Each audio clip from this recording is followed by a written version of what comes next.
And this is cut by Das first ball.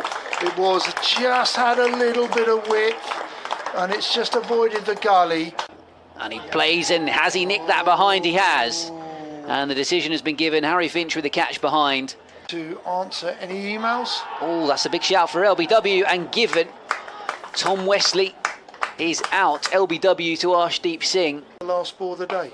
And Lawrence has hit this for 4, and it could even be 6. We're just waiting for the signal. It's all the way. Everson in. This always smashed that through the offside as Dan Lawrence. They're going a lot tougher this morning. Or appeal for LBW. He's out. He won't be scoring 100. Pass umpire Lloyd, which is his lapped by Lawrence. It's going to go away for 4. Hit powerfully.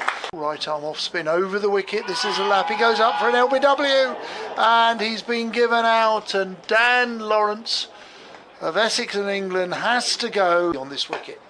And it's just become a bit easier because that's a lovely straight drive from Matt Critchley. It's Denley already. Bowls, leg spinner Joe Denley, and this ball's been pulled away to deep mid-wicket for 4. Difficult. Kadri. Oh, smashed away by Critchley towards us, all the way for 6. Kadri, smashed away by Walter. That's coming down the ground as well. That might have gone for 6 too. As Kadri tosses this one up, Walter drives it for 4 through the covers, unless Denley can cut this off. He's chasing after it, moving away quickly to his right.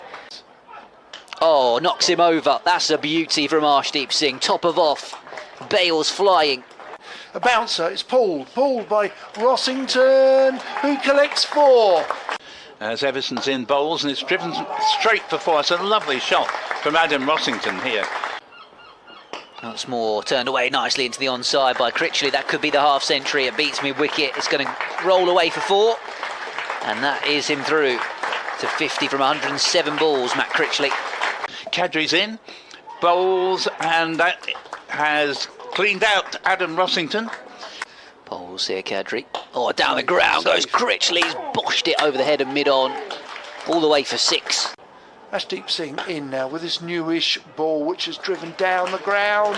Half volley. And bowls, and that ball is beautifully back cut by Matt Critchley. And that has gone to the backward point boundary.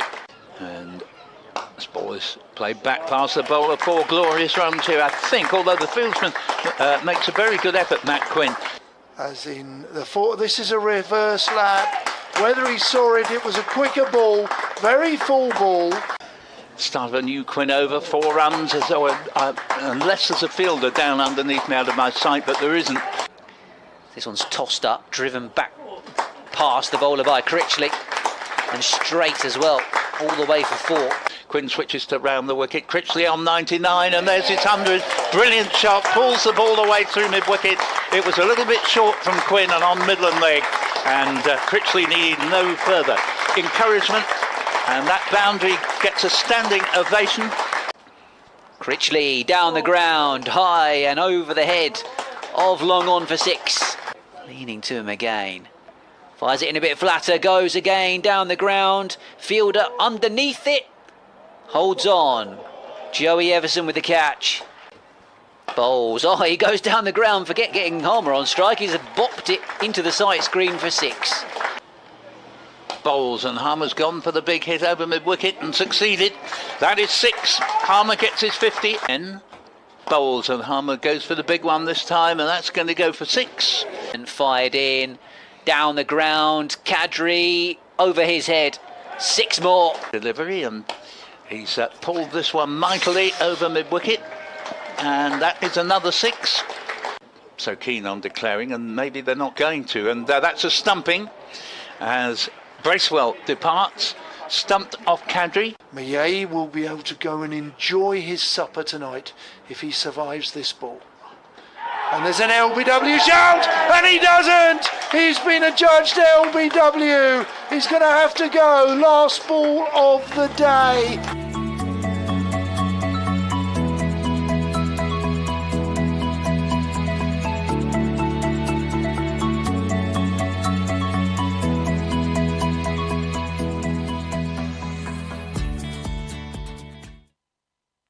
I know this strong day for Essex. We're 247 ahead and we're already 1 wicket into Kent's second innings. What's your take on the game at halfway? Yeah, it's obviously a pretty pleasing couple of days that we've had there, especially considering they chose to bat first. I think we bowled very well to restrict them to just above 200, and then obviously the plan was to try and bat as big as we can, which was set up by Sheff and Brown last night. Obviously, unfortunately, Brownie couldn't carry on, but yeah, and then as a batting unit, we managed to capitalise and get ourselves a big score and well ahead of the game. And we're obviously definitely a team that has more experience of batting first, so with that in mind, is it quite pleasing to come from behind and then build a big lead, and we've done that quite successfully? Yeah, definitely. Like, obviously, it's pretty much the same game plan, it's just flipped around and stuff, but yeah, obviously it's nice. We did joke like that at the start, we batted first in all but one game, I think, this year, so yeah, it was obviously pleasing to do it that way, and then still be in the driver's seat going into the third and fourth innings. And your innings personally, you definitely took the attack to the bowlers on a couple of occasions. You know, that's obviously something we've seen more and more of in red ball cricket in England over the past 12, 13 months. But is that aggressive style, is that something that you're quite keen to play in personally? Yeah, if the opportunity comes, more just try and play the situation and try and decide what I think is best in that situation. Sometimes it might be sitting in, like it was at the start of the innings, and other times it might be trying to take someone for 12 or 18 off and over, which probably you wouldn't used to do or wouldn't used to be thought of, but if that can happen, then great. So yeah, obviously I want to try and play in an aggressive manner because that's probably what suits me most, but yeah, not just dumb aggression, more try and find the situation and then go with it. And obviously some of the bowlers that you did take the attack to were the spinners. Now you're a spinner yourself, does that help or aid you in any way, do you think, when you're facing a spinner batting? Yeah, sometimes. Obviously you don't really want to get out to them sometimes, but yeah, you kind of know what they're trying to do a bit and you can try and use that for yourself, obviously, but yeah, it wasn't spinning too much today, so just try to take advantage if the field was set in my favour, really. And there was a really valuable batting contribution at the end from Simon Harmer. You shared in a big partnership with him. We've spoken a lot about his ability to change games with the ball, but he's a handy batter as well. Yeah, no, definitely. I'd say definitely an all-rounder. He's batted 7 for us pretty much all year, obviously 8 in this game, so yeah, he's definitely more than capable with the bat, but yeah, it was good to see him play there. Obviously he probably played a similar innings where it took him a while to get going, and then he was pretty devastating in that last session, probably the last hour of our batting, so yeah, hopefully it gives him a bit of momentum to go and take some wickets tomorrow. And then later on, obviously opted to declare stick Kent in for what's known as a tricky late period in cricket. Did that figure in your thinking, the idea that, you know, the clouds were gathering and the lights were on? Yeah, definitely. I think we all know playing enough cricket is a horrible time to bat them last few overs at the end, especially when we're 250 ahead. So yeah, I think that naturally got into it, and thankfully we could score fast enough today to enable us to do that. And yeah, only got to get 9 more now, so perfect.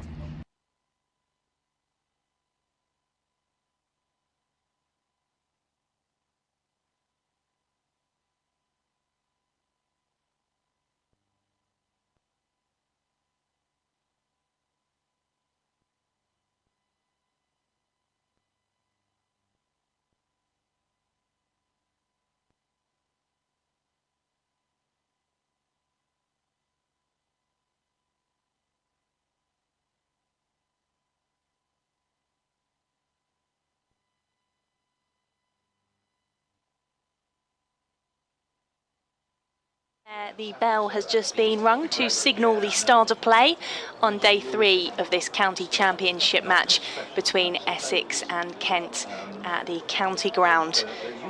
We will resume with Kent batting in their second innings.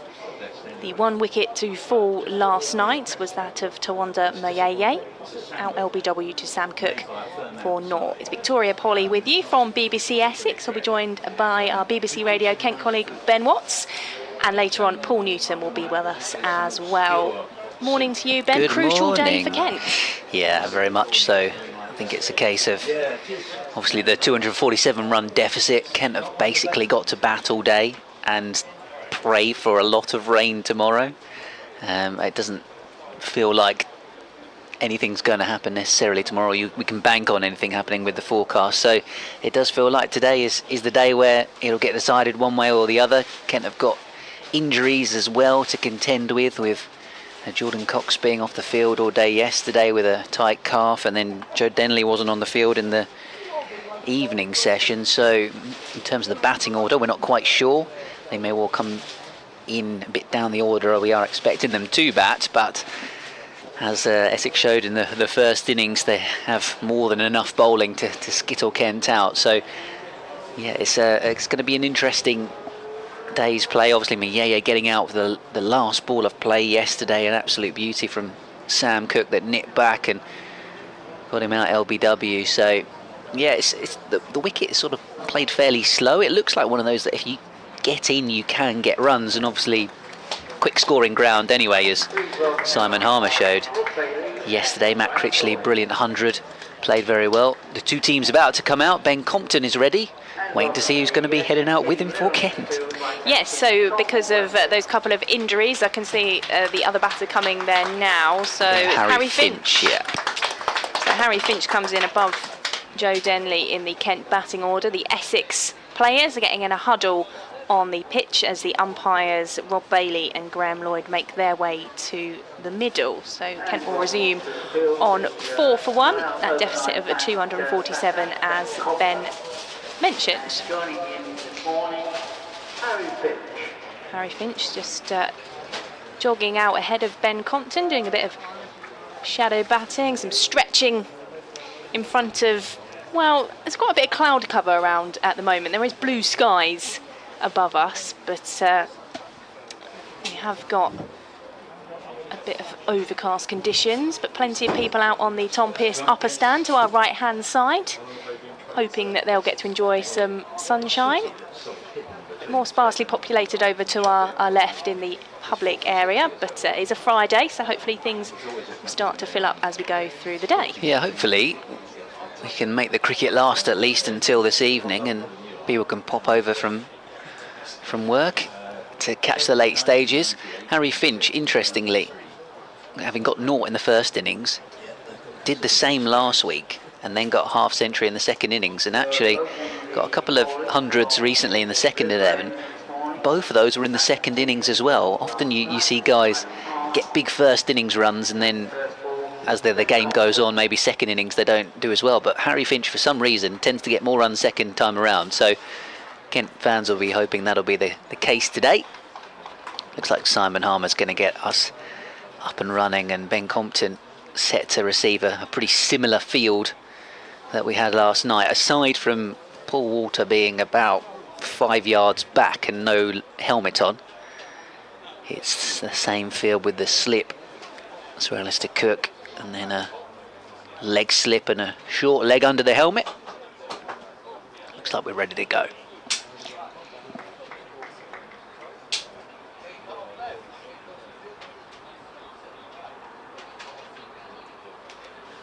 This is Harmer in from the river end, and immediately Finch is playing forward.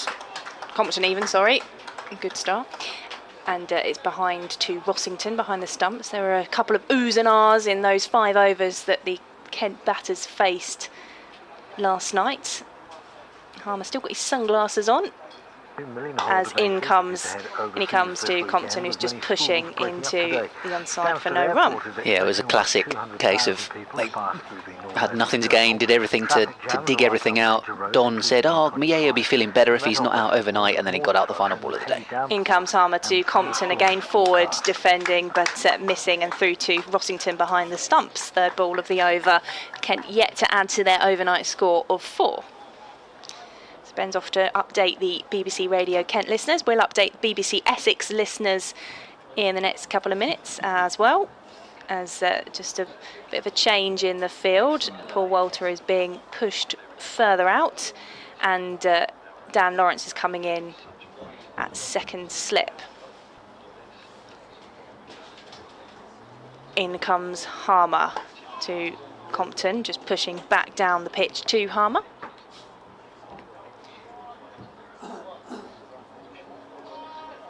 So 247 runs behind are Kent, as in comes Harmer, and again that's just defended, being pushed back by Compton for the penultimate ball of the over. Lots of long sleeves around in the Essex field.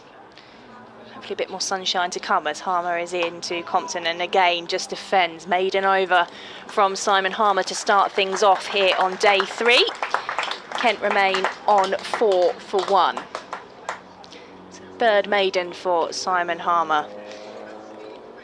We saw that tight bowling last night.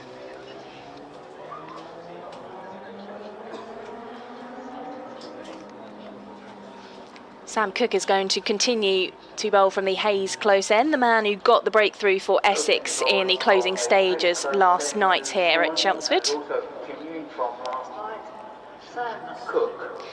Sam Cook taking 3 wickets in the Kent first innings, and he got the wicket of Midday last night.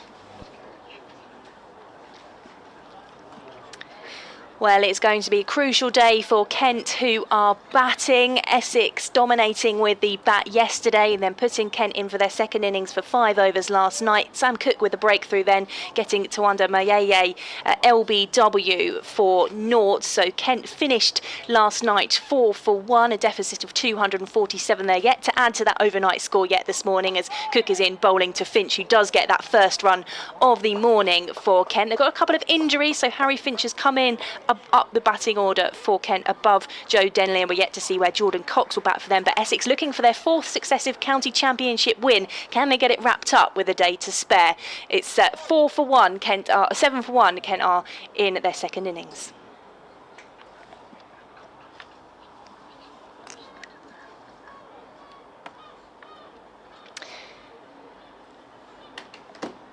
So 3 runs to Harry Finch to get himself off the mark and to get the first runs on the board of the day for Kent.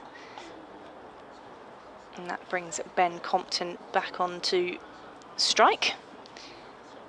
And the shuffle of the field for the left-hander.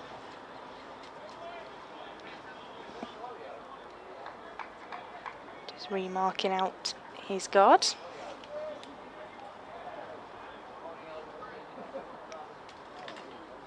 In comes Cook, moving past the umpire to Compton, who's defending. Will be fielded by Paul Walter, who's at mid-off for no run.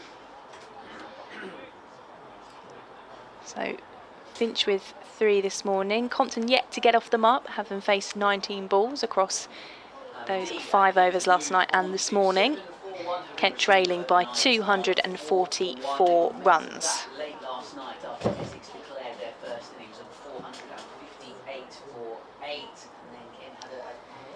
In comes Sam Cook to Ben Compton, just takes an edge and spurts off into the offside. They take the quick single, and that is the end of, no, it isn't the end of the over, it's 3rd ball, but they're obviously just switching up positions for the left-right combination. Such a flurry of activity and movement there. I thought they were all heading off early for the end of the over, but we have had 3 balls and a 3, a dot and a single so far off this Sam Cook over.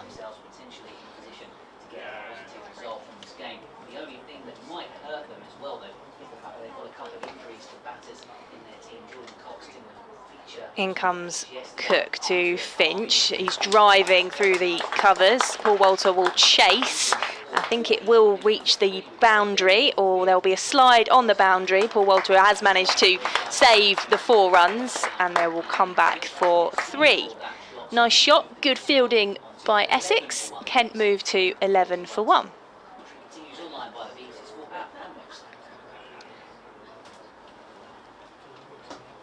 Again, just the moving of the field, umpire moving across to square leg. Let's get the best view of Ben Compton batting. 1 run to his name in this Kent innings.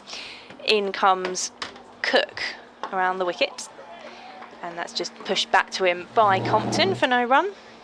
A couple of spurts of applause around the Essex field, and Ben is back with us.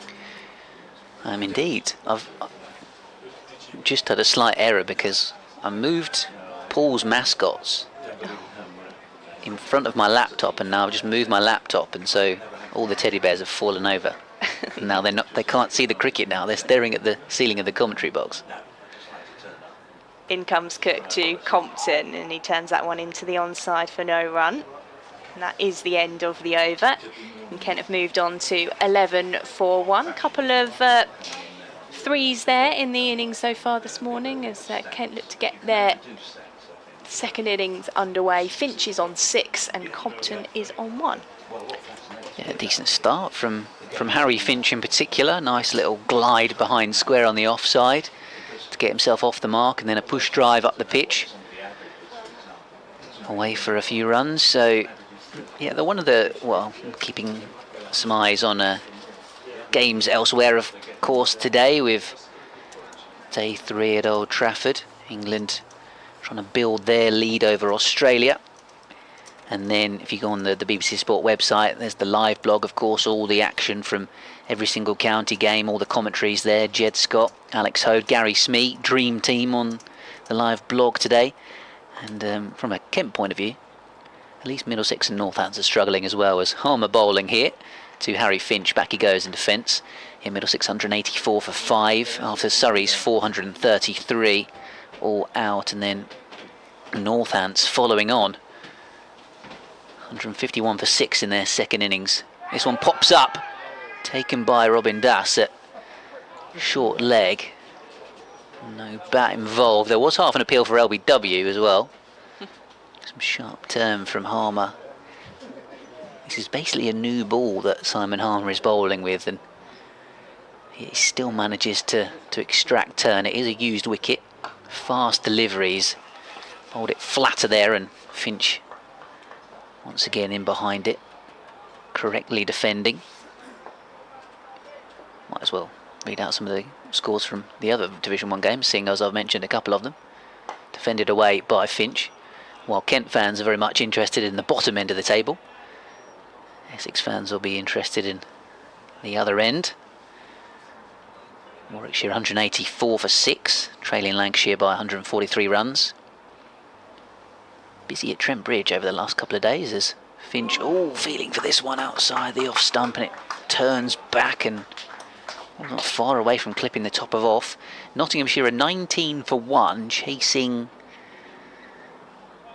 well, just over 400 to win after Hampshire declared their second innings on 344 for 5 as Harmer bowls. Again, this pops up, this time off the front pad again. And Finch survives the over, but feels like every Simon Harmer over at the moment is a case of survival for the Kent batters. I spoke last night to bowling coach Simon Cook, and he was saying they've got to find a way to put pressure back on Essex and to make sure they don't just kind of sit there and wait for Simon Harmer to get them out. They have to try and be proactive against him as well. You can just start to feel him revving up a bit and getting ready to pounce.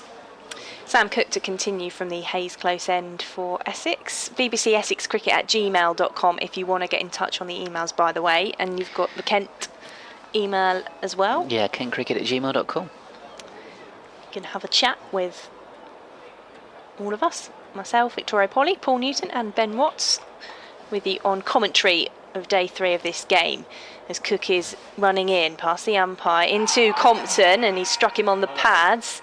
And a big appeal from Cook, umpire unmoved. Yeah, I think it was thigh pad, wasn't it? Quite high. It was very high.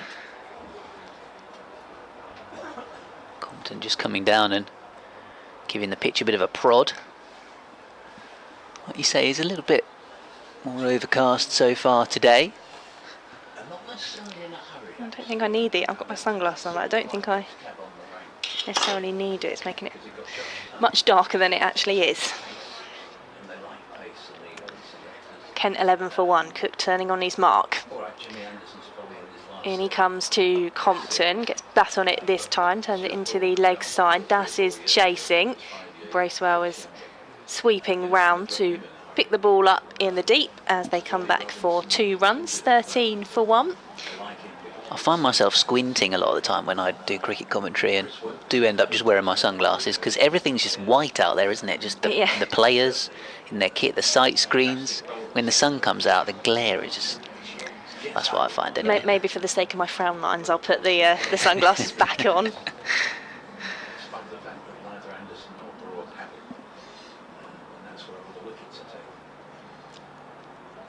Compton facing. Cook coming in for his third ball of the over. And that one has been flashed into the offside. Paul Walter is on the chase and combines with Jamie Porter to get the ball back in as they run another 2 off the bowling of Sam Cook. I think it's probably worth pointing out that although Essex managed to put a 450 on the board, and towards the back end of the innings Simon Harmer was just smacking sixes for fun, but for most of the day Essex were only going at a run rate of 3 and over, so actually runs didn't flow particularly quickly on this wicket. So I think patience is definitely the aim of the game for these Kent players. In comes Cook to Compton. He leaves that one, just shuffling slightly across. It's through to Rossington for no run. Yes, that was something that Matt Critchley mentioned in his post-match interview last night. He was the man put up to talk to the media, having scored 117 for Essex, and he said it is quite a slow wicket. You know, you are having to be patient. And even Simon Harmer, I think, despite the fact he scored 83, took quite a while to get off the mark, didn't he? Yeah, he did. And I think it was get his 30 first balls runs. or something, yeah. So you're right, it is going to be a test of the patience and fending off the pressure of these Essex bowlers as Cook is into Compton, and that's just driven up to extra cover for no run. 15 for 1, trailing by 236. And of course we'll be keeping our eye on the test match as well, the Ashes series. I think England might have just gone past 400. Ben Stokes has started the day pretty swiftly. Cook moving in to Compton, taps his bat, and he's shaping to defend that one, but it's through to Rossington, which getting some ooze from the crowd at the end of the over. 15 for 1, Kent are 236 is the deficit at the end of Sam Cook's over. I bet you enjoyed those England highlights last night, watching Zach Crawley. Yeah, I did indeed, actually. There was thankfully a lot of audio for me to use in my sport bulletin this morning that wasn't from here, so there was a somewhat more positive angle. I was able to take all the various highlights, commentary of the 100, the 150, chatting to Jonathan Agnew at the end of the day, and could have filled a whole programme this morning. Well, pretty much could have done, to be honest. And well, we're just seeing one of the Essex players currently take his trousers off and put a jock strap it's a on. bit early for that, isn't it? 11:15. You'd have thought he'd have probably put those shin pads on at the start of play, but actually I think it's because Robin Das appears to be leaving the field here. So he was the man at short leg. So instead, a teammate of his is now putting all the Dan protective Lawrence. gear on. So Lawrence is now getting fully kitted up. Luckily he was wearing some undershorts, some respectable garments underneath his trousers for getting changed. In fact, he's now seemingly putting his trousers back on, having not put the shin pads on. So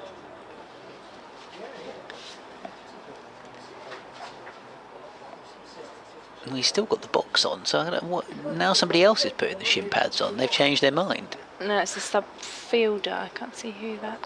So the sub fielder's putting the shin pads on. Lawrence is probably going to field maybe a leg gully or something, if needed.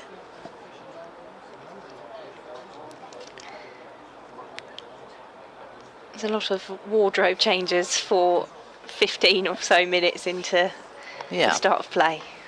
Well, poor sub-fielders had to go in under the helmet, close in, wearing the number 8, I think, as this one's defended away by Harry Finch as play resumes, with Simon Harmer continuing. Is it Noah Thane? I think it might be. Trying to see the number on their name on the back of his shirt as Finch goes back and defends. Out into the offside. So we've got a new short leg in. Dan Lawrence is at mid-wicket, but he's got a box on, which I'm not sure he necessarily needs. Short leg and a leg gully, slip in play. Down the pitch comes Harry Finch and drives beautifully through extra cover away to the boundary, and that goes back to what bowling coach Simon Cook was saying last night, that Kent can't afford to just sit there and let Harmer bowl at them. Got to try and score off him too, and that was very nicely played by Harry Finch. We do see that a lot more now from sides looking to take Simon Harmer on, to be aggressive against him, and he will go for more runs, but he will also get the wickets. Just drops his length back here, and Finch going deeper in his crease, playing it into the onside. I guess the theory with coming down the pitch is you negate some of that turn and bounce that he gets, but the danger can be the dip that he sometimes manages to extract. If you don't get there, this one left alone outside the off stump, if you come down the pitch and the ball just dips on you at the last minute, maybe then you can't quite smother the turn and the bounce. That's when he can get his wickets stumped or men in close catching. That one's a slower delivery, lobbed up, and Finch again happy to play defensively off the back foot, so 4 runs off the over, top balls other than the boundary. So Harry Finch, having had a couple of threes to get his innings going, is on to 10, and Compton 5, Kent 19 for 1. The sun has come out. It's just above us, away to our right. So there's still quite a lot of cloud around, but there is some sunshine, some blue skies as an aeroplane goes overhead. Yes. People heading off on their summer holidays, aren't they? Yeah, now? that is very true. Slightly different to at Canterbury, where we get sunshine in the commentary box in the morning and it's like a greenhouse, but actually it was yesterday afternoon. It was lovely and warm where we sat as the sun came round. Sam Cook from the Hayes closed end. Ben Compton on strike for Kent. Pushes that one into the offside for no run. I've only just noticed, those that watch in the live stream might have noticed it as well, there's a train of helmets behind wicketkeeper Adam Rossington. There's 1, 2, 3, 4, 5 helmets all in a line. Now, I'm pretty sure only about 2 of those are being, 2, maybe 3 of those are being used when Simon Harmer's bowling, so I don't quite know why we need 5 on the pitch.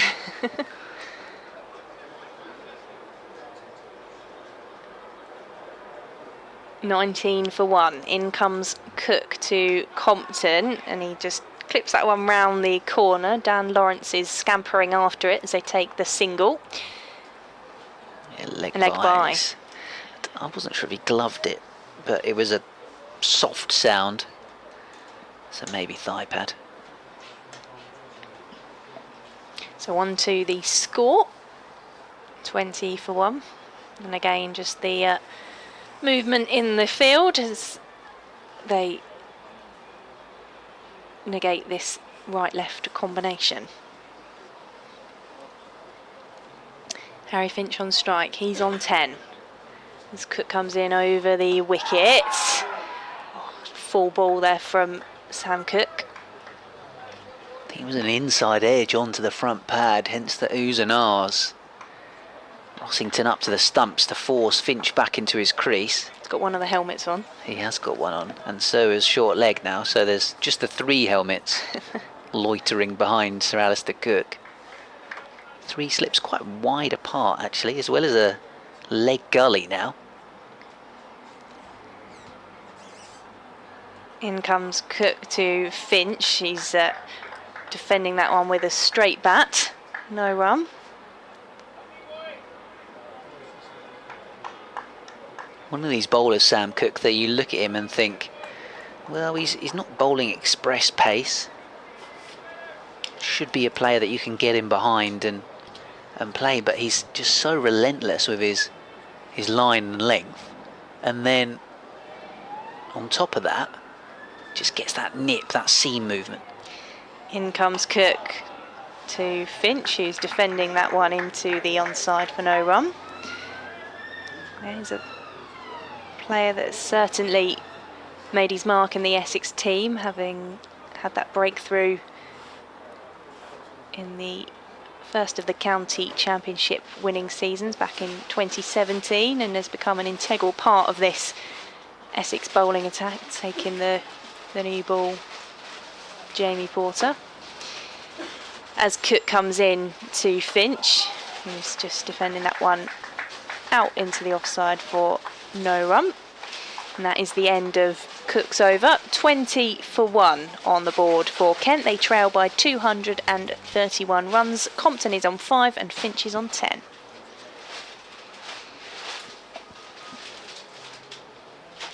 Maiden over from Sam Cook. Yeah, wicket for Matt Henry in the Somerset Northants game. So just, well, I say just 3 wickets left for Northants. I think it might even be 1 less, because Sam Whiteman, the Northants batter, his partner had a baby overnight, so sounds like he won't play any further part in the game. So Harmer to continue here at Chelmsford, around the wicket to Compton. Oh, and it's off an inside edge, and it absolutely flew to short leg. Low to his right. Technically it's a chance, but it just zipped towards him and thudded into the lower shin guard. This one defended back up the pitch with a full face of the bat. Compton on 5. Feels like it would have been a blinding catch from the subfielder in close under the helmet if he'd have taken that one, as this one's defended away out towards the covers. Compton playing with the bat out in front of the pads to try and stop an LBW shout. That one flatter from Harmer. He's got the sunglasses on today.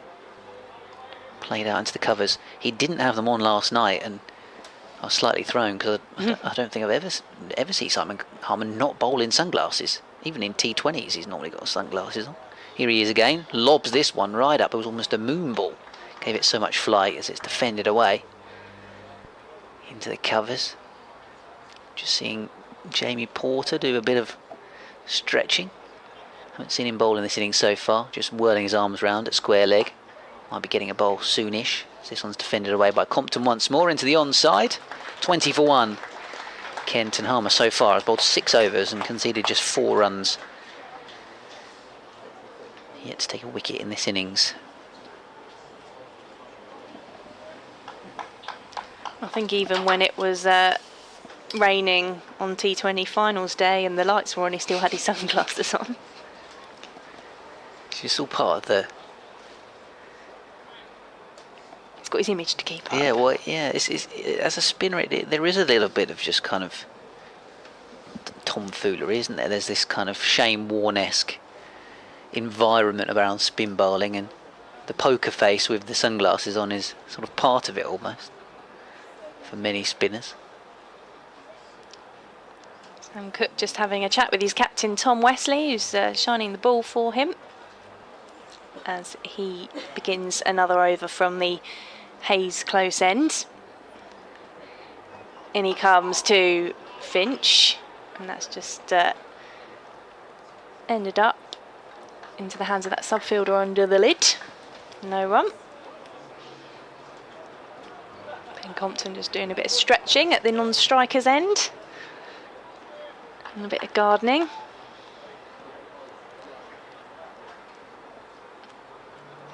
Having scored 47 in the first innings, he'll be hoping to hang around and keep this Kent innings together as Cook is into Finch, who's defending that one back down the pitch. Paul Walter will trot in and retrieve the ball for Cook with no runs added to the score so far off the first 2 balls of this over. It was a shame Compton didn't get a half century in that first innings, but good to see him get some runs from a Kent point of view, because he has had a slight lean trot of late. That T20 period and the county championship games interspersed in between that, not really helping his rhythm. In comes Cook to Finch. He plays that one out into the offside. No is the cry for a run because Bracewell is quick to it. Guess he's in the same mould as Sir Alistair Cook in that he doesn't play T20 cricket, so spent a lot of time over the last 6 weeks or so not playing or playing for the second team, and as a result, when it has come to first team action, struggled to get a run of form going. In comes Cook to Finch, defending again back down the pitch for no run. 4 dot balls so far from Sam Cook.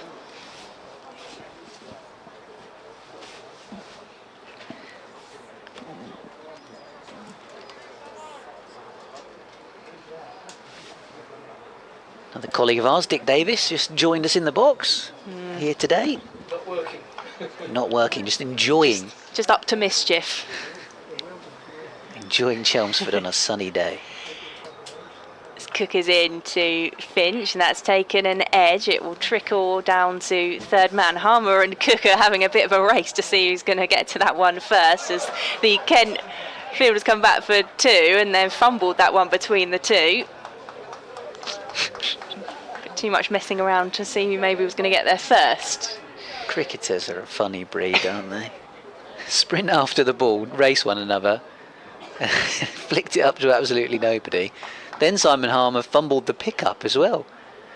And meanwhile, Finch and Compton were looking at one another going, we probably should have run there, but we haven't.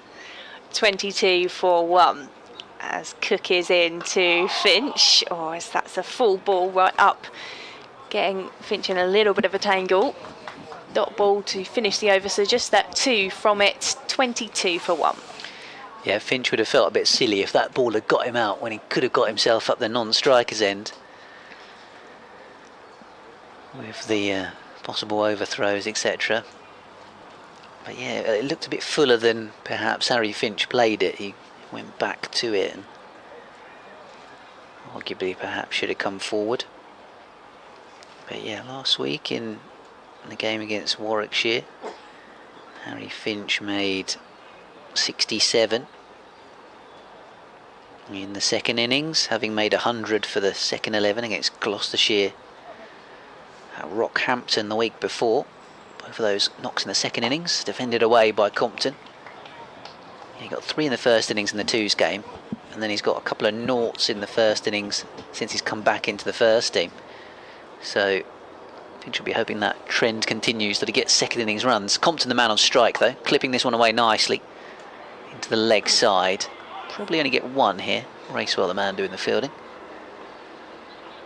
So being Finch on to strike, who's on 12, Compton 6, Kent 23 for 1. Trailing by 228 runs. In fact, I'm just going to briefly nip next door to do an update, so I'll leave you to take over, Victoria. Okay, thank you very much, Ben. As Harmer is in to Finch on the back foot. It's on along the ground to the man at short leg for no run.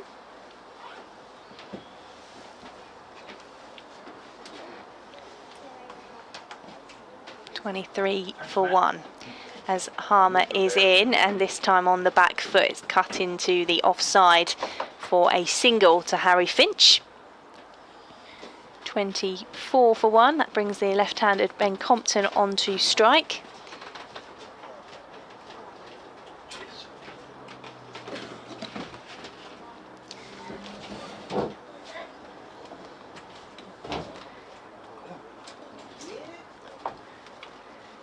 In comes Harmer around the wicket to Compton, and it's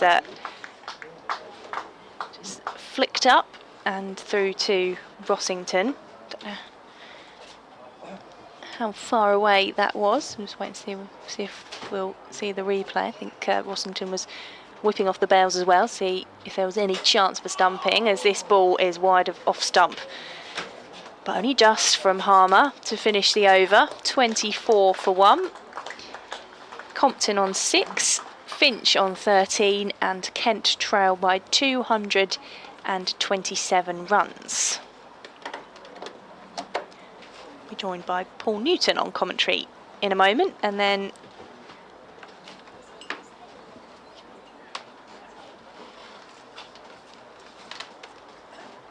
Again, we'll update the BBC Radio Kent listeners, bbcessexcricket@gmail.com if you want to email us today.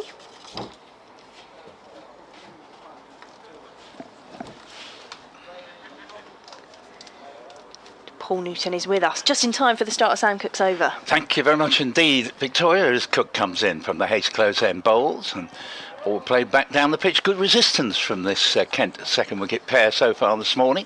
Probably underlines how important it was for that breakthrough to the last ball of the day yesterday in the dismissal of Muyeye.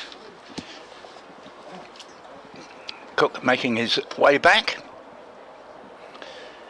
Probably good for, I would think, another 2 overs after the one in question, and this would be his 5th over of the morning already, maybe one more after this as he comes in and bowls. And Finch, who's played pretty well here, is going to get 2 runs as he deflects the ball down defensively, so it's not going to get to the boundary but toward third man, and indeed 2 to him, and Kent move up to 26 for 1. So far being Compton the opener, Harry Finch who's come out. Bit of other Essex sport news for you. Colchester United have announced that Connor Hall will be the new club captain for the upcoming League 2 season. The central defender just been named as the man to have the armband. Cook bowls to Finch. Finch plays this a shade awkwardly out into the offside. Bracewell fields, but no hint of a breakthrough for Essex, who had a first innings lead of 250 exactly, and therefore Kent need 251 if they're to make Essex bat again. And as we've been mentioning really throughout the whole of this match, it's overshadowed by an appalling forecast for Saturday, so Essex hell-bent on trying to dismiss Kent today. At the moment they haven't had any joy.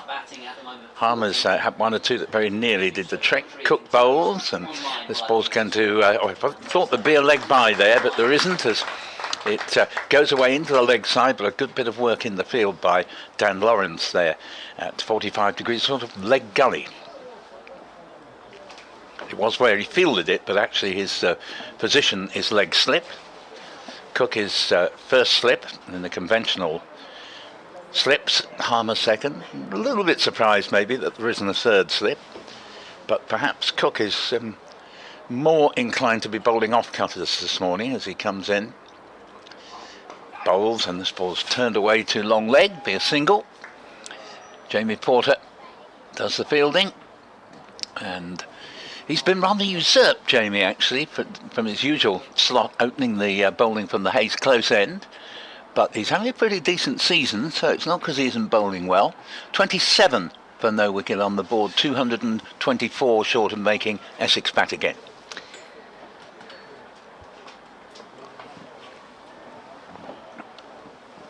Cook coming round the wicket to the left-handed Ben Compton. Compton, who is a difficult man to remove, plays this ball to Critchley, easily spotted under his sun hat. And there is no run. Critchley fielding in the covers. End of the over, 27 for 1. Yeah, not too much need for a sun hat at the moment.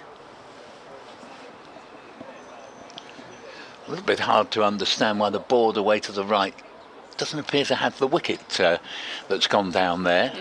Just got 27, but I was here last night, so I can vouch for the fact the wicket did fall. Latest from Old Trafford. England 410 for 4 in 77 overs. Brook 20 not out, batting very slowly by his standards, and Stokes 44. In comes Harmer from the river end to Finch, defending that one, and Rossington just steps out from behind the stumps to throw that one back to his bowler. Dot ball to start the Harmer over.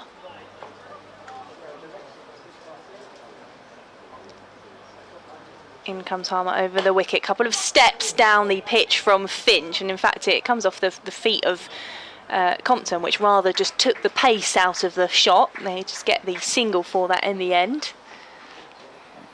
Yes, Harmer, I think, certainly is going to be a handful for Kent today. It's quite possible nobody else will get an over at the river end. Knowing Simon, he positively thrives on hard work, and he's getting a bit of turn there. In he comes to Compton. It's just taken an edge into the offside for no run. 28 for 1. Compton on 6. Finch on 17. Man at each corner. Leg slip, forward short leg, silly point and conventional slip. As Harmer is in to Compton, and that's just taken an outside edge. They won't get a run for it though, as the ball is collected in the offside by Sam Cook. I think Robin Dass is still off the pitch. Yes, he is. As Harmer is into Compton, who's just forward and pushing that one back down towards Harmer, who collects. Bit of a breeze around the county ground at the moment. I can tell you the substitute fielder under the helmet at that pad is Noah Thame. It is Noah Thane. As Harmer is in, Compton was forward. It's through to Rossington.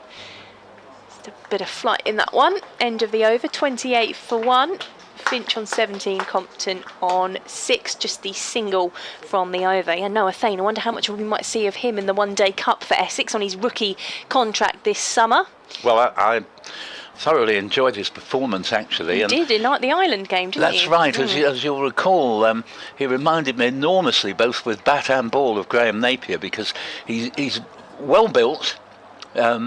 He's very, very strong. He was belting the ball out of the ground on occasion, and he can bowl at quite a lively pace. So, all in all, he impressed me. And even out there under the helmet today, he's not looked like a rookie who's never fielded there before. You know, in the couple of bits of fielding he has had to do, he's looked like an old pro. So I certainly think Essex have done well to sort of declare their interest in him, and I would very much hope, as you've just said, that he could make a mark in the 50 over competition this year. Jamie Porter is going to bowl from the Hayes close end. There's a bit of a meeting of minds going on ahead of his first ball. Yes, it'll be indeed his first ball, because he didn't bowl any of the 5 overs last night. As I say, been rather usurped by Sam Cook, taking what had been his territory, but that'll merely, I'm sure, make him all the more keen to make his point. And it's been lovely to see one of the features of the season, that Jamie Porter looked a bit of a disgruntled figure in a couple of not such good seasons recently, but he's been really back at his best this time as he comes in and bowls and puts his usual burst of energy into it, as Thame does the fielding at mid-wicket this time rather than being under the helmet. But good start this for Kent, 28 for no wicket, and it's very much Ben Compton's bag on 6 not out. He'll be loving it out there. He loves a situation where you just graft away all day, no great hurry, but don't give your wicket away. And it was a surprise when he was caught and bowled by Harmer to the last ball before lunch on day 1. He got 47, that hadn't looked a bit like getting out. Here's the next one, and this ball's played back to the bowler. And score remaining 28 for no wicket, though the more significant figure is 28 for 1, I should be saying. I'm put off by the fact that the board hasn't got the 1 up there in the distance. The number of wickets down is the more significant figure, actually, at the moment, although runs may become relevant later in proceedings. Porter bounding in from his favourite Hayes close end. 2 slips and a leg slip. Bowls, and Thame will again be called into action to trot in from mid-wicket to the fielding. And 28 for 1. Essex having to be patient here, and Kent with everything to fight for, albeit although they could end up with scarcely any points from this game, which normally you'd say would be very worrying after their heavy defeat to Warwickshire in the previous game. But I don't see Northamptonshire and Middlesex gaining another victory between them, if I were honest, as this is a good delivery and it turns Harry Finch round, and fortunately keeps the bat inside the line there. Good delivery from Porter. But the reason I say that is that once this game's over, Kent's remaining 4 are against sort of middle of the table teams, or even lower than that, whereas the other 2 sides in it, who may be relegated, and I think will be, Northamptonshire and Middlesex, each have to play the top 3 in their last rounds of games, and in the case of Middlesex, 4 of their last 6 are against top 3 sides. And here the ball takes the edge, goes low between wicketkeeper and slip, an unavailing dive from Adam Rossington, and the ball down to the third man fence. A streaky 4 there to Finch, who moves along to 21, score to 32 for 1. Yeah, that was going at some pace, wasn't it? Just in the gap between wicketkeeper and first slip. Didn't quite carry, I don't think, and it was so low. But a moral victory, not that they do you any good, but a moral victory for the bowler, Jamie Porter. And here he comes again. Bowls to Finch. Finch turns this to Thame, the substitute fielder for Robin Das at mid-wicket. There is no run. Good first over of the innings from Jamie Porter. And on a quicker pitch, that ball that didn't quite carry probably would have done and would have presented a chance. 32 for 1.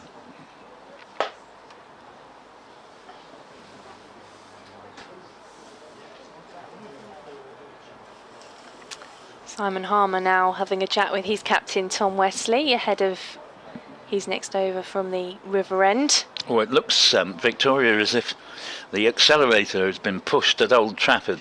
They've suddenly leapt up to 434 for 4, leading by 117. Brooke, very slow. When I last looked, he suddenly shot on from 20 to 39 in next to no time. And the skipper, Ben Stokes, 49 not out. Can England take it to the their final test of the series at the Oval? Well, I think they'd have won this match if it weren't for this ghastly weather forecast for the weekend. Been playing brilliantly. Harmer, first ball of the over, in he comes, and that's just through to behind the stumps for no run. Compton on strike. Elsewhere, Middlesex have lost 2 more wickets this morning, 197 for 6, replying to Surrey's 4-3-3. In comes Harmer to Compton, this time on the front foot, defending that down the pitch to Harmer. Northamptonshire have averted the innings defeat to Somerset, but they're in big trouble, 202 for 7, leading by just 31 runs. 2 dot balls to start as Harmer is into Compton. This time it takes an edge. They think about going for the quick single, but Sam Cook is at backward point fielding the ball, and they won't take the run. 32 for 1. Hampshire, mindful of the awful weather forecast that the weekend have declared, 344 for 5. In comes Harmer to Compton on the front foot, defending down the pitch. And Notts, needing a further 366 to win, have lost 2 wickets already at 45 for 2. Harmer into Compton. Bit of a flatter one there from Harmer as it's just fielded in the leg side for no run. Warwickshire in a bit of trouble. Lancashire 327 all out, Warwickshire 206 for 8. I don't think they're going to win that game. Harmer round the wicket. Oh, that's taken an edge. Compton wasn't sure where that had ended up, and it's stopped at slip along the ground though. And that's a maiden over from Simon Harmer. 9 overs, 6 maidens, 7 runs are his figures so far. Crucially though, no wicket with Kent 32 for 1. Yes, they'd be disappointed not to pick up a wicket so far, but normally the way things work out, if you just try and defend Simon Harmer, he'll have you in the end. And by far the greater success in playing him has come from batsmen who've gone after him. You're very welcome to email us at bbcessexcricket@gmail.com. One that came through too late yesterday evening for me to read it out, but I will read it out now, comes from Anthony Mercer. But before that, Porter, in bright sunshine all of a sudden, is on his way in, bowls to Finch and beats him palpably there. Ball leaving him off the pitch. Great bowling from Porter, but Finch survives. He's got 21, Compton 6, 32 for 1. And Anthony says in his email, has there been a better signing over recent years than Matt Critchley? To which the answer is no. In a word. Yeah, absolutely. Critchley himself was disappointed with his returns last year, but he's no reason to be disappointed this time, either with bat or ball. He's been quite brilliant and may have an important say today as Porter comes in and bowls, and this ball is going to produce 2 runs, a chase through backward point down toward the third man boundary, but it hasn't got the legs to go all the way. 34 for 1, and that's Doug Bracewell doing the retrieving there. Yes, Critchley, and not the least of his virtues, when he comes on to bowl, although he's not one of the main bowlers, but he has the best strike rate of any Essex bowler this season. Phenomenal record of getting a wicket straight away. Yeah. Even in the first innings here, where he had a good LBW shout turned down in both his first and second over, he still got the last wicket down in his third over. So he really has proved his worth, and a grand century yesterday. Porter's in. Bowls to Finch, plays it a few yards into the offside, and Anthony concludes his email. Essex don't go out of the county very often, meaning they don't make many outside signings, but for me a brilliant signing, and I'd certainly endorse that. Thank you very much for that email, Anthony. Welcome anybody to email us at bbcessexcricket@gmail.com. He certainly has an impact, doesn't he, every time he's asked to come on and bowl. That's right. And here's Porter again. Bowls, and this ball's pushed into the offside. And equally, he's had a grand season with the bat. I think he's around about 700 runs. And for me, he differs from a lot of the Essex batsmen, particularly in T20, where he's very adept indeed, in that he doesn't try to build Rome in a day, he'll play himself in a little bit. You still should take 2 or 3 deliveries to play yourself in. And I think if Essex had had him at number 4 in the final on Saturday last, he might have prevented so many wickets going down in the power play, 4 of them, which is too many. This ball is played back down the pitch by Finch to Porter, and it continues to be 34 for 1, but Kent will be rightly pleased at not having lost a further wicket this morning. Yeah, Matt Critchley scored 739 runs in the county championship this season, and there was obviously a lot of debate about was it a wicket or was it not a wicket, the caught on bowled Yes. in the T20 final on Saturday. Yes, indeed, that seemed to be quite an important moment. Porter's in and bowls. That one goes through outside off stump. There's no run there, and just about everybody felt it had been a fair catch, but not given. And that can be the worst of the review system. The best is the many times that, the correct decision is without doubt made in the end. But sometimes with a low catch, it's very, very difficult to be 100% certain that the catch was taken without the ball just touching the ground. And that's where the pictures in the technology at the moment aren't absolutely conclusive. And of course the rules are that if you're not absolutely sure, you find in favour of the batsman, which is what happened then. Simon Harmer is going to continue to bowl from the river end. There's a crowd around the on-strike batter Ben Compton. Something I want to come back to about the technology actually, and maybe we can ask Ben Watts about this a bit later on. I was reading an article yesterday about Hawkeye, which we'll come back to, as Simon Harmer is in from the river end, turned around the corner by Ben Compton, fielded at mid-wicket by Doug Bracewell for the single. 35 for 1, just making sure I'm up to date with the scoreboard. Which is quite a task here, because the scoreboard itself, the one we can see, tends to take about a minute to update, whereas the main scoreboard's excellent. As Harmer is in to Finch, who's forward. There's an appeal for the catch behind the stumps, but I don't think there was any bat involved on that one. No, I think he was actually mainly interested in the stumping. stumping. The stumping, he'd whip the bails off quickly. That's right, it's a good bit of work by Adam Rossington, but the batsman hadn't removed the back foot. As Harmer is in, this time on the back foot is Finch, playing into the offside for the single, which is fielded efficiently by Bracewell. 36 for 1. It just keeps your mind going, doesn't it, though, if you're having to make sure you're on it with the scoring. Yes, absolutely. It takes a bit of getting used to, and you always sort of, if there's a single, you need to add the one. Harmer is into Compton. Again, there's a shout behind the stumps as that flicks off the pads. Yeah, I mean, they've done well, this Kent second wicket pair, but nevertheless, there's also a feeling in the air, or I get it anyway, that a breakthrough may not be far away. As Harmer is into Compton, it's full and played off the feet for no run. Because for all the fact a wicket hasn't gone down, there have been several occasions where a batsman was beaten, and that's fair enough. It's never easy batting here at the county ground in the morning session. In comes Harmer to Compton on the back foot. He's playing that one with straight back into the offside for no run. End of the over. 2 singles from it, 36 for 1.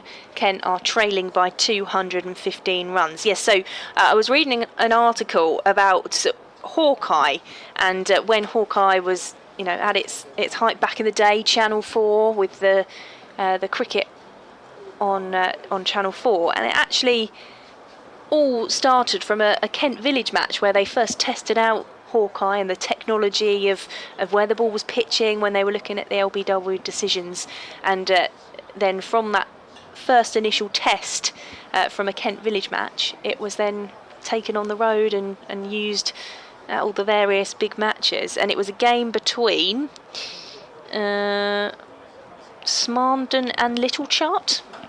So yeah, reading an interesting article about that in Kent Online yesterday. Amazing. Mention of birds, you were talking about Hawkeye.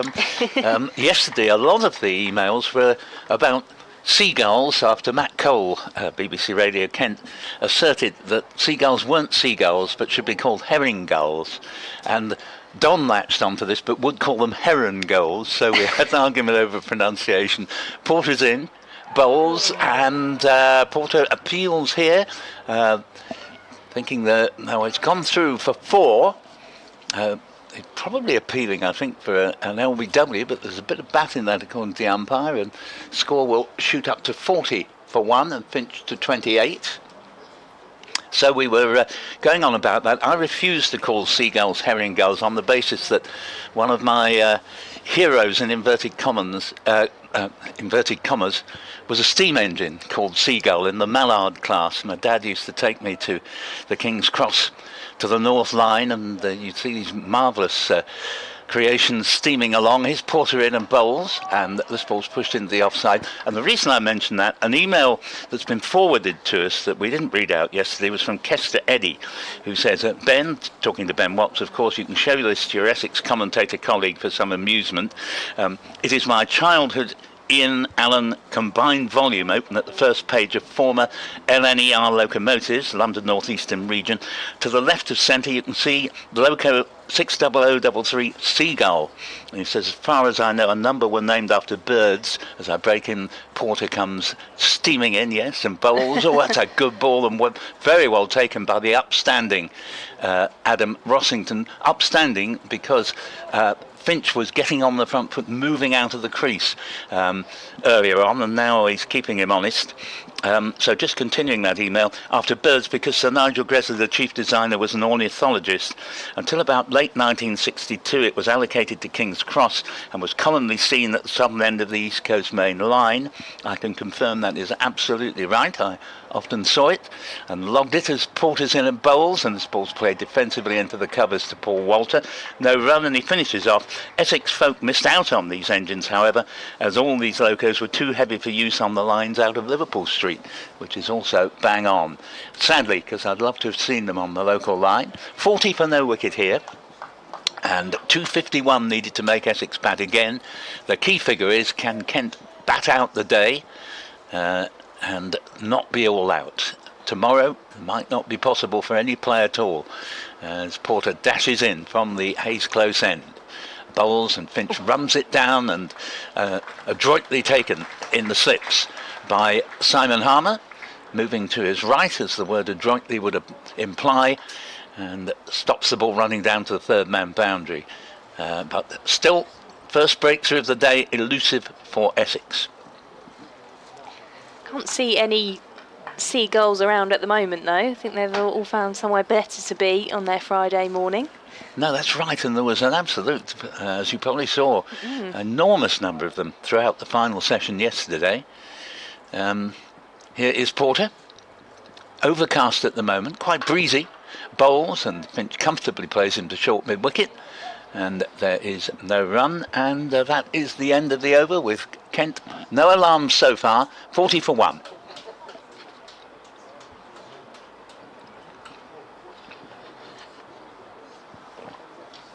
We did say that the Kent batters might have to be patient, that runs wouldn't come particularly quickly on this pitch.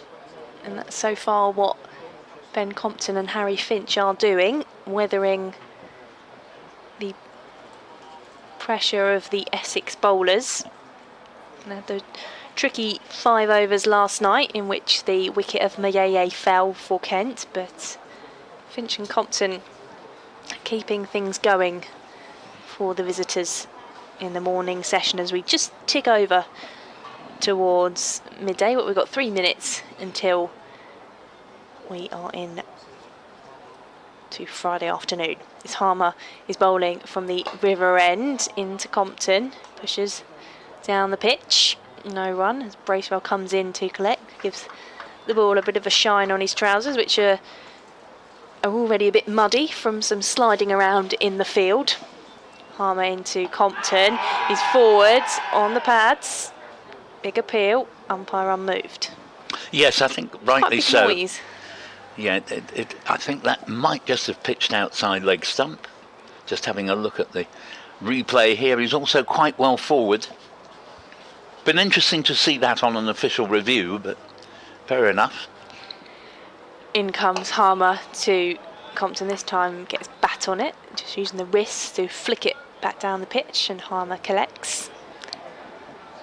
3 dot balls from Simon Harmer, bowling his 11th over as he's in to Compton, leaves this one wide just outside the off stump.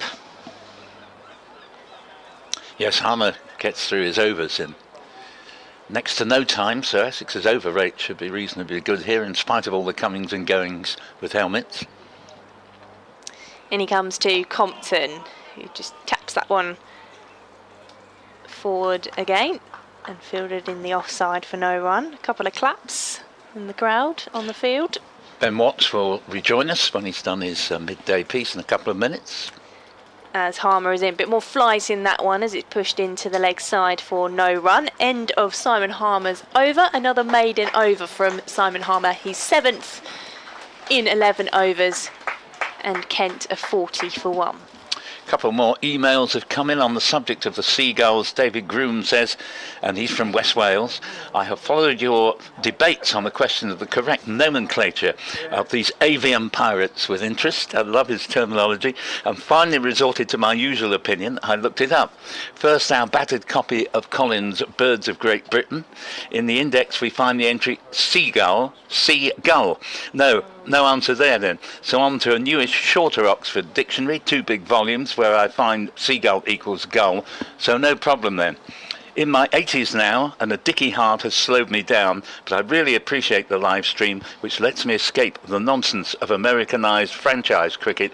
And here's Porter in and bowls, and that ball is played, won't be a run, stopped on the dive by Doug Bracewell at backward point. And watch my favourite, the county red ball game. Carry on with the good work. Thank you very much indeed, David. Everybody welcome to email us on essex.cricket@gmail.com. So Essex still beavering away, very, very keen in the field as you would expect, as they try to gain a 4th consecutive championship victory, but Kent at the moment frustrating them. Porter's in, bowls to Finch. Good delivery, kept a bit low, but very well kept out by Harry Finch. We've heard from Alan Sambridge, who says, are Essex confused about who should keep wicket in red ball cricket? I think Rossington, Pepper and Buttleman have all played this year. I feel Buttleman is the best keeper, but he's clearly not rated as a top batsman since he comes in at 8 below Harmer. Rossington and Pepper both look more like white ball cricketers to me. Thoughts? Yeah, fair enough question, Alan. I certainly see the point you're driving at there, because I've been very impressed with the wicket keeping of Will Buttleman this season. Porter's in bowls and Finch plays the ball up to short mid wicket. To be fair, I think Rossington has kept very well so far in this game, but he is preferred because, as you say, he is reckoned to be, at this stage anyway, the better batsman than Buttleman. But Buttleman actually has shown he's no slouch with the bat, having played a couple of championship games and got a 40, I think, in one of them. So I very much hope in the long term he becomes, an Essex stalwart of the next decade. I think he's very, very good. A nice chap as well. Porter's in. Bowls, Finch defends, plays it up to mid-off. There's no run. Score remaining at 40 for 1. No, absolutely. I think Essex have always done a good job of bringing through the wicket keepers from the academy all the way through the pathway. I think Will Buttleman is the next one. Michael Pepper hasn't kept wicket as much, and I don't know if that's to do with the hierarchy or whether he has had that finger injury, hasn't he, as well? So we have seen him in the fielding position when he's been playing in the T20s. Porter bowls and Finch again just drops a dead bat on the ball, goes up to Aaron Beard, who's on the field at the moment. I think. Dan Lawrence was the man to swap with Aaron Beard. I saw them have a little chat on the boundary. Good spot. I've also got Noah Thame on for Robin Das. And it's been a game, actually, of an enormous number of substitute fieldsmen. I think Kent at one point had 4 yesterday. Here comes Porter. Bowls and Finch defends up to mid-off, and that is the end of the over. And so far so good for Kent, proving very defiant out there. Essex led by 250, so Kent need 251 to save the follow-on, or save having to bat again. And so far they are 40 for 1, having resumed at 4 for 1 overnight. Dan Lawrence back on the pitch, so just a short break for him as Aaron Beard makes his way off.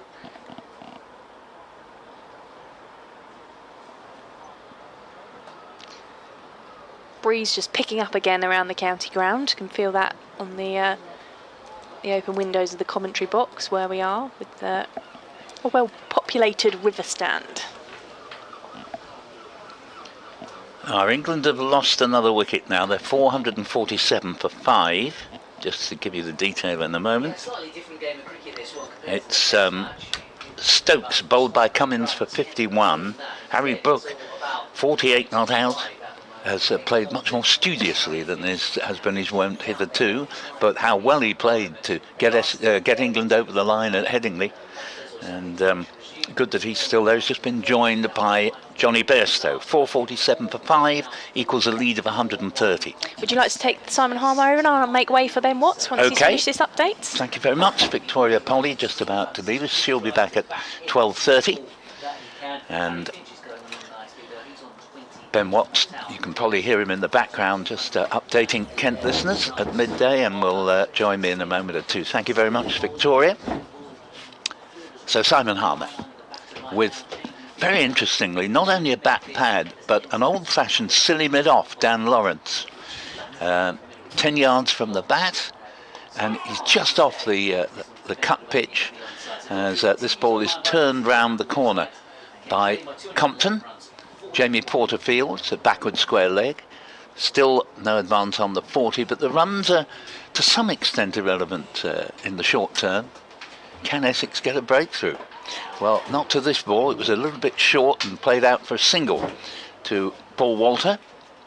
Essex would have enjoyed the fact that Harmer's been able to bowl most of his overs at Ben Compton with the ball moving away from the left-hander's bat. But although he's bowled very well, he hasn't been able to get a wicket so far.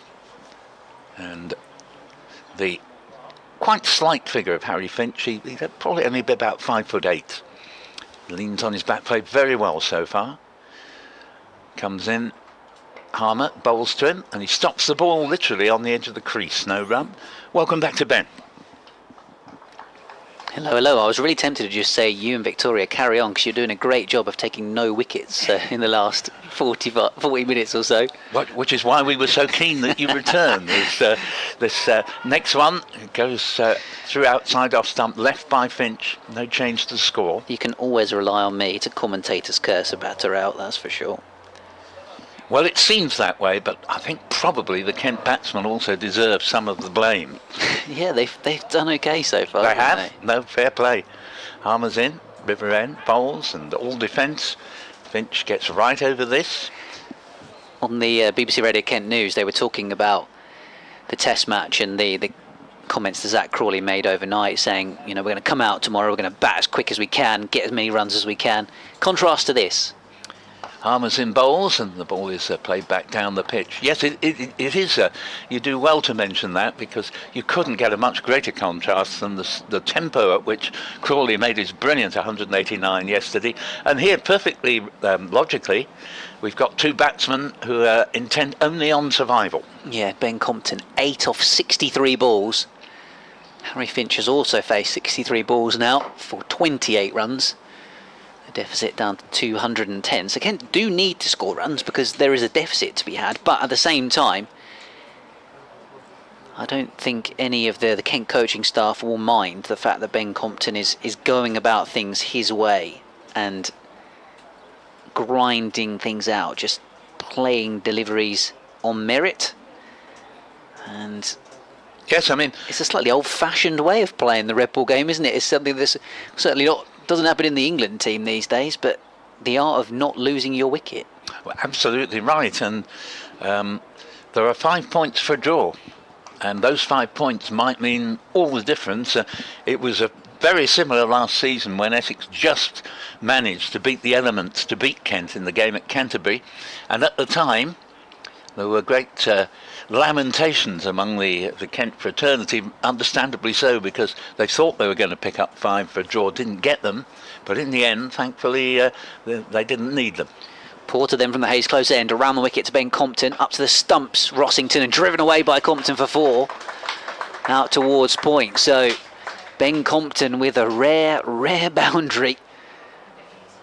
In fact, his first one of the entire knock, so it's taken him 64 balls to score a boundary, the Kent opener, and the visitors on to 45 for 1. And no one will care less about that stat than Ben, because his whole game is to still be there at lunch, as he so nearly was in the first innings. Around the wicket comes Porter once more, and he's defending this one out towards cover. I think it's a brilliant mentality, you know, as much as, you know, the England players are in their minds when they go out to bat, they're thinking, right, probably, I don't know this for sure, but I'm just bear with me, they're probably thinking, right, where's my next boundary coming from? You know, what is this guy trying to bowl to me? Where can I hit him for 4? Meanwhile, Ben Compton's thinking, right, what's he going to bowl? How am I going to keep it out? How am I going to stay here? Porter bowls to him, defends away into the onside. Harry Brooks just posted a 50, which for him has been a pedestrian 50 off 80 deliveries, though he has gone more quickly in recent times, just 4 boundaries in that 50. But as I was saying a few moments ago, he had everything to do with England winning the game at Headingley. And after a couple of poor ways of getting out in the second innings at Lords and the first innings at Headingley, he's redeemed himself since and played thoroughly well. 125 for only 1 out in his last 2 digs. Porter bowls to Compton, defended away. I was actually listening to a couple of Aussie guys last night, they call themselves the Grade Cricketer, and they have a YouTube channel, and they've done a bit on the BBC website this year, sort of giving an Aussie perspective, and they were saying about how England have kind of got better as the series has gone on, and they've stopped making mistakes, whereas Australia mistakes have almost crept in, and they've gone from obviously 2-0 up to potentially, if England can follow this through and get it done in Manchester, rain permitting over the weekend, you know, potentially to go to 2-2, and it's momentum with England. So those guys were, I think, rattled, so to speak, and I think the phrase they were using was, we got Bazballed hard, and that really was just a classic kind of Bazball day, wasn't it, for want of a better term, that England just dominated the bowling, was scoring at 6-7 and over at times, and got themselves amazingly a lead And the umpires, nothing's happening here at the moment at Chelmsford because the umpire's looking at the ball. You got the complete opposite of that right now on this pitch, which, as I mentioned earlier on, hasn't been a particularly high scoring or fast scoring pitch so far in the game, because even Essex making their 450 until Simon Harmer started flat batting sixes everywhere, were going at under 3 and over actually, or only just under. But currently the Kent run rate is under 2 and over. Yes, I agree with what the Australian observers were saying there. We'll come back to that after this ball. Couple of slips, short leg, ball back in the hand of Jamie Porter and guided away through gully by Compton. Might even come back for 2 here.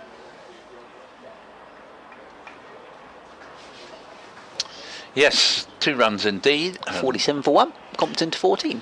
Because I think what's happened, when you're on a tour, I think it, being away from home gradually begins to take its toll and makes demands. Plus the fact the Australians picked quite an ageing side, and plus the fact they've suffered from quite a few injuries. Yeah. And all these factors are coming home to roost. Yeah, very much so. Porter bowls wide on the crease, down the leg side. Compton, not sure if he got bat on it or not. Rossington moves away to his right, gets hands on the ball, dropped it into the onside. Yeah, the Nathan Lyon injury is obviously massive. Yeah, absolutely. They've tried to rotate their seamers, the Australians, but Pat Cummins had a bad day yesterday. He's obviously the one that's played all the games so far. Was the one responsible for getting Australia over the line at Edgbaston, of course. Very much so. Yes, Yeah. I don't think there was any bat in that last delivery, but it would have been nice if Rossington had held on to it nevertheless. 28 to Finch and 14 to Ben Compton. Finch did all the earlier scoring, but Compton recently has been the one who's picked up a few runs, including his first boundary. Almost inevitably, Harmer has bowled unchanged from the river end. Yeah, he's just not been taken out of the attack at all. He just keeps on going, Simon Harmer. How many overs has he bowled now? 12. And all 12 from the river end, including the very first one with the new ball last night. Yeah, 7 overs, none for 10 so far. Yeah. As he bowls and is driven away square of the wicket by Harry Finch for 4. So just slightly over pitching there, Simon Harmer, and thanks to that delivery he's now conceded more runs than overs he's bowled. That's right. Yes, a moment ago you puzzled me slightly when you said 7 overs, none for 10. You meant 7 maidens. I did, sorry. None for 10 in his 12 overs, and he'll try again. Finch goes back, turns this one away past the short leg fielder. Oh, there was a little bit of an echo there as Finch advanced down the pitch of what happened to him in the first innings, where he was run out. Because, he got back in plenty of time, but it'd be a silly way to lose his wicket a second time. Hummer bowls, really tossing this one up. Played away into the offside, and they do come through for a single. Yeah, I couldn't believe that run out, because last week we had one where Midday completely sold Jack leaning down the river and was run out, and then for the 15 minutes after that, Kent couldn't run between the wickets without panicking and almost getting run out again. So to have a run out this week, this is a Kent team that normally you watch them run in T20 cricket and it's like the guys are telepathic. They almost don't seem to call, they just run on instinct. And to see Kent players getting run out was, over the last couple of weeks, is quite baffling, really. This is a baffling field as well, because we've now got a silly point who's in front of the batter in his eye line. Harmer around the wicket to Compton, turns past the outside edge of the bat into Rossington's gloves, and then there's a silly mid-off and now another silly mid-off. So there's almost a wall of players in Ben Compton's eye line as Harmer is trying to pitch the ball into some rough. Compton defending it back to the bowler.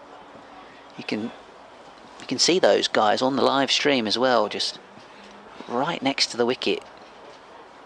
Boot of Dan Lawrence is almost on the pitch itself. Wesley next to him. Subfielder under the lid. Pushed away through the covers by Compton. He has to run around Dan Lawrence, who stood completely still. Almost has to run back through the 2 fielders to get up the other end. There's a bit of an obstruction going on. Bit of a queue of individuals to try and get past for Compton if he was going to come back for 2, and they chose not to anyway. So end of the over. Compton has 15. Harry Finch moving on to 33 with that boundary. And the deficit is below 200. It's down to 198. With Kent 53 for 1. Doug Bracewell coming into the attack to replace Jamie Porter at the Hayes close end. There's an interesting parallel battle going on. One at Lord's and the one here at the county ground. The top 2 in the table are both looking to try and force victories on the 3rd day in order to prevent having to play on or risk waiting for this awful weather forecast on the 4th day. At Lord's, Surrey need 11 wickets to force a victory, and here Essex need 9, because Middlesex at Lord's are 223 for 9, and when the last wicket goes down, Surrey will almost inevitably enforce a follow-on, having scored 433, and here needing to bowl Kent out today. They need to pick up another 9 wickets. Kent need 251 to make Essex bat again, and Essex, as I say, need the 9. Bracewell bowls, and a little bit of a flick. There could have been a strangle there, because Compton just flicked the ball down leg side. Wasn't a good delivery, but a sort of moderate deliveries can nevertheless bring wickets. Somerset are about to beat Northamptonshire, which would be good news for Kent supporters. Northamptonshire have averted an innings defeat, but they were 224 all out, and Somerset at 8 for no wicket second dig just need another 46 runs with 10 wickets in hand to achieve a victory there.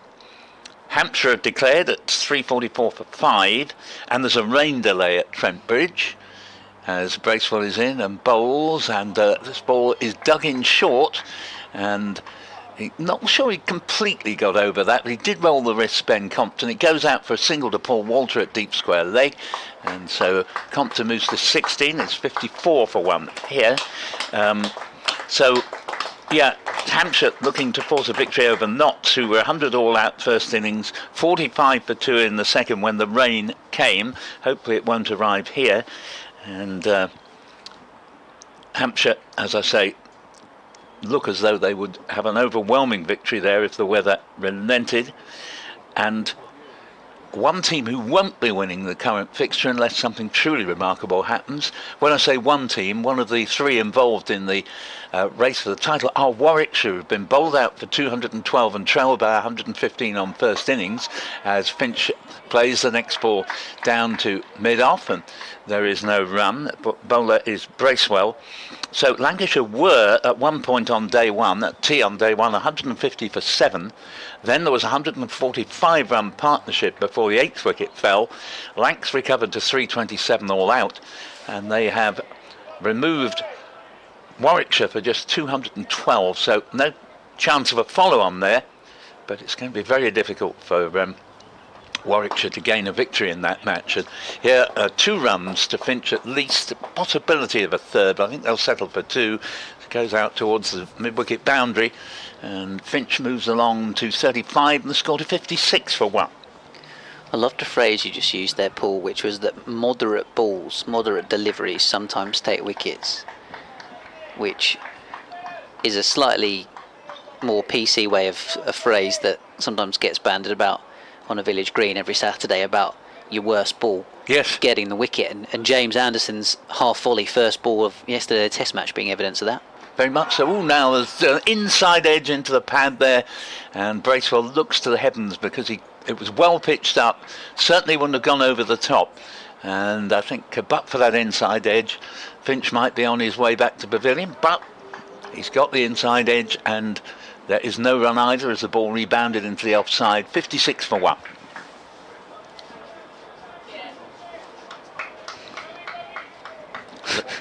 Just seeing an email that we've got from Andy, who's I think working from home. He's got us on one screen. Bracewell bowls a leave outside off stump, end of the over, 56 for 1. Yes, indeed, he is working from home. He's got us on one screen. He's got the Test match on his TV.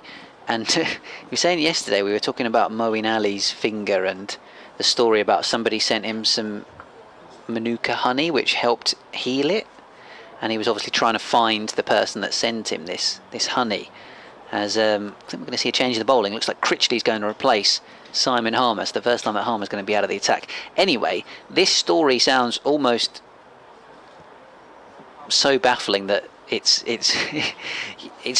sounds unbelievable, but then it's so weird and wonderful that you just wouldn't make it up. So he said he had a niece living with them for a while whose late mother was from New Zealand, and apparently she was an expert with different types of medicine. And so one day, he says, a squirrel with a bad foot appeared at our back door. This sounds like a sort of children's TV program that a talking squirrel or something would appear at your back door and go, I've hurt my foot, can you help me? But he says, my niece said that manuka honey would be worth trying. So we coated some nuts in the manuka honey and fed them through the cat flap to the sickly squirrel. This gets better. Critchley still hasn't bowled yet. And sure enough, over the next few days, apparently the foot miraculously healed. But that wasn't the end of the story, because the squirrel kept coming to the cat flap every morning to try and get more of these honey-coated nuts. And now he'd put on a few pounds as well, as this one grips from Critchley and turns sharply into the front pad of Compton. Yes, a good move, I think, to bring Critchley on at this stage, because recently, if anything, he's had a bit of an edge over Simon Harmer, certainly in terms of strike rate and maybe of just wickets taken. Often gets one in his first over. Here he comes once more, wide on the crease. Attempted sweep shot from Compton. I think he's missed it, and I think everyone has. He's going away for 4 runs, and byes are indeed signalled. So it's turned past Compton, past Rossington, and gone away for 4 all of its own accord, the ball there, and Kent are on to 60 for 1. Yes, it won't be too disappointed at conceding the 4 byes. They'd rather not have done, but they will, I think, be heartened by a good start this from Critchley. So thanks to Andy for that email. Either he's been watching too much children's TV, or that is an amazing story. I love the idea of a squirrel coming to your back door, visiting every day. Here comes Critchley, again bowling wide on the crease, getting some turn. Back goes Compton, playing defensively back up the pitch. Wesley has plenty of cards in his pack in terms of bowlers to bowl. As well as the obvious 4, he's got Paul Walter as well as Matt Critchley. Few shots being played, because that one as well was against the spin, wasn't it, from Compton? Whereas, just pure defence, it's difficult to bowl a side out hell-bent on defence. Critchley flicked around the corner by Compton. That was slightly shorter, and it's a risky shot, really, to nurdle it round the corner in that fashion when there's a short leg and a leg slip in play, but Compton managed to put it between the two of them. So at the end of the over, Kent have moved on to 64 for 1 here on BBC Sport Online, BBC Radio Essex, BBC Radio Kent. 35 for Harry Finch, 20 for Ben Compton. Critchley's first over. Well, 4 off his figures and then 8 runs because of the 4 byes. Bracewell about to continue from the Hayes close end of the ground. No further wickets as yet in the Test match. England's lead 151 runs over Australia. We've also heard from Carolyn. Thank you very much. Good to hear from you as always, Carolyn. And you say, I'm just listening to your conversation on seagulls at Chelmsford. Seagull is just a synonym for gull, which is a collective term for the many species of gull that exist. There is nothing wrong with referring to seagulls as a generic term, as Bracewell bowls, and this ball's forced away toward the cover boundary. I think 3 runs are fairly likely. It won't quite have the legs to reach the boundary. Jamie Porter retrieves 3 runs indeed, 67 for 1, and suddenly the scoring rate shooting up. And Carolyn continues, I was at the ground yesterday, and alongside the numerous herring gulls I also spotted black-headed gulls and lesser black-backed gulls, so seagulls should be perfectly fine. Thanks for the commentary, and I agree about Will Buttleman. I think he's been hard done by after covering well for Rossington while he was injured. Thank you very much for that, Carolyn. Yeah, thank you, because I did notice that yesterday, that there was definitely some different types of gull. I must admit, I've been generally avoiding the bird chat because it's not my area of expertise, but I love just how much controversy and interaction it has led to, how many people want to weigh in on the gull terminology. debate. And the other thing it shows, as part of our email service, is that people, of course, they're interested in the cricket, but there's more to life than cricket, and they're also interested in whatever topics come up. As this ball is played, nicely stopped there by Critchley at point, and no run. The batsman's Compton. We've got a bit of sunshine, but it's generally clouding over. Some of the cloud is just a little bit threatening. We know that rain has stopped play at Trent Bridge, but Kent so far has gone nearly an hour and a half without losing a second wicket. Compton grinding away, 81 deliveries for his 20. 71 balls for Finch, who's actually scoring a run every 2 balls. Bracewell bowls to him and comes across his stumps and plays it down to mid-on. There is no run, score remaining at 67 for 1. 251 is what Kent need to ensure that Essex would have to bat again and avoid the innings defeat. Bracewell bowling from the Hayes close end with just Alistair Cook, the lone conventional slip, though Dan Lawrence is at leg slip. There's also a gully. And this ball is pulled away. Terrific attempt by substitute fieldsman Noah Thame there to take an unbelievable catch at short mid-wicket. It goes out to Paul Walter in the deep, and they get a single. 68 for 1, and Compton on to 21. Our subfielder Noah's got a bit of a mullet on the go, hasn't he? It's a very niche haircut. Yeah. Can see it now. He's got his helmet tucked away behind the wicketkeeper. Just 4 helmets now. One of them's been removed. Like what I saw of Noah Thame in his one appearance in the game against Ireland here. Bracewell to Finch. Plays this to backward point. Jamie Porter. And no run. 68 for 1 on the board. And Ben leaves us briefly. Victoria will take his place, and when Ben has done his 12:30 update, I will make way for him, and Victoria and Ben will take you up to lunch here for BBC Radio Kent, BBC Essex. I'm Paul Newton. Great to have you on board. So a slight delay. You're not missing anything, but we will very shortly be underway again.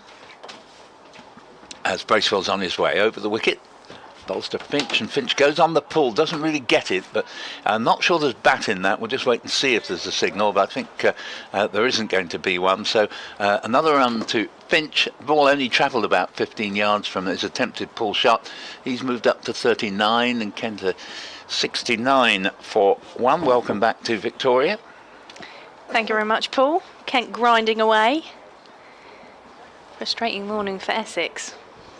Yes, I had a feeling that Kent would provide obdurate defiance here, because there was no lack of spirit in their performance in the field yesterday, even though in the end there was that incredible partnership between Harmer. Took 30 balls to get off the mark, and then absolutely smashed the ball out to all parts of the ground in his 83 not out, setting up the declaration.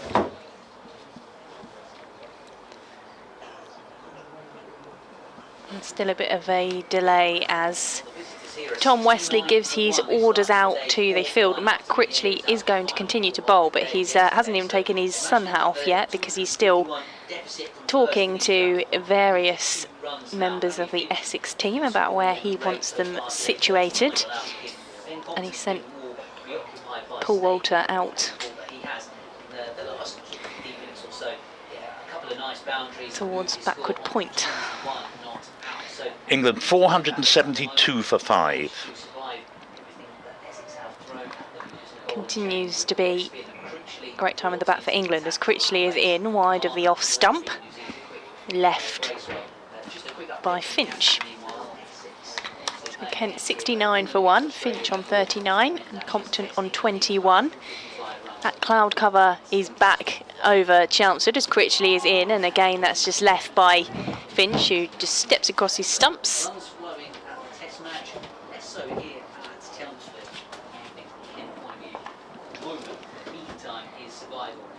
In comes Critchley, number 20 on his back, and this time Finch is down, sweeping past the square leg umpire and trickles towards the boundary. It did start to slow up, but it has just run into the rope in front of the pavilion for 4 runs to Harry Finch, who got down to the ball, got it away, and it just did start to slow up in the outfield, but has made its way to the boundary for 4 runs, and Kent is 73 for 1.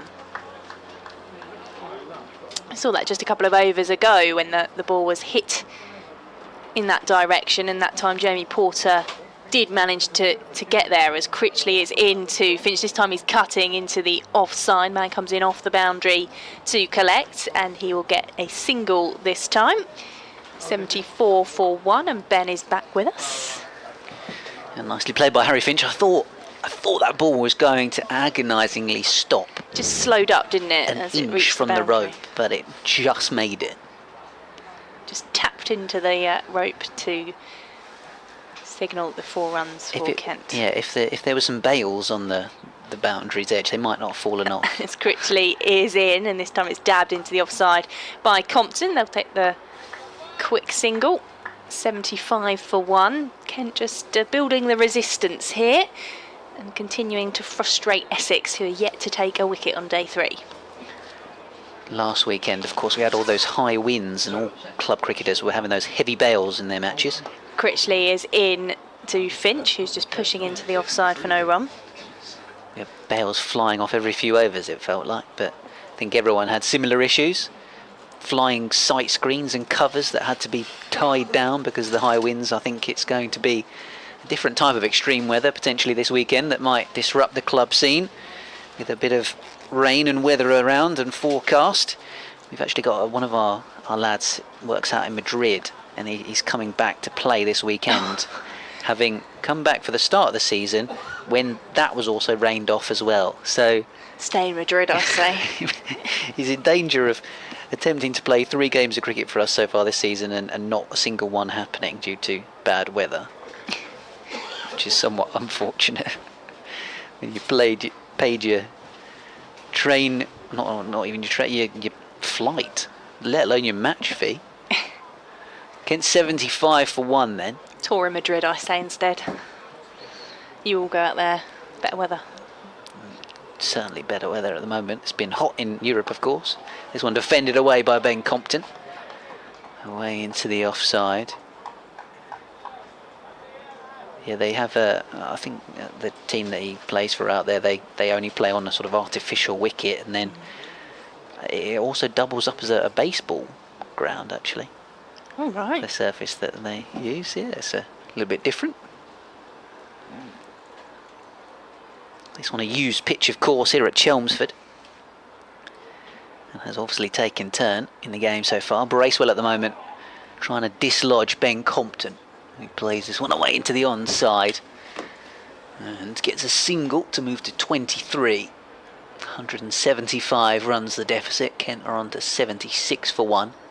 Harry Finch is on 44.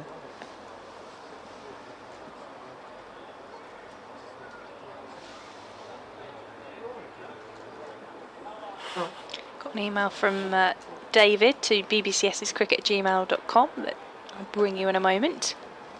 Yeah, thank you all for your emails. It's been a fantastic number of people getting in touch. Short ball, pulled away by Finch, down towards long leg. There is a fielder down there. My view is slightly obscured by the window. I thought they might have been going for 4, but in fact there is a fielder down there in the deep. So Finch takes 1 to move to 45. David says, long-time fervent Essex fan, exiled in Devon. I've noticed that right now the test in day 3 has not bowled 180 overs yet, while the match in Chelmsford has 40 overs more. The county game is a much better watch. DRS and constant fielding changes at tests must be part of the issue. Absolutely love the Essex commentary. Thank you very much, David. That's a good point. Run rates test match cricket are despicable. Short ball, Compton hooking. Paul Walter is loitering in a massive acreage of space on the leg side, but he's in exactly the right spot seemingly for the Ben Compton hook shot, because that's not the first time Compton has played that stroke, and it's gone straight to Paul Walter. all along the ground, mind you.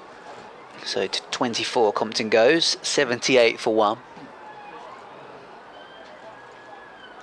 Discussion taking place between the skipper and bowler. Suffielder's throwing his helmet off, and it's joining the queue behind the wicketkeeper once again. Dan Lawrence is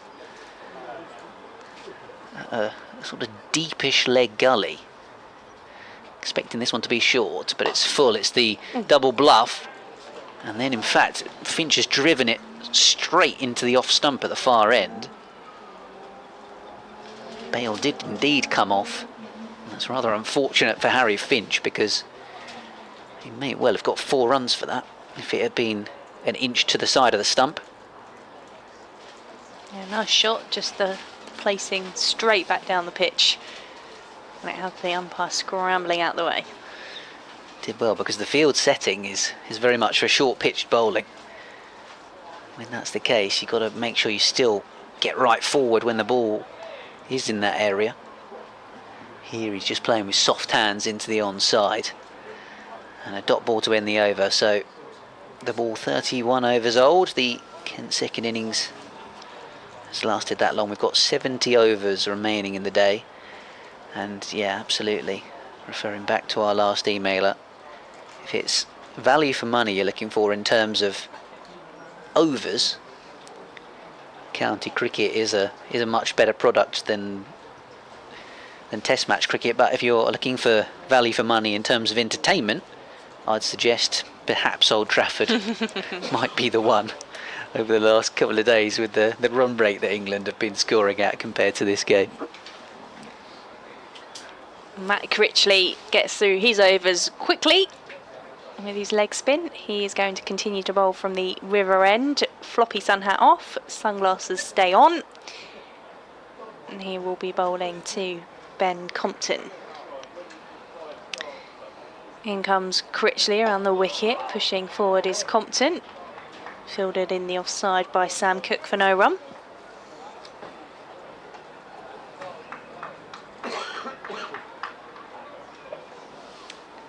Second ball of the over, in comes Critchley, and this time it pulled into the deep and fielded on the boundary for just a single in the end. Just watching in front of the Felsted stand as Bracewell came round on the boundary and picked that ball up.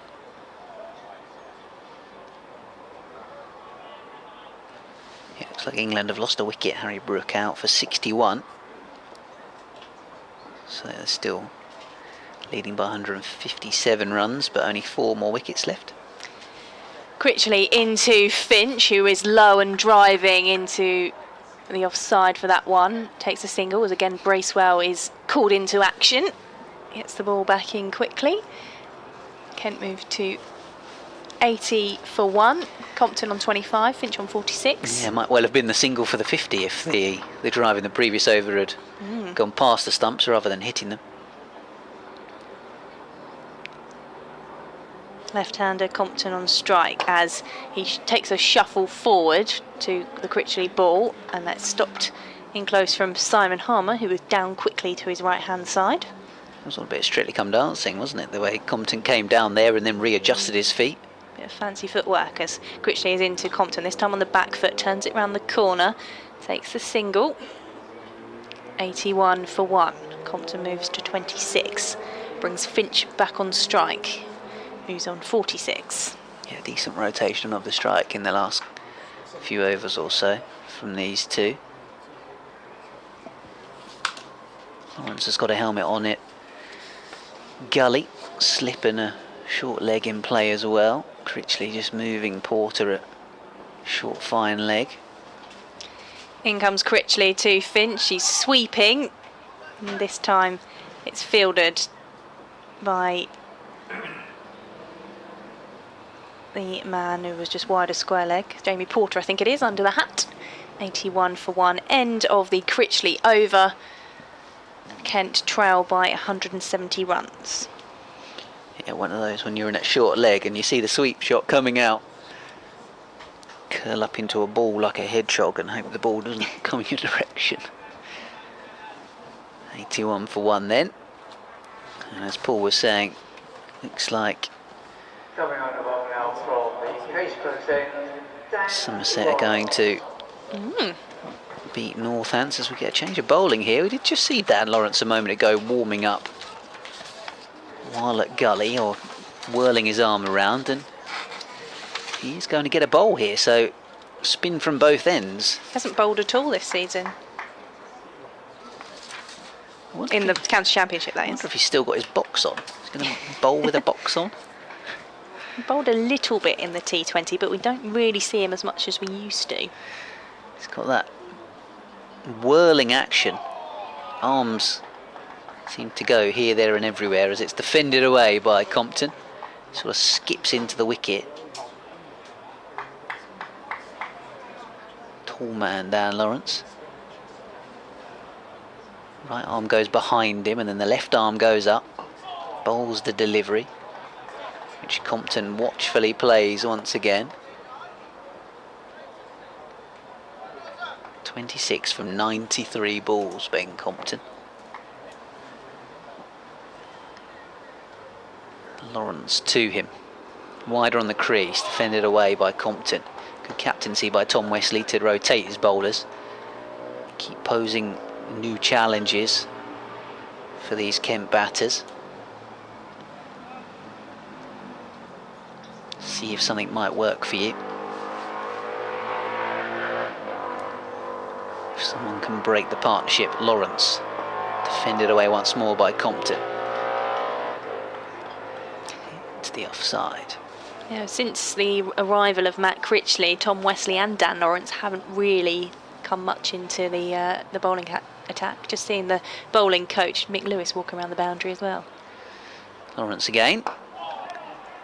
Dug out by Compton into the covers where Critchley is fielding with the floppy white sun hat. Bright blue sunglasses on.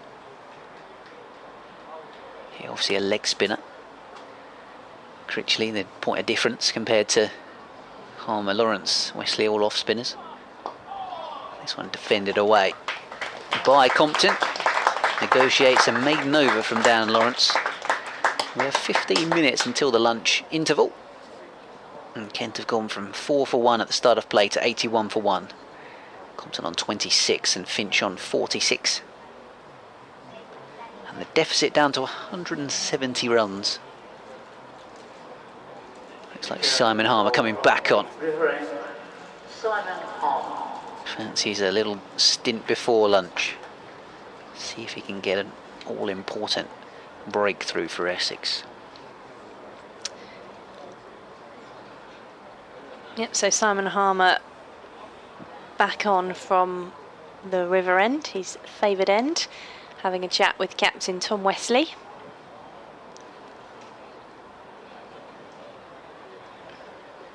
Compton just readjusting at the non-strikers end as well. Finch remains on 46. Here will be the man on strike to Harmer once he's finished this chat.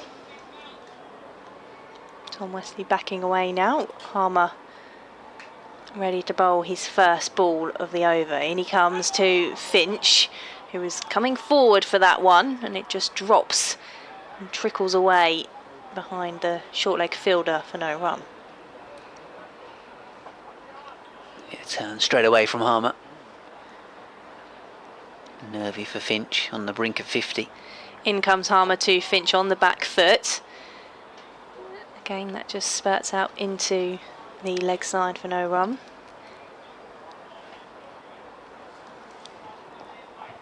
Harmer's taken his sunglasses off because it is grey skies above us at Chelmsford as he is into Finch. And again, he's not able to get this ball away as the leg slip. Matt Critchley this time does the fielding.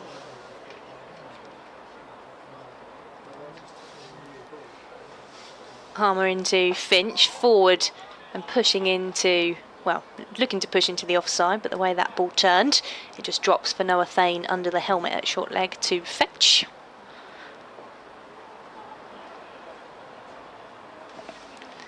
Four dot ball so far. Harmer into Finch on 46, takes an edge this time.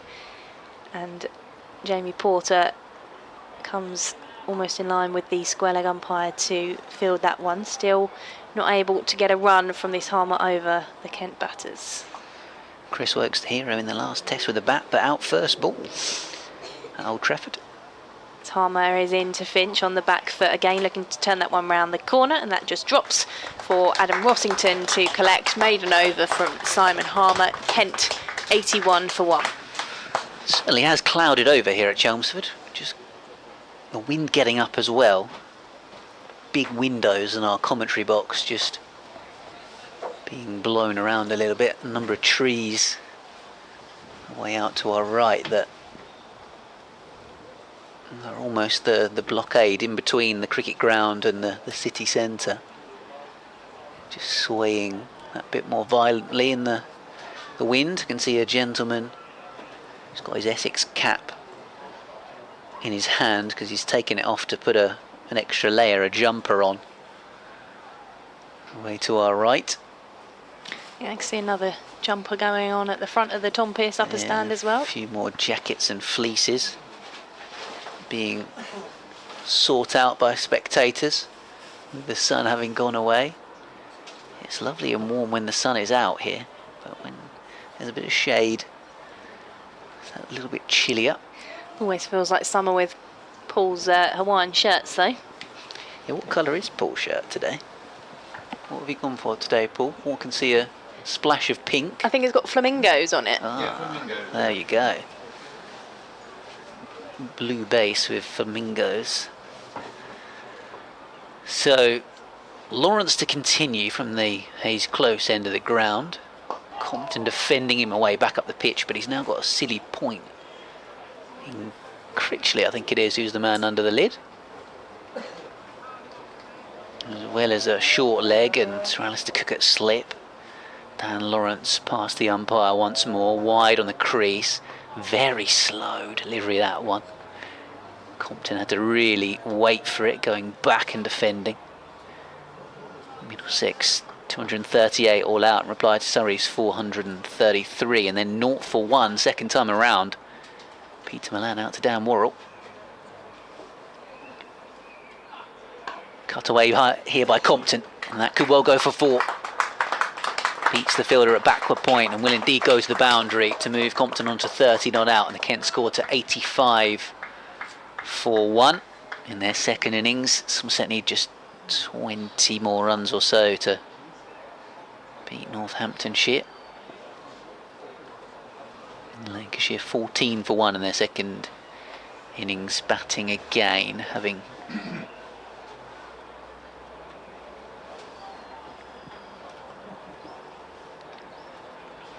did they bowl Warwickshire out? Yeah, for 212. This one defended away into the onside by Compton. So Lancashire opting to bat again and try and build their lead once more. So no hangover for Somerset in their county championship game at Northampton. No, they did it right last week when they rested a bunch of players as well. This one's defended away by Compton. Sort of found their form again when they came here to Chelmsford at the start of June. It wasn't quite clicking for the batting order. Lawrence bowling. Defended past silly point and away into the offside end of the over. 85 for 1, yeah. James Roos had a fantastic season. Casey Aldridge has done pretty well with the bat. A couple of big partnerships, but yeah, perhaps guys like Lammonby, Abel Bartlett haven't scored as heavily as they have done in previous seasons, perhaps. Yeah, James Roos, certainly someone to be excited about for the future. Paul's been in touch at bbcessexcricket@gmail.com on the subject of T20 finals day, which I'll get to in a mo. Simon Harmer bowling once more from the river end, and we know he gets through his overs fairly swiftly, so all eyes on the South African spinner as he is into Finch, who just turns the wrist towards that one as it trickles away into the offside for a single, moving him on to 47. Being patient as he looks for his second half century of the season. Ben Compton is on to strike. And there's various discussions about who needs one of those many helmets out on the pitch.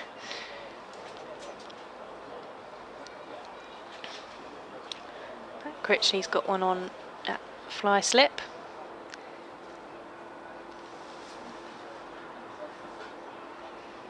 And Ben Compton is just asking someone to move.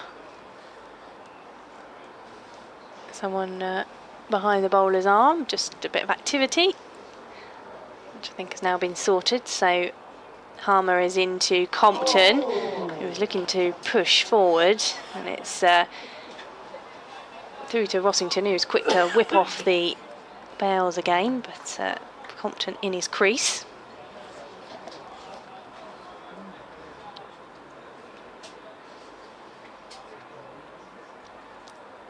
In comes Harmer to Compton. This time he takes a step back, swipes that one into the offside, and that's going to be chased to the boundary by Jamie Porter. He won't reach there though, and it will be 4 runs to Ben Compton, who just taps gloves with Harry Finch.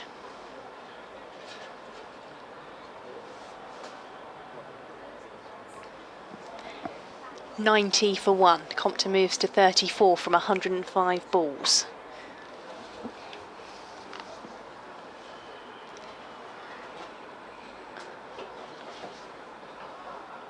In comes Harmer to Compton. It's full of ball. It's just dragged back down the pitch by Compton for no run. Harmer collects.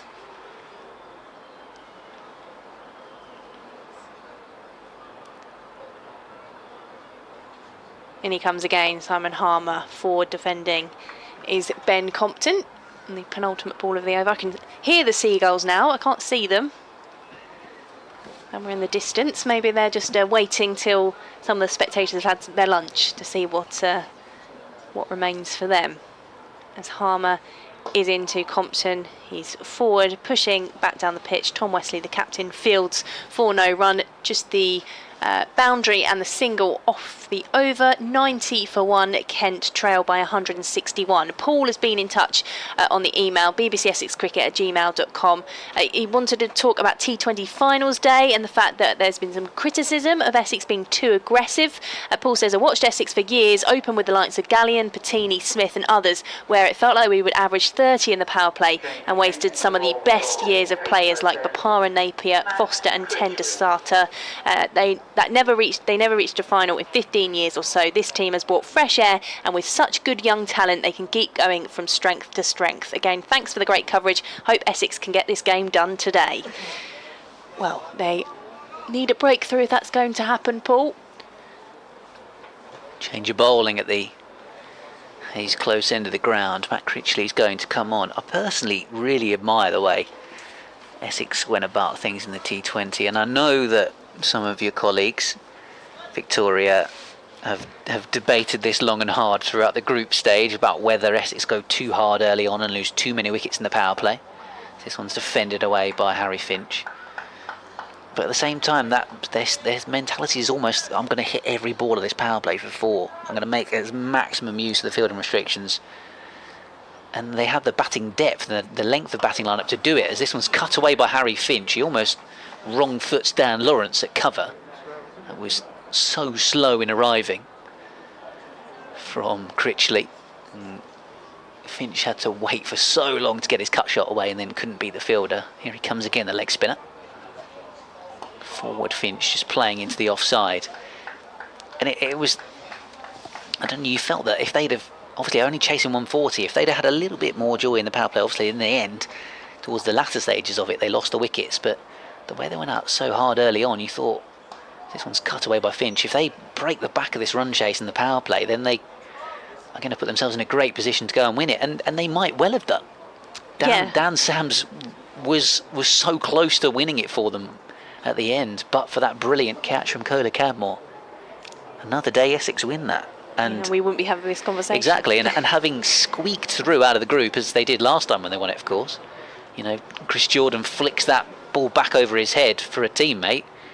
Kent make the knockout stage instead of Essex, but on another day they might have even won it, and that is, you know, credit to that fearless approach of the top order batters, who very unselfishly don't look to sort of play for their own average or try and get the best score they can. They go out and try and make maximum use of the power play and get their team off to the fastest start they possibly can. And obviously we had that fantastic game at Canterbury where both teams lost 4 wickets in the power play, but Critchley scored a brilliant 50 to win Essex the game, and then 100 for him in the first innings, and here he is with a ball in hand, and a lot of close catches in for Compton, who's defending into the offside. 34 now from 109 deliveries. And there's a slip, leg slip, short leg, a short cover, now 2 short mid wickets. It's Critchley around the wicket, bowls to Compton, he leaves it alone outside the off stump. He offered the pad at the ball, missed the off stump by more than I think the U's and R's from behind the stump suggested. 91 for 1 Kent, and trailing by 160 runs, and we'll have one more over before the lunch break. Somerset beaten Northants, by the way, by 9 wickets. Job done for Somerset in that one, and Northants' woes in Division 1 continue. They remain rooted to the foot of the table. Can Essex find themselves a breakthrough before the lunch break here at Chelmsford? Simon Harmer to bowl from the River End. Harry Finch on strike. He pushes that one back down the pitch. Harmer has the ball in hand again. Harry Finch having to be very patient. He's on 48. And he's got Simon Harmer bowling at him. Harmer in on the back foot this time is Finch. It's dropping into the leg side, but no chance of a run. Can smell someone's lunch. Feeling a bit hungry now. Harmer into Finch, and that one's floated up. And it's collected behind the stumps by one of the 3 in the helmet. As Harmer is into Finch. And that's just forward from the Kent batter. Again back down the pitch, 4 dot balls so far in this Harmer over. He really looped that last delivery up, trying to tempt Finch into playing a shot to try and get to his 50. Didn't get suckered in. Lawrence now in tighter short leg. Harmer in to Finch, moves the bat out of the way.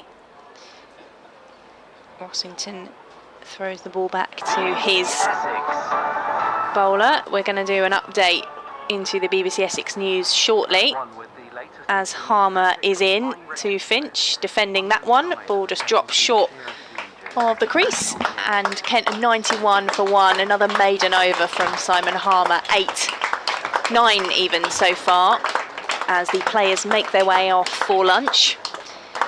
So at the lunch break, Kent 91 for 1. They trail by 160 runs. Finch will have to wait a bit longer to get that half century. He makes his way off the pitch with 48, and Compton is on 34. So we'll do the update into the BBC Essex News, and then we will be back after the lunch break on the BBC Sport website and app.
of the Essex attack in the morning is now appearing after lunch. It may be that he has to have some food inside him before he can be entrusted to carry his 6'7" around with the ball. I refer to Paul Walter, of whom I'm a great fan. I always feel that Essex could make more use of him. He was such a good player last season, but only got one game in the first 6 this, and I won't be removed from my stance on that, but I think it was a mistake to leave him out.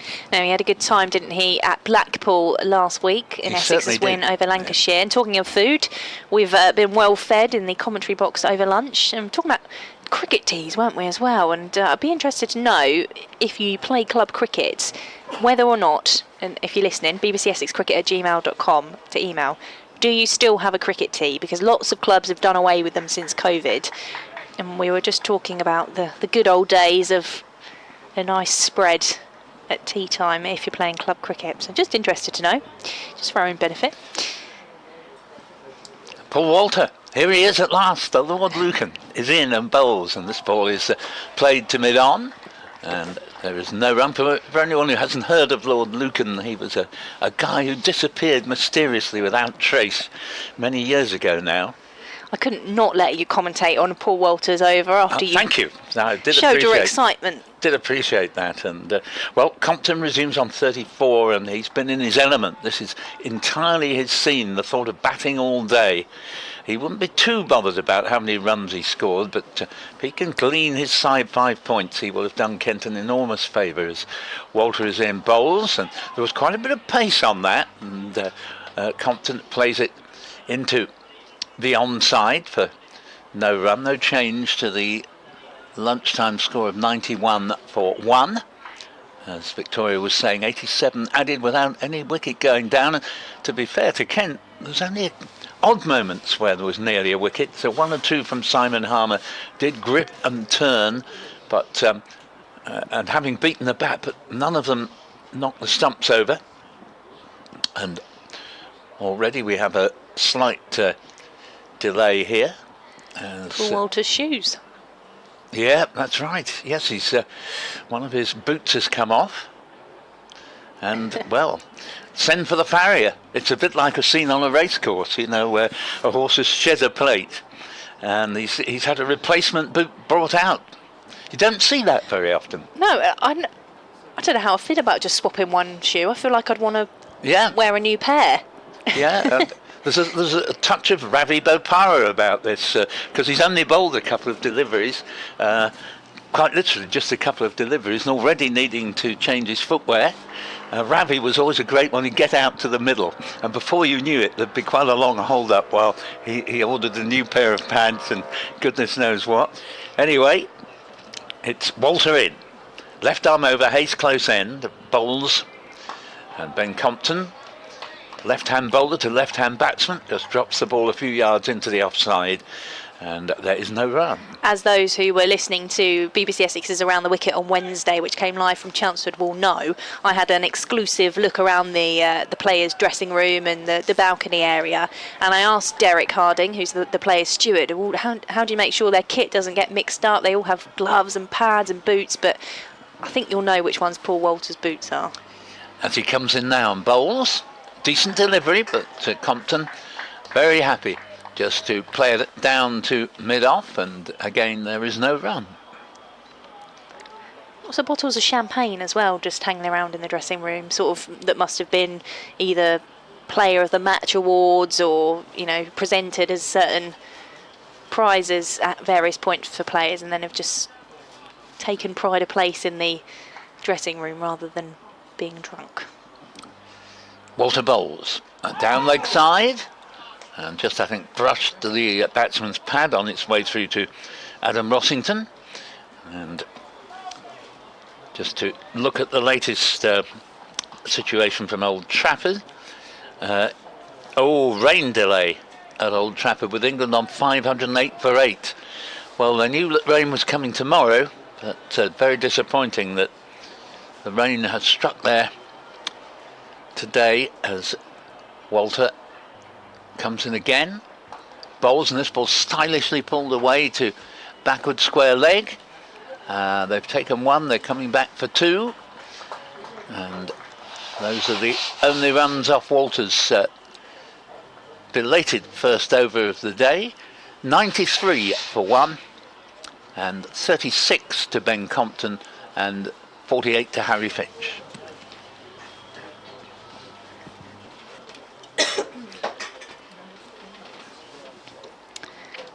Certainly still a little bit chilly here at the county ground. The sun is trying to peek its way through the clouds. Simon Harmer will bowl from the river end. He's been bowling well. He's bowled 9 maidens in his 16 overs, but like the rest of the Essex bowlers, hasn't been able to find a breakthrough with the wicket that they need. No, and that's, I think, been critical. I think he was always going to be the man on whom Essex's hopes chiefly depended. Not that there's any shortage of other good bowlers, but Simon Harmer can win you matches on his own, as it were. In comes Harmer to Finch, and he wants the quick single. As he turns that one round the corner, he will get there. So he moves on to 49. He's been hanging around those late 40 scores for probably around about the final 45 to half an hour of the morning session, but he's one away now from that half century. He's now off strike. Ben Compton is just retaking his guard. Yes, Essex sort of hoping and praying for a mistake somewhere from one of these two batsmen. In comes Harmer to the left-hander. He was shaping to get forward. It's through to Rossington for no run. We could probably find another half dozen examples of that very delivery, which has beaten the left-hander's forward prod, but it's never taken the edge and never hit the stumps. In comes Harmer going to Compton, who this time is getting forward and does get bat on ball to push it back down the pitch to where it came from. Can't rule out the possibility of a shower this afternoon. Don't think it would be very long-lasting. As Harmer is into Compton, who again is just getting forward to that one and playing it back to Harmer. Winds in the northwest, and we do have some quite heavy cloud cover around. You can probably hear in the background a train passing about a quarter of a mile away. Harmer is into Compton. He gets forward again. This time it takes an edge into the leg side. They'll take the single. Move on to 97 for 1. So Harry Finch will face the final ball of the Harmer over, and a final chance this over for him to reach his half century. In comes Harmer over the wickets, and forward was Finch. It was through to Rossington, and again he was quick to try and whip the bails off, looking to see if he could catch out Finch. Finch was in his ground, so Kent a 97 for 1, 2 from Harmer's over. Well, Harmer had the beating of both batsmen in that over. They each, to one of the deliveries, played and missed, and always a hope there that sooner or later, it'll have to be later rather than sooner on this occasion, the wicket will come, and there might be just a little bit of hope from what we saw in that over that if one wicket fell and a new batsman came in, these two are now well attuned, but a new batsman might find it a different matter, and once wickets start to tumble, Essex would be hoping that they go on tumbling. Here comes Walter to bowl his second over from the Hayes close end, and this ball's played back whence it came. Surrey look as if they're going to beat Middlesex, but there's hardly any great surprise in that. They made 433. They bowled Middlesex out for 238 this morning. Middlesex are 38 for 1 in their second innings, 195 behind on first. Somerset, meanwhile, have beaten Northants. Good news that for Kent, as Walter comes in and bowls to Compton. Brilliantly caught. Fantastic catch at leg slip by, no surprise at all, the man who can't keep his name off the score sheet, Simon Harmer. If he's not taking wickets, he's taking amazing catches. He was fielding at leg slip, and Compton departs disconsolately. He deflected it and it was well out of Harmer's reach, you'd have thought, but he dived to his left. His hands are almost infallible and he took it absolutely amazingly. I mean, that is a 10 out of 10 catch, and there was the mistake that I referred to. It wasn't, in fact it was probably the worst ball that Walter's bowled, way down leg side, but this is how Walter gets some wickets, and don't worry about whether he deserves to. If he takes wickets, get him on. Yeah, just inviting Compton to play at that and try and punish him. And in fact, he's just floated it towards Harmer, who was diving away to his right-hand side, tumbling a couple of rolls as he took that catch. One-hander, beautiful, just watching the replay now. And that's the breakthrough Essex needed. But Ben Compton, what a patient innings from him as well to have put the 39 on the board that he has, but I think it's around about 121 balls. Just wait until the replay stops playing on the scoreboard to just confirm that. It's gone off there now anyway. But yes, we know it's not a quick wicket to score on, but Ben Compton really dug in and was patient there. But amazing catch from Simon Harmer. He just felt that once Essex could get a breakthrough, that perhaps that will just be the kickstart that they need. Exactly right.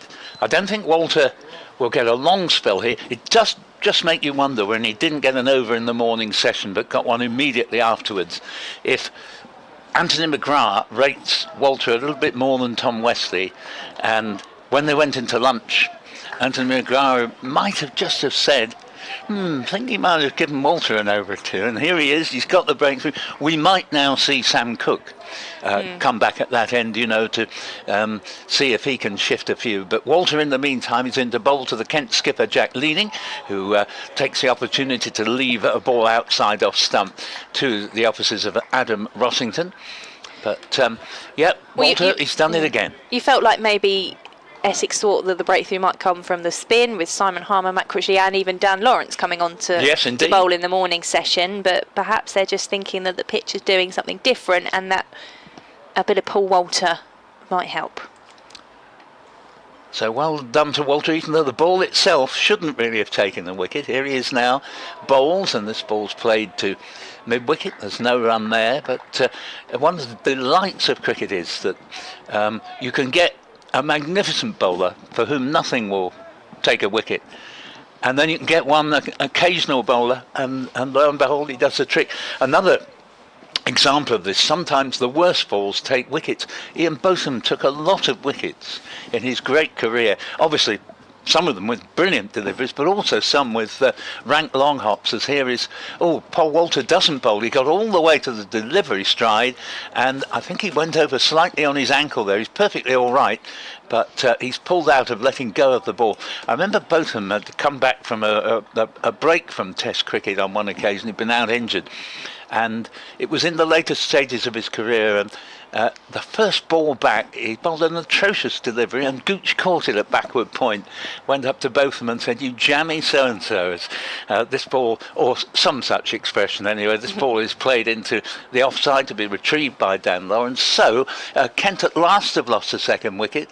A very obdurate 39 from Ben Compton, ended by a quite brilliant catch from Simon Harmer at a sort of leg gully, and 97 for 2 are up on the board. 251 needed to avert the possibility of the innings defeat, and here is Walter in now and bowls to Jack Leading, and Leading deflects this to backward point. There's no run there. It's fielded by Noah Fame, substitute fielder all day for Robin Dass. I say all day so far, and the over ends applause for Paul Walter. It'd be interesting to see whether Tom Wesley gives him another over or two, but I don't think it'll be a long spell. Simon Harmer now, be interesting to see how he gets on with a chance to bowl at a new batsman to the crease. Well, Paul Walter will be saying, "Skip, got a wicket maiden." Yes. Put me on again. Simon Harmer, having taken that amazing catch to dismiss Ben Compton, is back on bowling from the River End.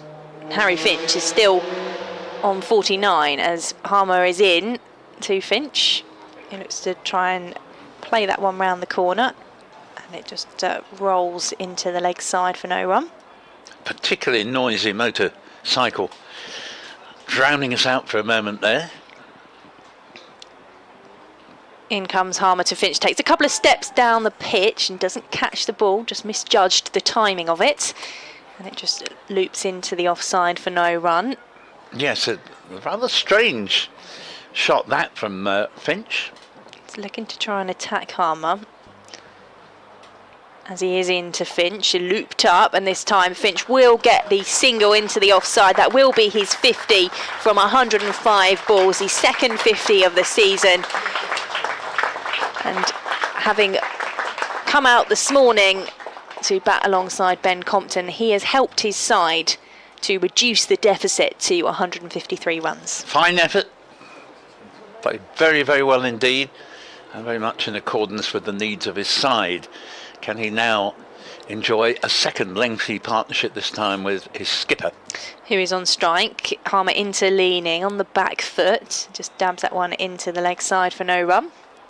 The Kent batting order, of course, subject to having to comply with the rules as if a player, in this case Joe Denley, has been off the field for a long time.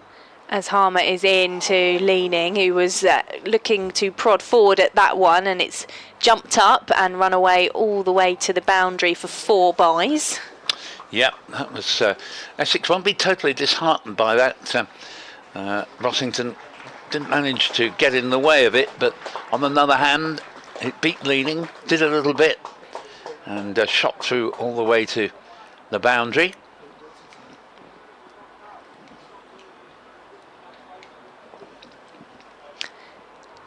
Harmer is in to leaning. He was looking to cut that one, but it's just played into the ground and loops up for no run. End of the Harmer over, so the single from it, 4 byes to the score as well. 102 for 2 on the board for Kent. They trail by 149 runs. Yes, an example there. Later in his innings, Jack Leaning would have hit that for 4, because it was short and outside off stump from Harmer, and as I say, if he weren't new to the crease, I think it would have been a boundary, but as it was, there was no timing there. Walter certainly is going to be given another over, see if he can wreak some more damage, but I don't know, I don't want to suggest something that might not be true, but I have a suspicion that the only man in the side who could possibly have caught that catch in the last Walter over happened to be the one who was there. It was an astonishing catch from a brilliant fieldsman. Harmer still at leg slip, but to the right-handed Finch, but he's not relevant to the next ball, which is played down to mid-on. Jamie Porter from the bowling of Paul Walter. 102 for 2. And Essex, well, you couldn't blame them if they were becoming a little bit despondent at not getting a single breakthrough in the entire morning session. But certainly their spirits would have been considerably raised by getting rid of the ever obdurate Ben Compton for 39. Walters in, bowls to Finch, and Finch takes a single to move on to 51. Porter runs round from mid-on to mid-wicket to do the fielding. 103 for 2. So Somerset have beaten Northampton. It was Finch before who twice brought Jamie Porter a mention, and now he gets a third in the over. 103 for 2 with 51 to Finch, and Leaning yet to get off the mark.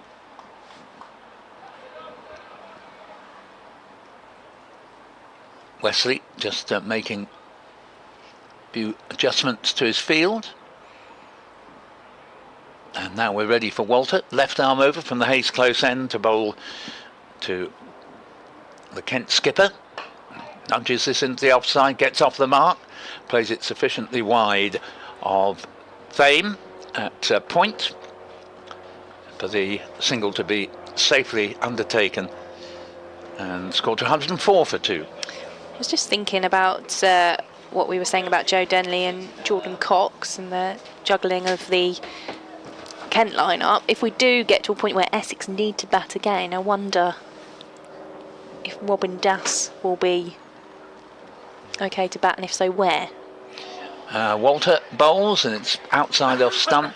Well, the rule always used to be, if somebody had been off for really quite a long time, that you had to wait until the fall of the 5th wicket before you could come in, so that meant number 7.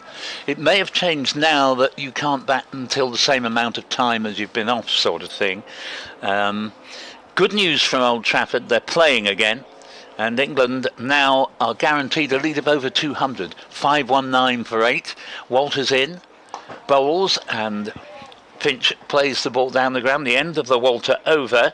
Bairstow is 46 not out, and Broad 3 not out after this morning the losses of Stokes for 51, Brook for 61, Wilkes for 0, and Wood for 6.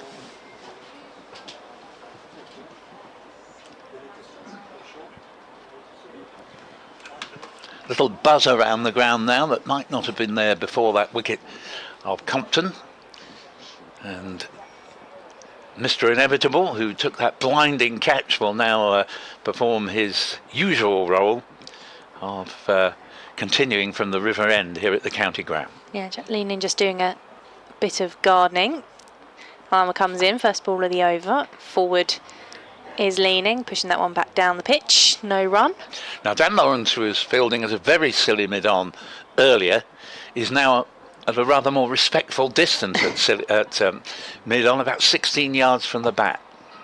As Harmer is in, and again this is defended by Leaning. Still a little bit silly. Yes, yes, a lot of silliness going on out there as Essex desperately look for wickets, with also a forward short leg, a backward short leg, and a conventional slip. Harmer is into Leaning and just plays this one into the ground as it trickles out to Dan Lawrence. Just takes a couple of steps to his right hand side to retrieve the ball. Back to Harmer, 3 dot balls so far.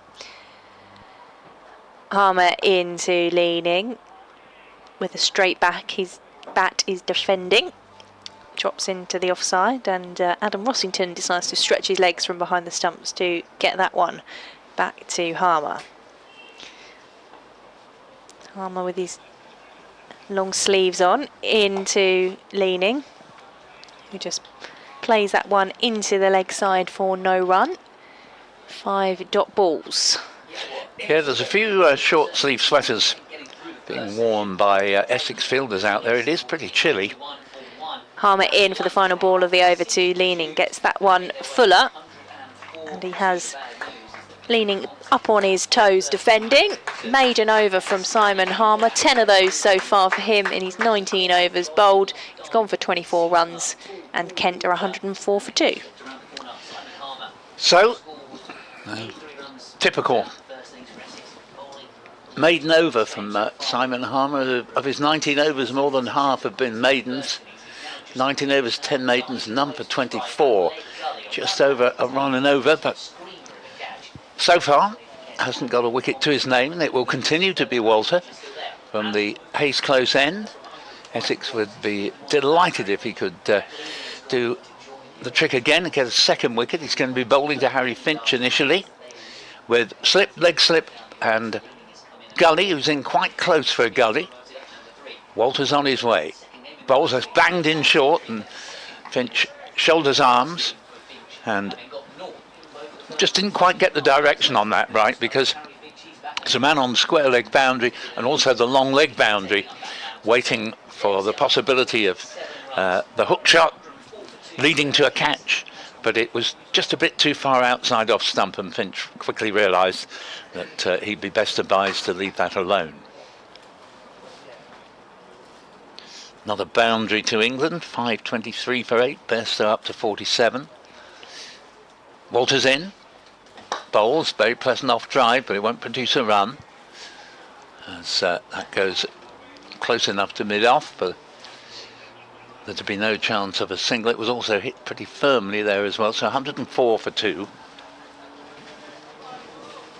Some of that particularly heavy cloud from which under which play started immediately after lunch has moved along, but not impossible that we might get a couple of interruptions maybe. Don't think they'd be lengthy ones. Quite a strong breeze will make sure the clouds move over fairly quickly. This is over pitch, but batsman Finch misses out on that one as he hits Lawrence at cover, and Don't know if we're sticking, are we, to the changeovers at 2 o'clock rather than at 2:10, Victoria, so maybe... I will make way for Ben yep. Watts. Just makes it easier for Ben to time his updates. Matt Critchley has come down to field below us, at about 10 yards up from the third man boundary. And we've got Alistair Cook at conventional slip and Simon Harmer at leg slip.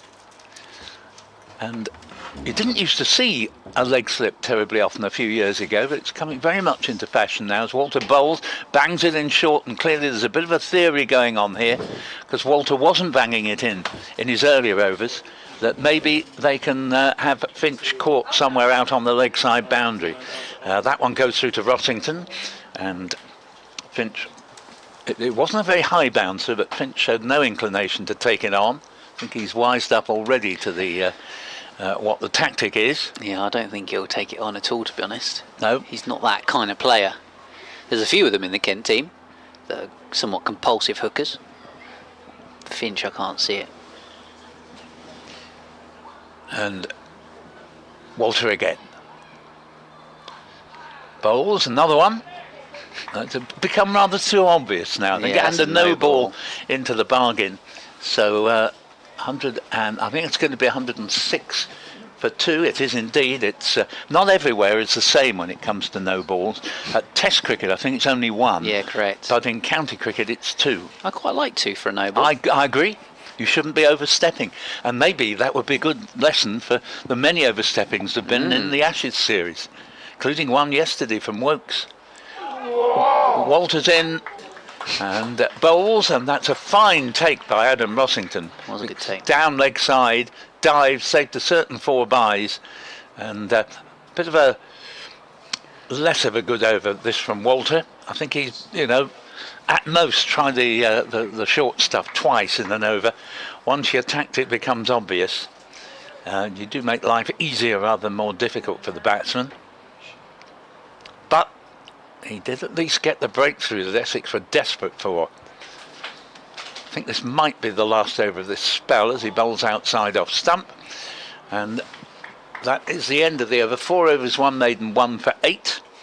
And we all felt in the box here that it was strange he hadn't had an over in the whole of the morning session, bearing in mind Essex hadn't been taking wickets, and very pleased he came on, and almost immediately, thanks to a magnificent catch by Simon Harmer at leg slip, diving to his right, produced the breakthrough. But now I think probably we will see one of the professional, if you like, quick bowlers come on. I'd be surprised if we don't see Sam Cook fairly soon.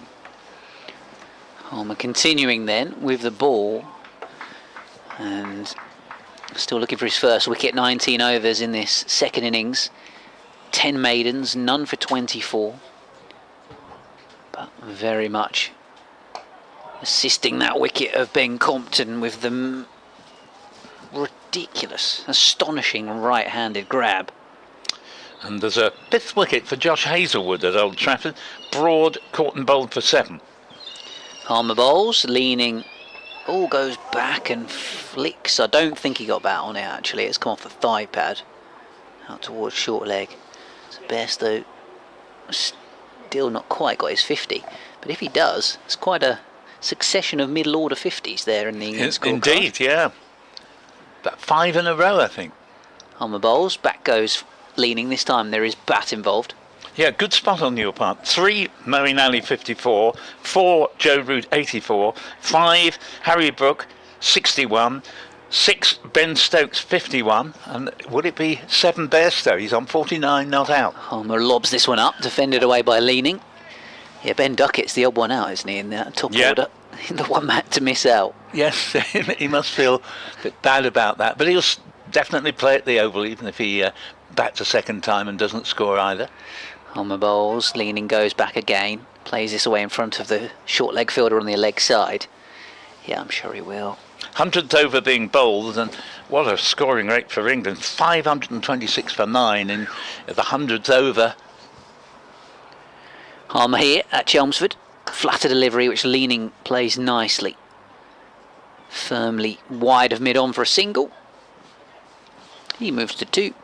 And Kent, having lost just that wicket of Compton so far today after lunch, 107 for 2 and trailing by 144 runs. So, no immediate sign of Essex being able to add to the wicket they've taken. But they have at least got one today to go with the overnight Midday. Ben Compton brilliantly caught by Harmer at leg slip, leaping to his right, taking it one-handed. And Compton went for 39 just after lunch. No, I was wrong to think that Walter would be making way for Sam Cook or some such. He's going to continue. Tom Wesley fielding at mid-wicket, throws him a long underarm throw, so Walter can begin his 5th over. 1 for 8 in 4. He comes in and bowls. Oh, and that was a loose shot there from the Kent skipper, Jack Leaning. He was very fortunate. Could easily have just feathered that through to Adam Rossington. Actually, he did throw everything at it, so it wasn't a feather, but nevertheless, interestingly here, we haven't got a slip, and that ball might just, if it had taken the edge, have gone to one. I'm amazed there's no slip at all. Yeah, it's just a gully where Alistair Cook is residing, and then sort of a leg slip, leg gully where Harmer is. Slip to gully is the most exercise Cook gets in the day, you could say. This ball's played to square leg, and Dan Lawrence, and there's no run there. Leaning, who's underway with 2. Harry Finch, half century at the other end. I didn't necessarily think it was the wrong shot from Jack Leaning, but actually, because of Walter's height, there was a bit of an extra bounce. Yeah. Yes, he's not express pace, Paul Walter, but on the other hand, he can be tricky because he does, as Ben has just said, he gets good bounce, and he comes in now and bowls, and that's a good Yorker that nicely clipped off the pads for a single to the man on square leg boundary. And that takes a score to 500. I'm getting mixed up between the Test and county score. 107 for 2 here, 526 for 9 at Old Trafford. You're welcome to award Kent a few more runs if you like. Yes, it'd be nice for them to feel there were 300 in front.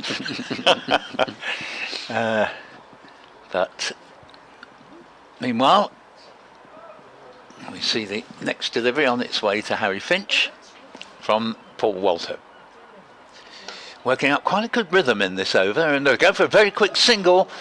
And the throw, I don't think had any chance really of beating Jack Leaning, who had to make it to the danger end, in this case the wicket-keeper's end, because Porter did well enough. He's not the quickest over the ground, but he did everything he could. He got to the ball well and underarmed it in the same movement. But of course, an underarm throw isn't going to go as quickly as an overarm, and I think Leaning was well home by the time the ball arrived. Yeah, Bairstow's not hanging around. I think he's just hit a 6 to go to 50. Yeah, so we do have that row of 5 consecutive half-centurions for England from batsmen 3, 4, 5, 6 and 7, as Leaning plays the next ball down to Porter at mid-off for no run. So what's the lead there now? 200 I should say, and 15 lead. Australia 317, England 532 for 9, Bairstow 55 from 52 deliveries. He's had a good match because he's been much better with the gloves in this game. And I think the moral is that he'd simply been too long out of the game to quite get his wicket-keeping game together in the earlier tests. Walter bowls, and this ball's been put down at mid-wicket. Difficult chance because Leaning is a powerful hitter of a cricket ball, but nevertheless the chance was there and is missed. And that is the skipper himself, Tom Wesley, who got hands to the ball more out of self-preservation, I think, than anything. Again, it wouldn't have been the best ball Walter had bowled, and it was viciously pulled to mid-wicket, and Wesley got his hand to the ball, but couldn't pull it down and hold it. So 110 for 2, they get a run, and 4 to Leaning, 52 to Finch. If I was being hypercritical, I'd say that was poor cricket all round. Yes. For Jack Leaning to give a chance up like that on just 3 and then for Tom Wesley to spill it. But you know, being less critical, you'd say Leaning did hit that hard, and Wesley was in pretty tight. It's a tough chance. Leaning comes down the wicket. Everyone thinks it's a catch. It's a one bounce into the right hand of Dan Lawrence. He did very well to field that cleanly, though. It was going like a rocket. Crowd catch. Yeah, Leaning coming down the pitch there to Harmer. This time he goes back and plays into the offside. So, yeah, life for Jack Leaning on just 3. Yeah, you made a very good point, because it would have looked poor for the captain to have got out in that fashion, when you'd think that, all right, Kent want to play some shots, but not needless risks. Yeah, absolutely. Harmer to him. Plays forward and defensively. And I wonder if that will lead to further short pitch stuff aimed in Jack Leaning's direction. Yeah. Just seeing Doug Bracewell warm up. Perhaps he might get a burst from the Hayes close end. As Harmer continues. Jack Leaning right forward and playing defensively. Was a difficult chance for Wesley, but one he should have taken. Yeah, I mean, you compare that to the one that Harmer took. You'd expect Wesley to have caught his and Harmer not to. So. Yeah. Yes, absolutely. One of those that was certainly a tough chance for the Essex man, but this one from Leaning. Again, I guess that technically goes down as a drop, does it? As it's worked to short leg. Again, it was hit hard. Yes, it's Noah Fame there. He couldn't possibly be blamed for that, Well, really. no, but I don't think it bounced before it sort of cannoned into him. This one's lobbed up by Harmer. Bit of extra air driven away by Leaning. He'll get off strike, which is perhaps a good thing at the moment. From a Kent point of view, moves to 5. Yeah, no, absolutely no blame at all for the sub fielder. I think those are ones, if somebody hits it that hard to you, a short leg, and you trap the ball between your knees or something. Yes, I mean, that's how you'd have to have caught it, really, by luck, rather than judgment. There wasn't time for judgment. Jimmy Anderson, therefore, is in at Old Trafford, and Bairstow has just hit another 4, so he's 59 not out. The lead to 219 England, 536 for 9, and, well, it won't be too long, one would think, before they're now seeing just what havoc they might wreak on Australia. And now we are going to see Walter removed from the attack in favour of Doug Bracewell. Surprised Wesley's gone for Bracewell rather than Sam Cook. Cook's is sort of not literally senior bowler, but in terms of stature, #1 bowler, and he didn't bowl all that many overs before lunch. I think you might just bowl some shorter stuff here to Leaning. Yes, that's probably the theory. Yeah, you're probably absolutely spot on. Here comes Bracewell. Bowls, and sure enough it is short, and he does go for the shot, Leaning, but rolls the wrist, and it goes safely enough down to fine leg. Sam Cook is the man there fielding. If you're going to play it, make sure you direct it well, and on that occasion he did. Yep, 111 for 2, single taken, and 112 for 2, leaning up to 6, but given the life on 3 by the skipper, Tom Wesley. It was a savage pull to mid-wicket. He was only about 15 yards from the bat, but should have caught it. Bracewell bowls, and that too is short, and this ball's been pulled down, and has Sam Cook just managed to prevent that going to boundary? I think he has. Disappeared briefly from my view, but he has done very well there. They get 2, 114 for 2, and Finch up to 54.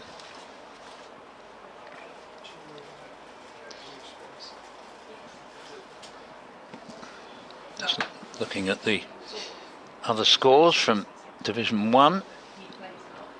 Somerset have already beaten Northamptonshire, which, as I say, Kent will be pleased to hear.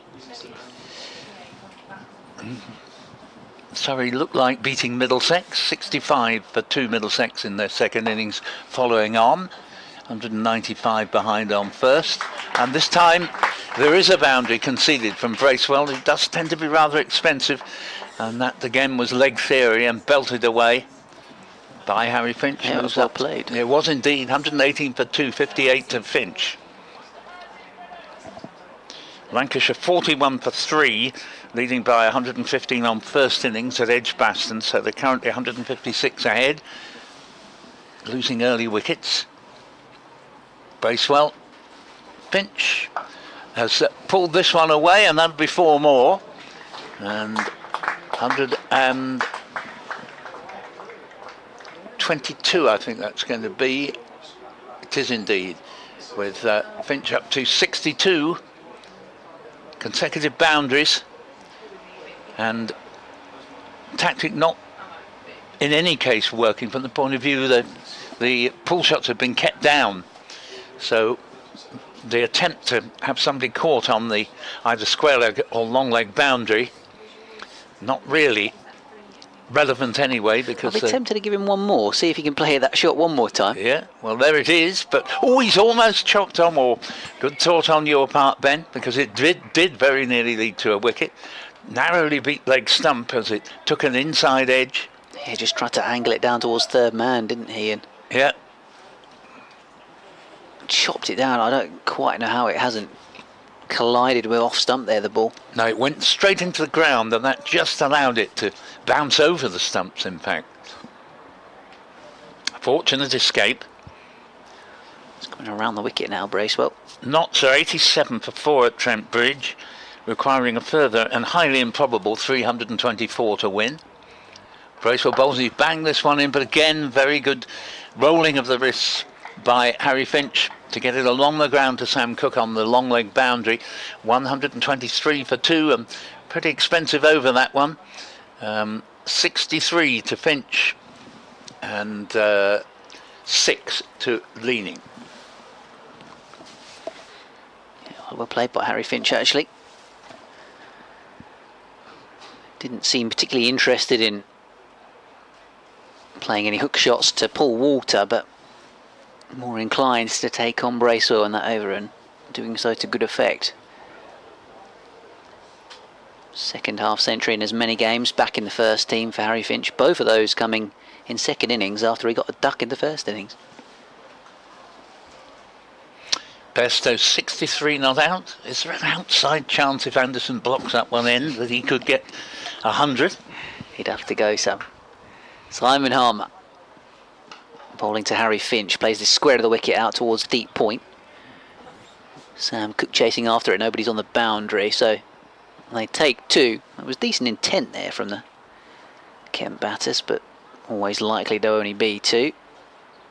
Well, quite a test of endurance for the spectators here today. It's incredibly chilly, and I would think the temperature, if you get stuck in the wind, is no more than 15 degrees. We need this cloud to pass over.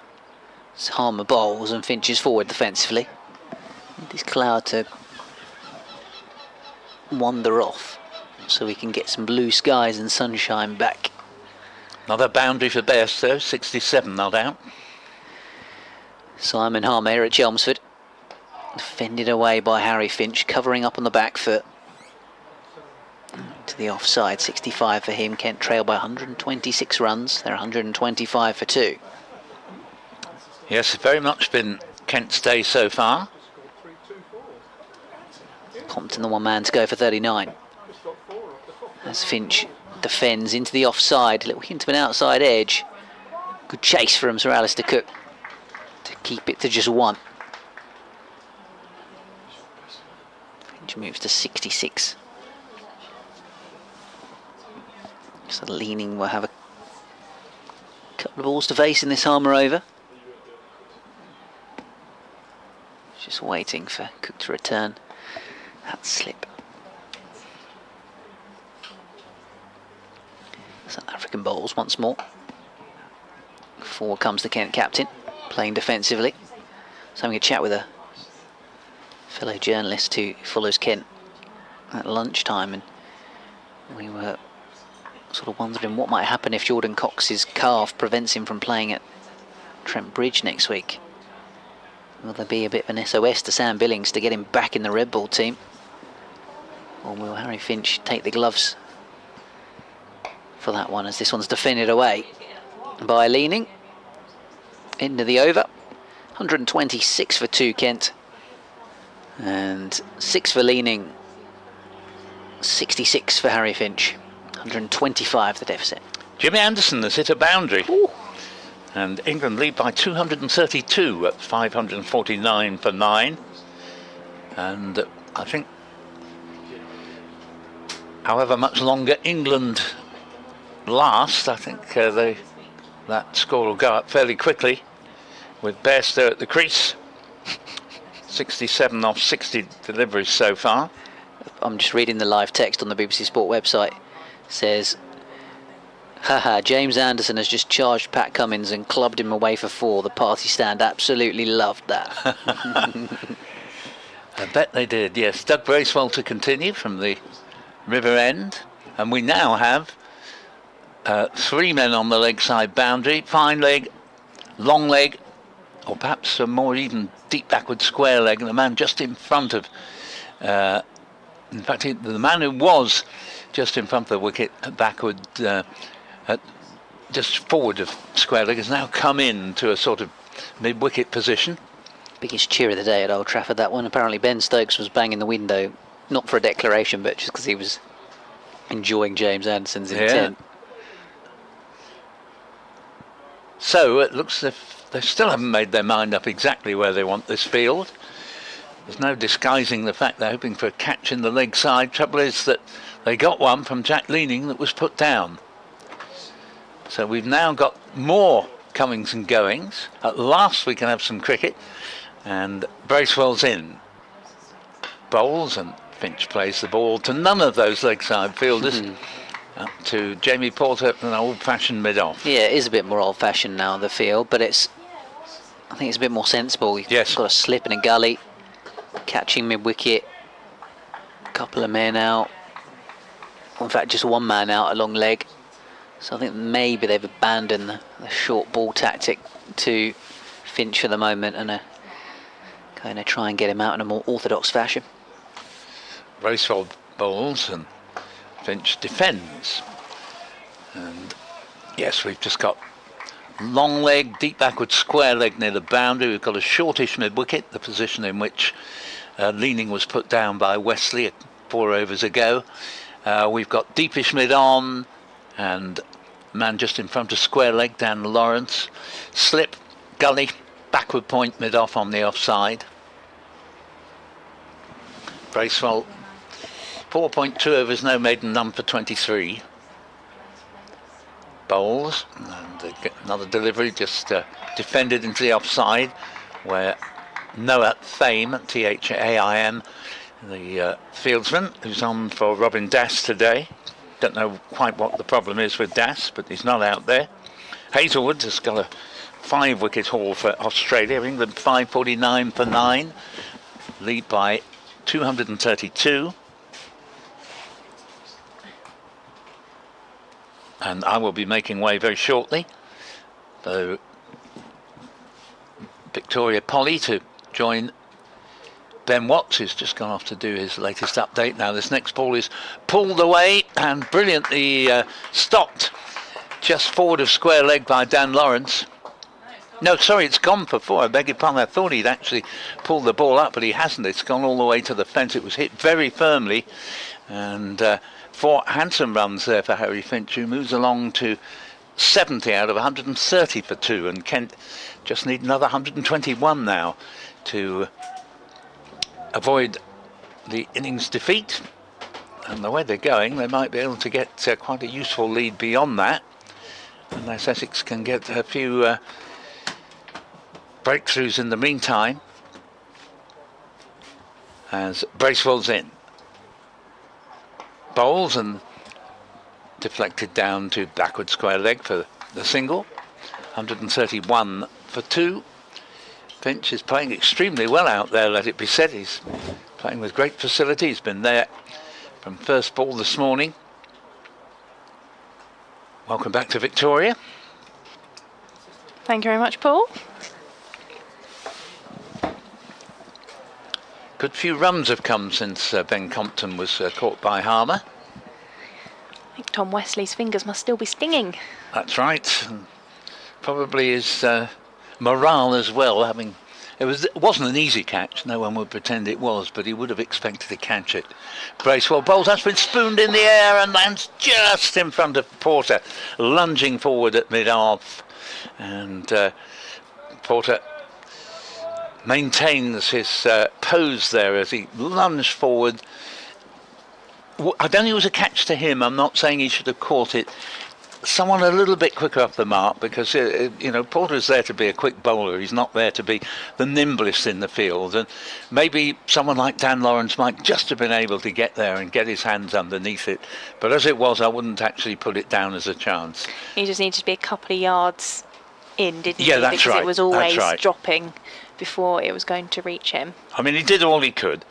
Bestow's hit another 6, 73 not out, and 5.55 for 9, the lead to 2.38. And still, I just whimsically wonder whether Bestow, who was probably on 59, I think, when Anderson joined him. In fact, I can check that out in a moment. If you just bear with me. 5.20. Well, the score was 5.26. Yeah, he got his 50, but hadn't got much past it. But if Anderson can keep going and hold an end up, Bestow, we all know what he can bat like. The umpires are just checking the ball. They're in discussion, and Aaron Beard, who is on as sub-fielder, is just coming under the river stand, perhaps to retrieve the box. Yes, he is, so we may well need a change of ball as drinks are brought on as well for the players out there. Just perhaps lost its shape. Yes, slight delay therefore in proceedings while the umpires, they've decided there will be a change of ball. And Essex, I don't think they managed to get the ball changed all morning, so they'll be quite pleased about this. Aaron Beard has brought the spare box along for Messrs Rob Bailey and Graham Lloyd to peruse. And so where are we now? 2:30. Not quite at the midpoint of the day, but won't be that far off it. In fact, a minimum 50 overs remain, and with a Harmer bowling all the overs, well, nearly all the overs from one end. When he didn't bowl them, Critchley did. So the over rate is probably good enough that Essex might squeeze more than the minimum 96 overs in a day. Just about to make way for Ben, who's going to, is in the very act now of updating BBC Radio Kent listeners. Victoria Polly, myself, Paul Newton, Ben Watts of BBC Radio Kent and BBC Essex, respectively. I'm going to leave Victoria with it so that Ben can come straight in a moment or two. Thank you very much, Paul. So we are back ready to get underway. Drinks are being taken off. Simon Harmer has the replacement ball and will bowl from the river end. It's Harry Finch on strike, and he gets across his stumps there. It comes off his pads, but it was a long way across as that ball looped up off what looked like his knee. So half-hearted appeal from the field from the first ball of Simon Harmer's over. 131 for 2. As Harmer is into Finch, who is getting low and getting forward to this one as he pushes out into the offside for a single. 132 for 2.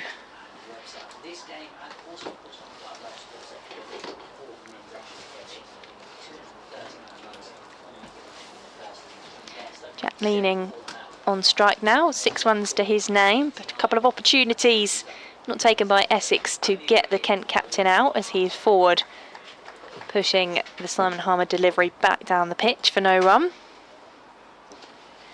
The deficit now stands at 119 runs. Fourth ball of the over from Simon Harmer is into Leaning. Fuller ball, which is volleyed out into the offside and fielded by Sam Cook at backward point for no run.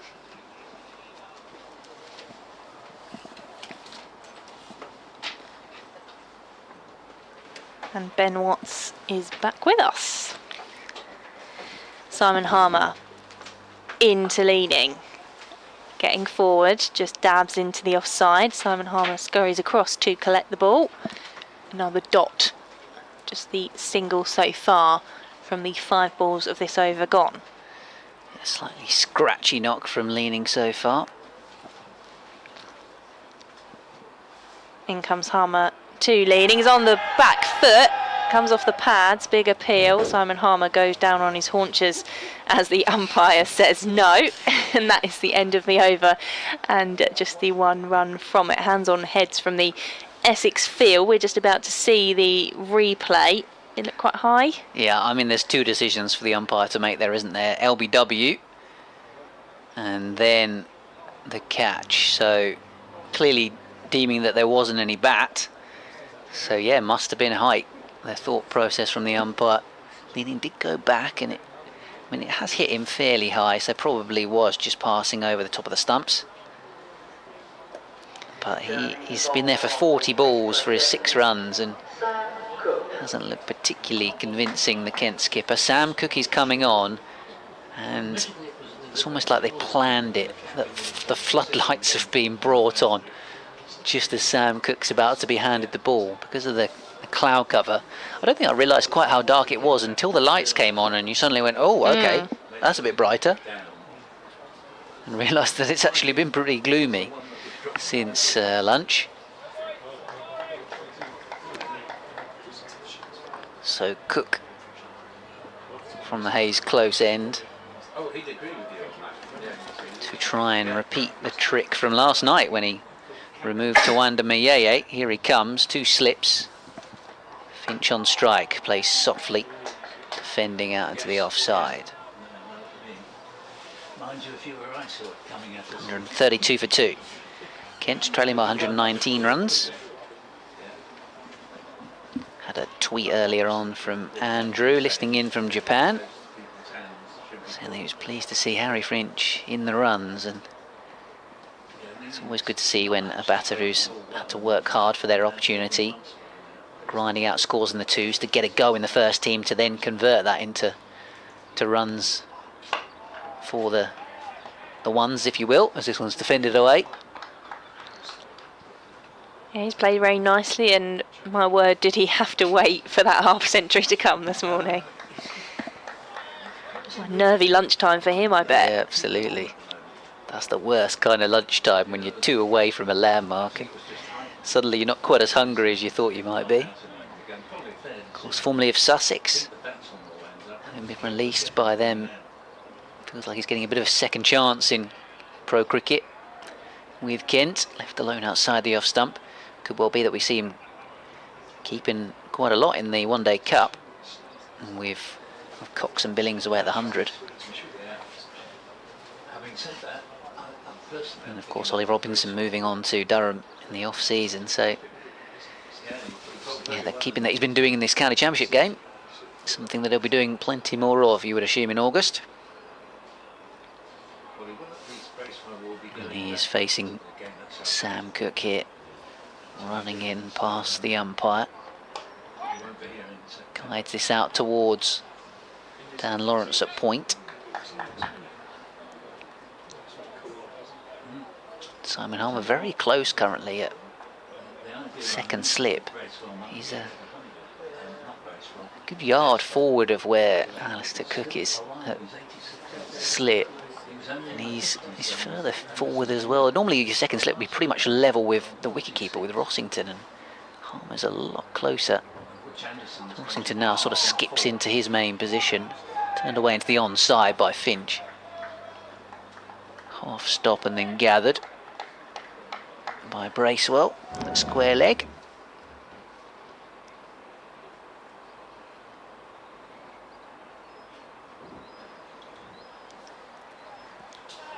Good to see 3 Aussies have all conceded over 100 runs. And just hit Paul in the back of the box. 3 Aussies have got centuries with the ball. Bairstow 86 not out. This one's pushed back towards the bowler by Harry Finch. He pulled one for 6 into the party stand a minute ago. And now he's just walloped one. Of according to, I think it's Matthew Henry who's doing the live text on the BBC Sport website. Nearly hit that one over the pennines. I feel like that's a slight exaggeration. But, I mean, perfect scenario to stick Johnny Bairstow in when you've already got a number of guys who've had half centuries. Somebody's got a monster ton, 500 on the board, and then you've got Johnny Bairstow batting with the tail, just teeing off. I'm looking forward to watching the highlights on BBC iPlayer later. It was good last night watching Zach Crawley's innings, and there'll be plenty to watch tonight as Harmer resumes from the river end. He's into leaning. It's fielded at short leg for no run, and while Harry Finch has looked set with his 72, it's been Leaning who has taken the more risks and has looked more likely to be the wicket that Essex want, as Harmer is in on the back foot. The pads, it hits the pads, the finger goes up of the umpire, and that is the wicket that Essex wanted, and it is a wicket for Simon Harmer, who has been suffocating the Kent batters with his tight bowling, which has seen him bowl 10 maidens, and he finally has a wicket to his name in this Kent second innings. They're 132 for 3. Yeah, and it's Jack Leaning who's on his way, and he's faced 42 deliveries but failed to really convince out there, unfortunately, the skipper. And just waiting to see if we can see a replay of the LBW, but he's gone back to that one from Harmer, hasn't laid bat on it. It's hit him in the pad. Maybe a touch unlucky for me. I think that might have hit him outside the line of off stump. And I think maybe that was the discussion between Leaning and Finch as he walked off. Fortunately, he had the one that he survived in the previous over, and it's almost felt like a build-up of pressure that's led to that wicket. Yeah, I think if it had been a test match, he might have been reviewing that to see whether the impact wasn't in fact in line, but while Leaning on his way. So Got a runner. who have we got at the crease? Jordan Cox is out, and it is Tawanda Mayeye who is there to run for him. So the Kent wicketkeeper, who didn't keep wicket yesterday due to a tight calf, is out there. Mayeye is just being told by the umpire where he's supposed to stand to run between the wickets.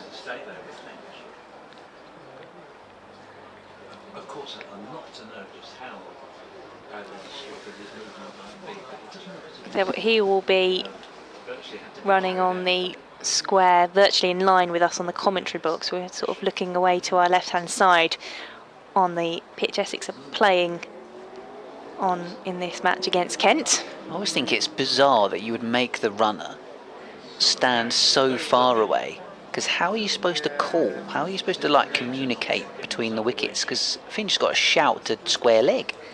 Harmer is in, and that's taken the edge from Cox and just trickles into the leg side for no run. You get people sort of club cricketers or whatever. He's virtually the furthest person back in the field. Huge, isn't he? You get people sort of the Steve Smith or the Labuschagne no run. Harmer is in, and that's defended by Cox. I didn't really notice how much he was limping as he came out. It was a very slow walk out to the middle. You get people sort of taking the mickey out of those two for their really loud no-run Yes, call, but yeah. you need that right now. Harmer into Cox, defending. It's through the gap to Rossington behind the stumps. And that's 5 balls and a wicket for Simon Harmer so far in this over.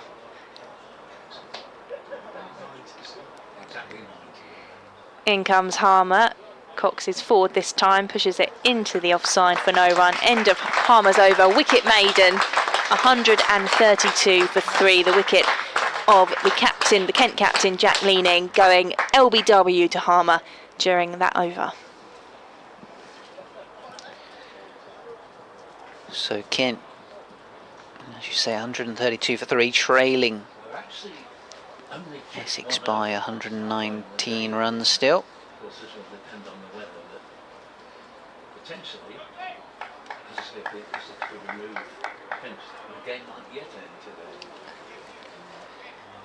Finch still there on 72. Jordan Cox out there with Tawanda Mieye as his runner. Still particularly gloomy actually with the cloud overhead. We probably do need the floodlights that we've got. Cook bowls, Finch defends into the onside. I can't remember the last game I saw with a runner. I feel like there was one earlier on in the season that Kent had, and I can't remember who it was now. I think it was Bell Drummond in the T20 actually. He pulled a hamstring, and then they came out after a rain delay and he tried to bat for a few balls. I think there was an inside edge there from Finch onto the pad. Yeah, tried to bat for a few balls, Bell Drummond, and then realised that he wasn't doing himself any good as he was, you know, trying to swing the ball away for 4 or 6 off one leg. And it's that hamstring injury that's kept him out of the team ever since. So Kent will be desperately hoping that he's back for the game against Nottinghamshire at Trent Bridge next week.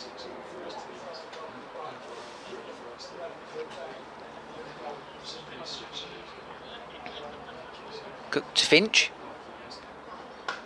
Nicely timed. Square drive off the back foot. Mieye is now, of course, running in the normal position as a non-striker by the wicket. So they can communicate a bit easier and they come back for 2.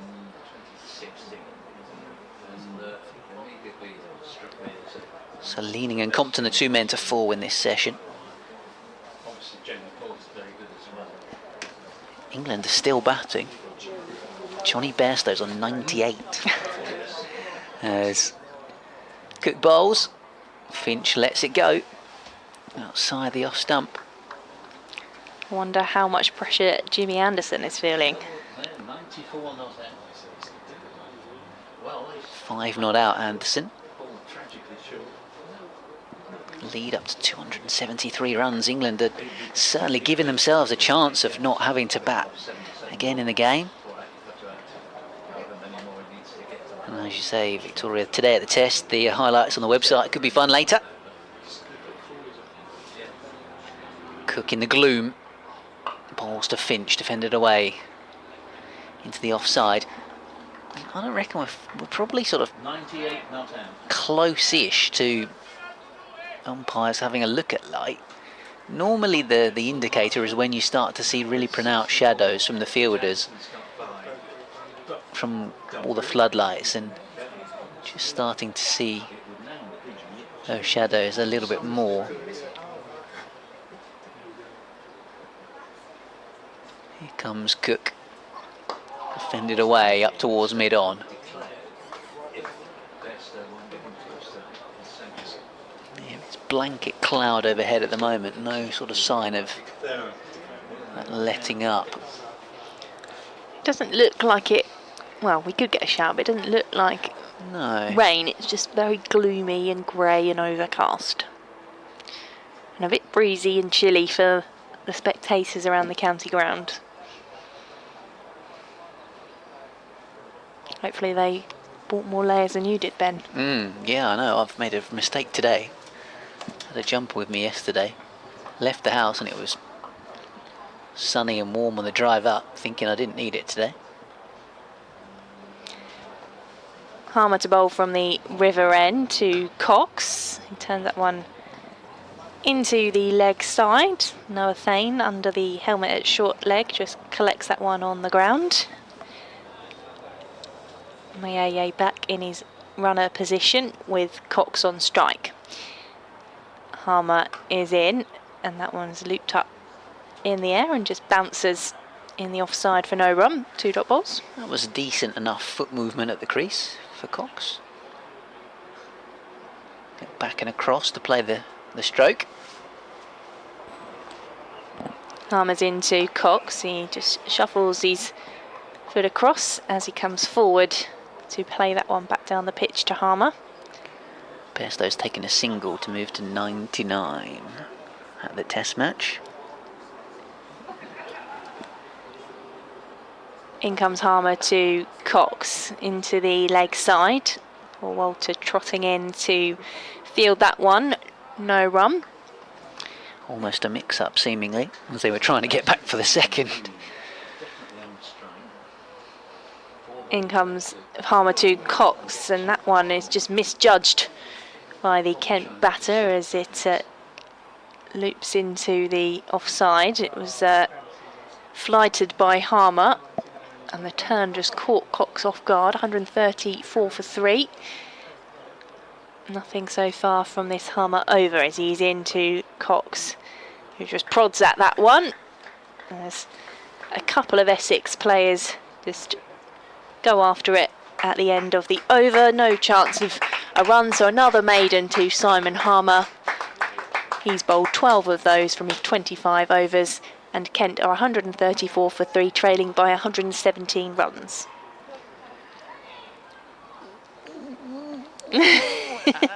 Anderson's been given out LBW, I Oh think. no. He's reviewed it, but Bairstow might be stranded on 99. Meanwhile, here the umpires have just had a chat. I wonder if it is about the light, as I suggested. It's just kind of on the borderline almost, on the sort of, we're probably fine at the moment.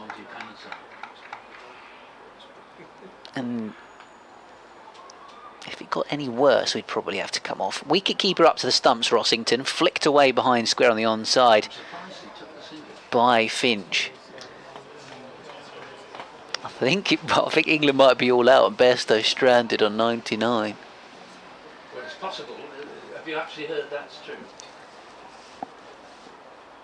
Just waiting to see what the review. They've reviewed it, but I think it might have now been given.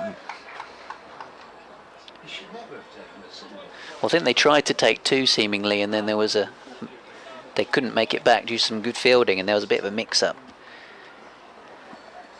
And yeah, the review. I think the review 592 all out. has been confirmed. This one beats the outside edge of Jordan Cox's bat from Sam Cook back here at Chelmsford.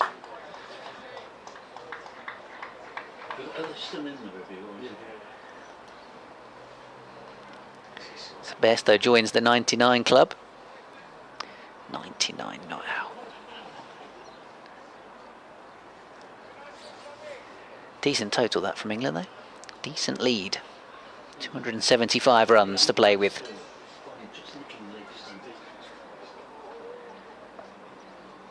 Essex have a lead of 116 runs here at Chelmsford as Cox is forward in defending, having not been involved at all yesterday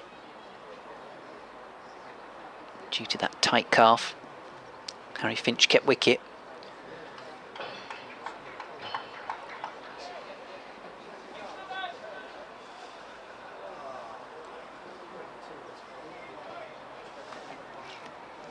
Just hear a couple of groans in the crowd. I think they might have just realised what's going on at the Test.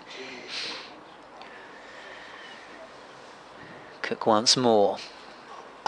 Cox defending. Into the offside. Wicket for Surrey. Middlesex 100 for 3. And 95 short of making Surrey bat again in that one. So from a Kent point of view, even if they're going to lose this match, it looks like Middlesex and Northants are going to lose as well. At the moment it's a competition to be the 3rd worst team in the league out of those 3 to stay up. So this one's defended away. Mini league within Yeah, it is a little the bit. league. Kent's got 2 games against Nottinghamshire. Their next couple of fixtures, obviously one is next week and then the other one isn't until the 10th of September, the reverse fixture. So a big one at Trent Bridge next week.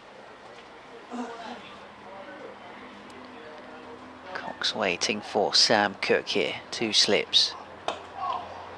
Shaped to drive there, and in the end jammed his bat down on the ball, maybe just nipped back, defended away into the onside. End of another over.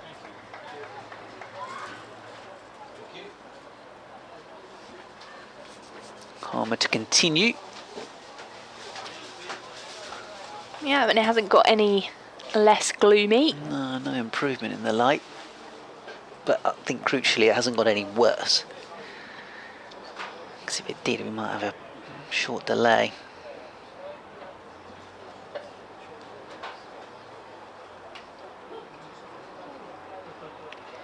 Harry Finch will be on strike. He's on 75. Simon Harmer bowling from the river end into Finch, who's forward, defending, as we've seen so much when Harmer has been bowling. I think I'd be at the non-strikers end telling the umpire I can't see the ball very well if I was Harry Finch. Get a little single go. I didn't see that particularly well, ump. Gets off the pitch here. Harmer into Finch, shuffles forward, and that's hit uppishly into the offside for no run.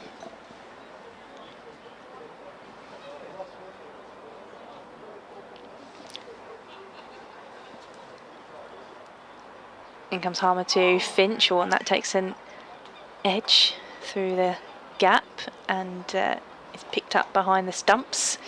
Dot ball.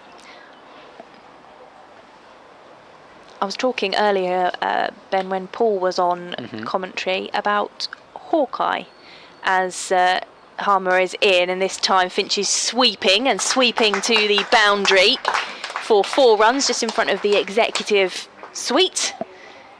Got down low to that ball from Harmer, and he moves Kent onto 139 for 3. Reading an interesting article from your local colleagues, Kent Online, about how Hawkeye back in the day was first tested at a local Kent cricket match, and then went on tour to all the big games back when Channel 4 had the rights to the cricket. Interesting. You're talking about cricket teas as well, weren't you, at I the start was. of this session? We're meant to be having one on Saturday. Oh, and Harmer is in, and this time Finch is driving, and that will be chased by Bracewell, but I think the ball will win, and it will get all the way to the boundary for 4 runs. Nice shots from Harry Finch, taking on the bowling of Simon Harmer, and that's 2 successive 4s now to move Kent on to 143 for 3. Yeah, very nicely played from Harry Finch. Those cover drives that he's hit off Harmer have been the best shots of the day, in my opinion. Yesterday there was a little bit of chat about Moeen Ali hitting a couple of cover drives off come-ins and going, yeah, shot of the day that, as he hit it. As Harmer is in, and this time it's not timed from Finch and just drops into the leg side for no run. So 8 off that Simon Harmer over. Expensive considering how tight his bowling has been for most of this day. Kent are 143 for 3, trailing by 108. Are you in charge of tees this weekend then? No, but somebody else has volunteered to do a tee this weekend. We've not had many this season. We've had maybe a couple, one of which, you know, our skipper decided to put one on for our first home game, and then we went away to a team called West Farley who did a tee. But our league, it's not compulsory anymore, so a lot of the times you're bringing tea yourself to the game. But yeah, so somebody volunteered to do one this weekend, and then we've obviously got this weather forecast, so they potentially have got a lot of chicken that might need eating, even if there's no cricket. Here comes Sam Cook to Jordan Cox. That's a big shout for LBW. That'll be out. Yeah, look good. Sam Cook is always there or thereabouts. Just bowls relentlessly straight. And if you don't get bat on the ball and it hits your pads, you are in trouble. Jordan Cox has to go. That looks absolutely plumb. Assuming he hasn't got a little inside edge. He's walking off slowly then, Cox. That's hit middle, about halfway up. Absolutely no doubt about that one from Sam Cook. And yeah, unfortunately Cox slowly leaves the field of play. Well, fair effort from him, a brave effort, going out there facing 17 or 16 balls I think it was, with that calf injury, but unable to contribute too many to the score. So he's now heading back to the tent where all the Kent players and staff are residing this week, followed by Tawanda Mayeye, who had to get fully padded up to go and run for him. Joey Everson now comes in at number 6, up the order from 7, so still no sign of Joe Denley, who was the other injury that Kent have got with him.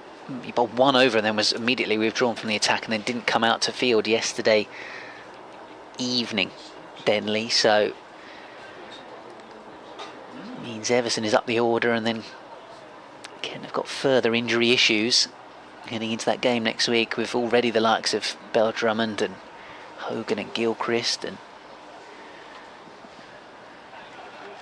Marcus O'Riordan being unavailable due to injury. So what can Everson do? Partnering with Finch. I'm going to leave you with Victoria. Co-update BBC Radio Kent. Thank you very much, Ben. So Joey Everson is at the crease. A couple of last-minute stretches, ready to face Sam Cook, who has 5 balls left of his over. Wicket in the first ball. This is into Everson, who's driving into the offside for no run.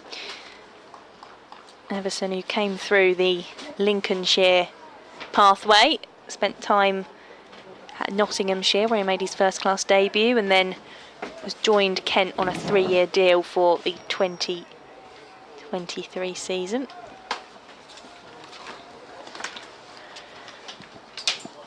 Scored 11 in the first innings. Was bowled by Doug Bracewell as Cook is in, and Cook gets him a bit tucked up there as the ball just comes off the pads into the offside for no run. Paul Newton will join us on commentary in a moment.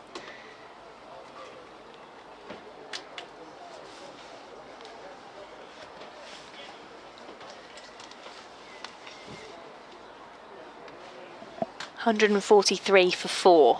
Sam Cook turns on his mark, moves in past the umpire to Everson, who turns that one into the leg side, and it will be chased by Jamie Porter, who will get there before it reaches the boundary. They come back for 2 runs. 145 for 4. They trail by 106. A lot of overs still to be bowled today, 42 minimum after this, plus if the light held, which is a very big if, it's only just about playable now. But that could take it up to 50 if they took the extra half hour. And now that wickets have started falling in Victoria, if the weather held, I think Essex could finish it today. Sam Cook into Everson. Oh, and that's taken the edge. It will trickle past slip and all the way down to the 3rd man boundary for 4 runs. Poor old Johnny Bairstow, 99 not out, and of course he was facing, and by all accounts they were thinking that there were 2 runs there, but they decided they'd have to settle for 1, and hair's breadth decision to give Anderson out, but a correct one. LBW was reviewed, but in fairness to Jimmy Anderson, rather than say, well, he let Bairstow down, he didn't, you know, because Bairstow was still in the 50s when Anderson came to crease.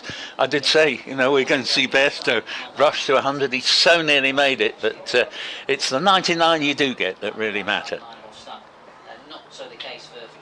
Cook is in, 149 for 4, and Everson plays that one back down the pitch. Dot ball to finish the over. So we've had a wicket and 6 runs from it, 149 for 4.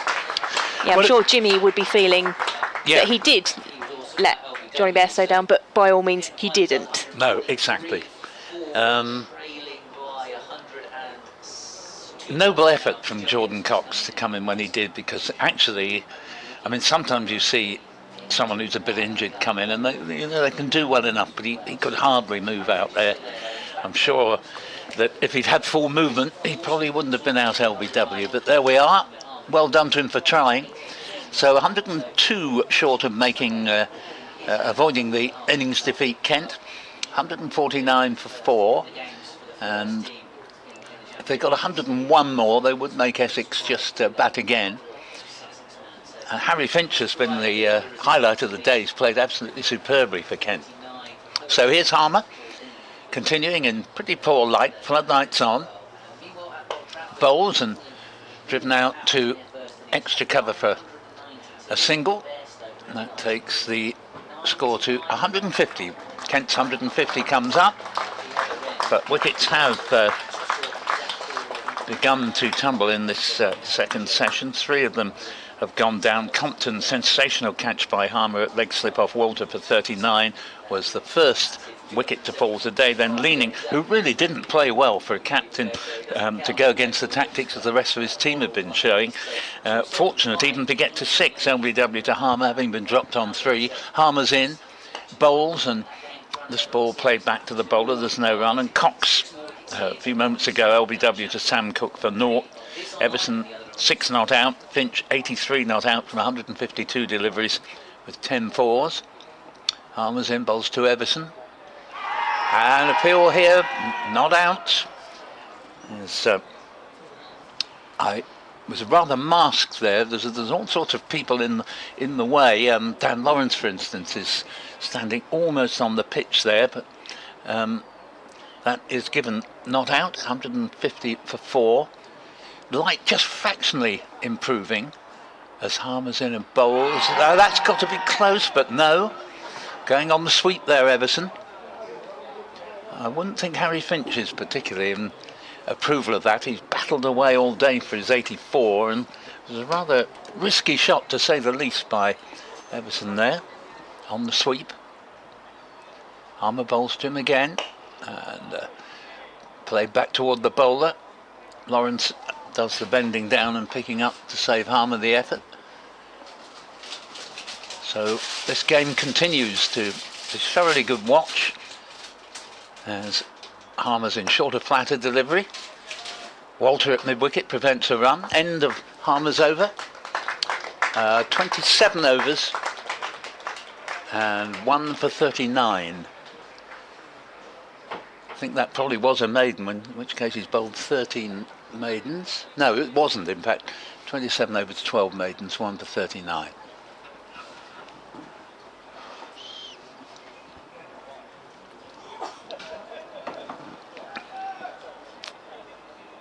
Sam Cook will continue to bowl from the Hayes close end. The deficit 101. Middlesex 116 for 3 at Lord's.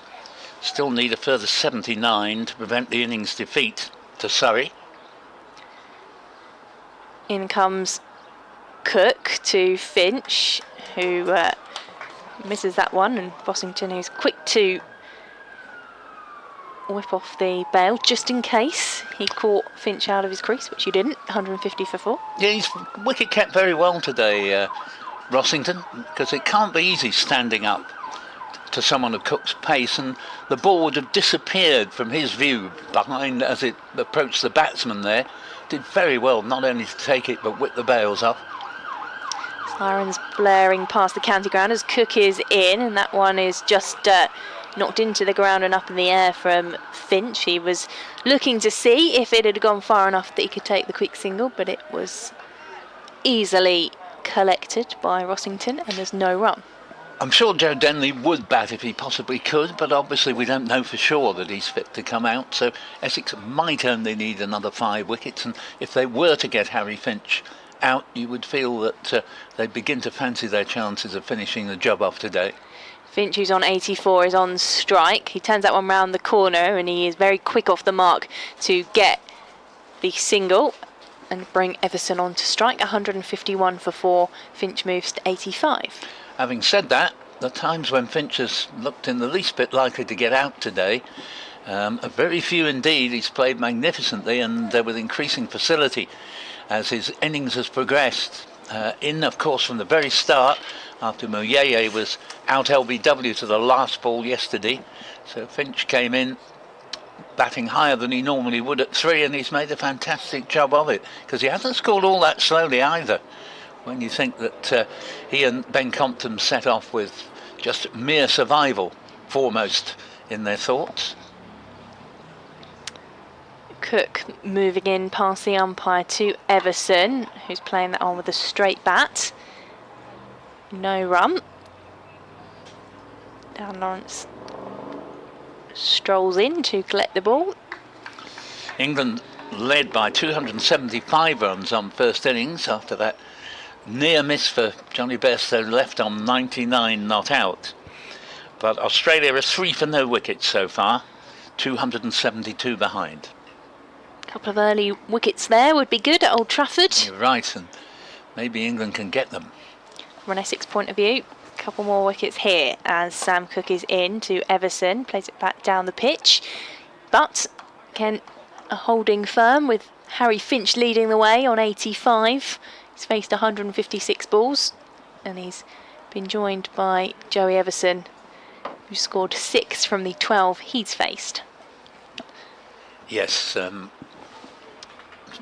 think after this, at least 8 overs before tea will be taken. In comes Cook to Everson, driving. Fielded by mid-off for no run. And that's the end of Sam Cook's over. A single from it, 151 for 4. They trail by 100 runs. Yes, there's this enormous area, a canopy of dark cloud hanging over the ground here. Round the fringes it looks much brighter, in almost right the way round. It's an extraordinary thing, almost like an inverted saucer hung over the ground, and that won't make it any easier for Kent. We've got the floodlights on. Harmer about to begin his 30th over, 28th over. Bowling initially to Harry Finch. And first ball pushed into the offside, wants a single, won't get it. Slip, leg slip, forward short leg. Close field. Plus Dan Lawrence in this unusual position, almost on the pitch. Just the merest fraction off it at a deep but old-fashioned silly mid-on. I say that because he's about 16 yards from the bat, but in the line where silly mid-on might once have stood, as they get a single here. And that won't be too disappointing from an Essex point of view, as Kent move on to 152 for 4 and Finch up to 86, because Everson looked a bit vulnerable to Harmer in the previous over. Not here, he plays the ball safely enough to Walter at mid-wicket for no run. Australia's 7 for no wicket. Harmer. Bowls to Everson. Shorter. Played to Tom Wesley at mid-on. Again, there will be no run.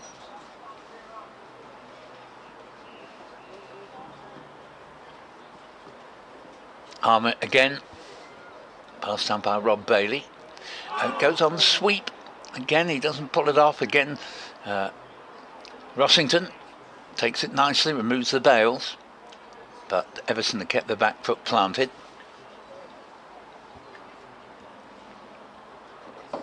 Harmer again. Gives us plenty of air again. Attempted pull sweep there. Again, he doesn't locate the ball. Taken on the pad.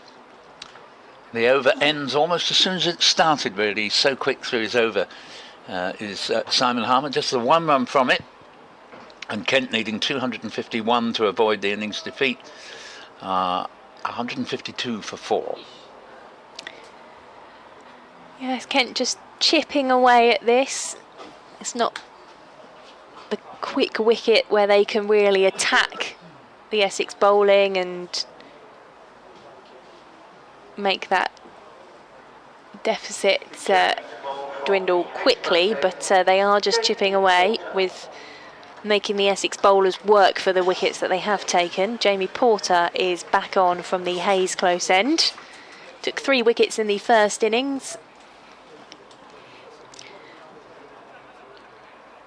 And he's in, and that's dabbed into the offside by Harry Finch for a single.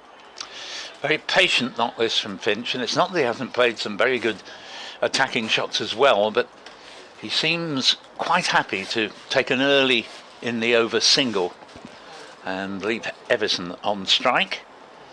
And of course he's now 13 away from scoring what would be a very fine 100. And I don't blame him if he does whatever it takes to make sure he gets there. Doesn't want to do a Johnny Bairstow and end on 99. I was just looking at Joey Everson's highest score of the season is 99, as Porter is into him, and he just pushes that one out into the offside for no run. Nice little bit of keepy-uppy from Tom Wesley, very good at that. Mid-off. Walter almost mimics him behind his back there. I think they're having a good laugh together. Good to see the Essex spirits are still good. Well, yes, toiling away in the field. well, they're getting there, aren't they? It's been slow, but they're beginning to take wickets. Porter into Everson, and that's straight through to Rossington as Everson was shaping to play forward. 153 for 4. Yes, he's very fond of whipping the bails off. Rossington kept very well today, and you never know, maybe one of these days he'll be rewarded, and it will turn out the batsman has lifted the right boot.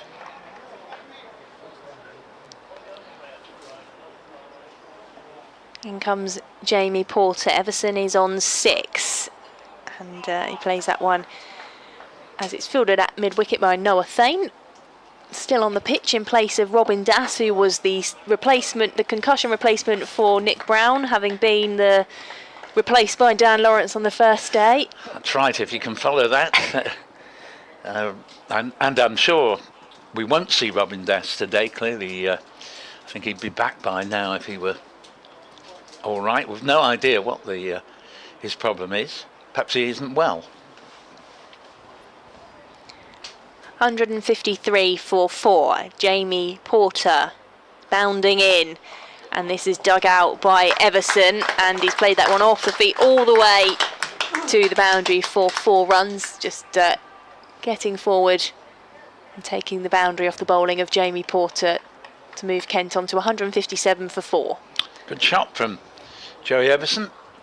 Porter slightly overpitched, and Everson with very good timing, flicking the ball away through mid-wicket, and no need for anybody to chase that other than to retrieve it.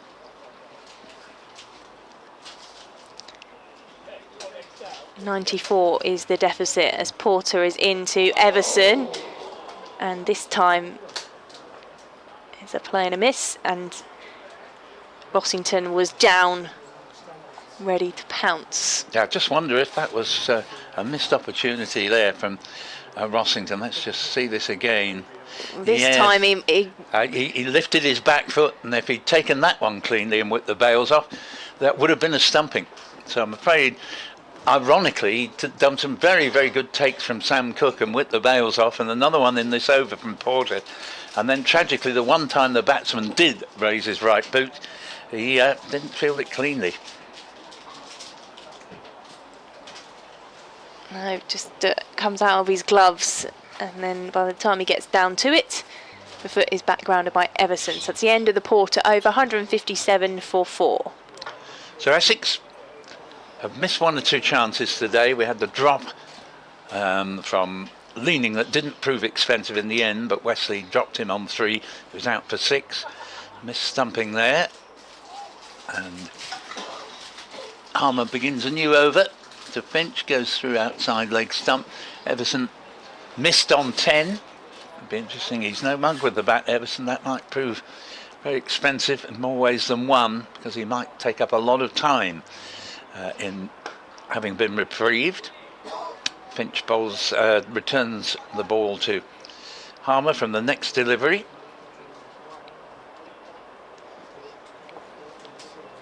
Light slightly better than it was 20 minutes ago. Harmer gives us plenty of air, and Finch defends. Remains on 87, 162 deliveries.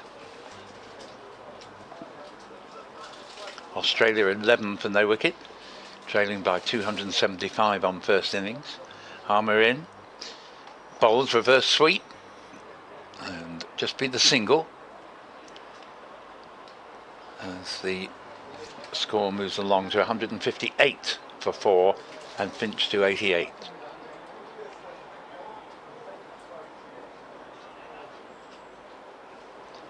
Harmer again. Bowls. Everson turns this ball into the back pad. Noah Thane. And goes into his shin pads. There's no run. Harmer completes the over by bowling to Everson. Taken on the pad, but has gone down toward the fine leg boundary for 4. And a bit of bat in that. So 4 runs to Everson, take him to 14. And 162 for 4 at the end of the Harmer over. Sorting that replay. Was in the gap between wicketkeeper and Critchley under the helmet.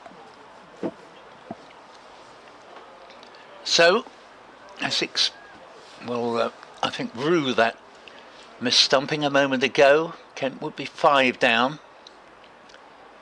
And if they are to finish it today, and we can't be sure there'll be any play tomorrow, the forecast doesn't necessarily suggest there wouldn't be any play on the 4th day, particularly the morning session. The forecast I've seen actually rates the chances of rain at 0% at that time. But it doesn't help when you miss chances. Jamie Porter into Finch, who hits that one uppishly into the offside for a single. Dan Lawrence comes in off the boundary in front of the pavilion to field. Again, Finch very happy to rotate the strike early in and over. Middlesex 124 for 4. Trail Surrey by 71, and no surprise if Middlesex end up losing that game by an innings. They certainly, if the weather holds, look like losing it. In comes Porter over the wicket to Everson. He turns that one towards mid-wicket when Noah Thane does the fielding for Essex. No run, 163 for 4. Yes, Middlesex have they haven't been completely shot out, but this is their second innings batting now, and as was the case in the first innings, a little bit of resistance, but unable to sustain it, and Surrey getting regular breakthroughs. A single and a dot from this Jamie Porter over so far, and this time it's through the gate to Rossington. And there's a cruel irony in this, because the only time Rossington didn't take the ball cleanly, and fair play to the man, he's standing up to the quicker bowlers, but the only time he hasn't taken it cleanly in this last half hour or so is the one time the batsman had lifted his back foot and would have been stumped. I think no one will know that more than him. No, that's right. And he was there again, alert to try and make amends as Porter is in, and Everson is looking to drive. Stopped by Porter, who picks up on his follow through. Very good fieldsman to his own bowling, Jamie Porter. He minds enormously if anybody scores off him, and I've seen him make some tremendous stops to his own bowling, because he does, it will happen, because he does pitch the ball up. You know, he's looking to get the batsman driving, and for this reason there are 2 slips in there. In he comes then, Jamie Porter moving past the umpire to Everson. He turns that one into the leg side. Noah Thane is chasing it, having been fielding at mid-wicket. He will stop it before it gets to the boundary. And they'll run the 2, 165 for 4. Yeah, they could probably have got away with going for 3rd, but no point whatever in taking an undue risk, and nobody would know that better than Harry Finch, who was actually run out in the first innings, and how costly might that have been for Kent in the light of how well he's played in the second innings. The deficit is 86. Jamie Porter running into Everson, back down the pitch to Porter, who collects the ball, end of the over, 3 from it, 165 for 4. Finch is on 89 and Everson is on 16. So we're moving toward tea now. There are 36 minimum to be bowled today, plus the possibility that if the conditions allowed it, i.e. the light and lack of rain, Essex could claim an extra half hour, which would be another 8 overs. So potentially it could be nearly half a day's play left even now on 44 overs. But tea will be taken in 4 overs time. Well, having said that, I've only just noticed that because of Harmer's bowling, there's still a quarter of an hour to go till 3:40, so they might even get 5 in by then, as this ball is played up to back pad. There is no run, but it won't be that long, let's put it that way, and tea won't be late today as Harmer's in. Bowls to Finch, turns it up to the substitute fieldsman, Noah Fame, at back pad. Can't be doing with late tea, can we, Paul? No, it's good to think that, particularly when we've said there could be an extra half hour claimed, you don't want to be finishing late on late, as it were, as this next ball returned whence it came, and score remaining 165 for 4.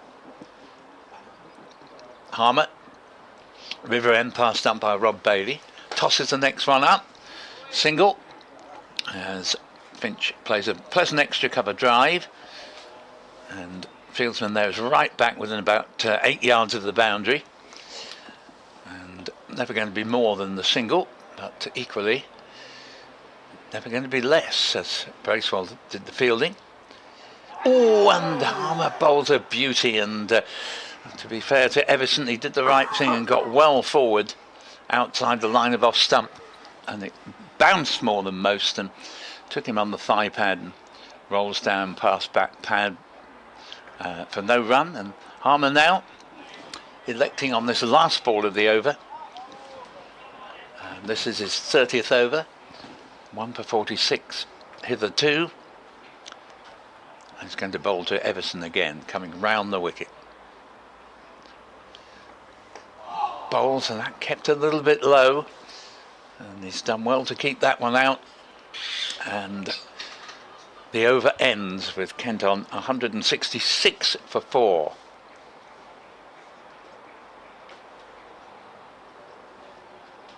It's Victoria Polly and Paul Newton from BBC Essex with you. Ben Watts alongside us as well from BBC Radio Kent, giving you commentary via the BBC Sport website and updating our listeners on BBC Essex and BBC Radio Kent as well.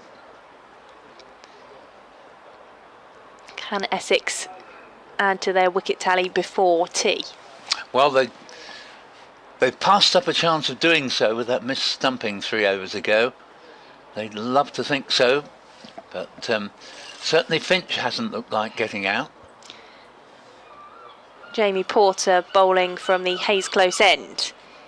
In he comes to Finch, who just runs that one down to a wide third man, and that has gone for 4 runs, so he inches ever closer to that century. He moves on to 90.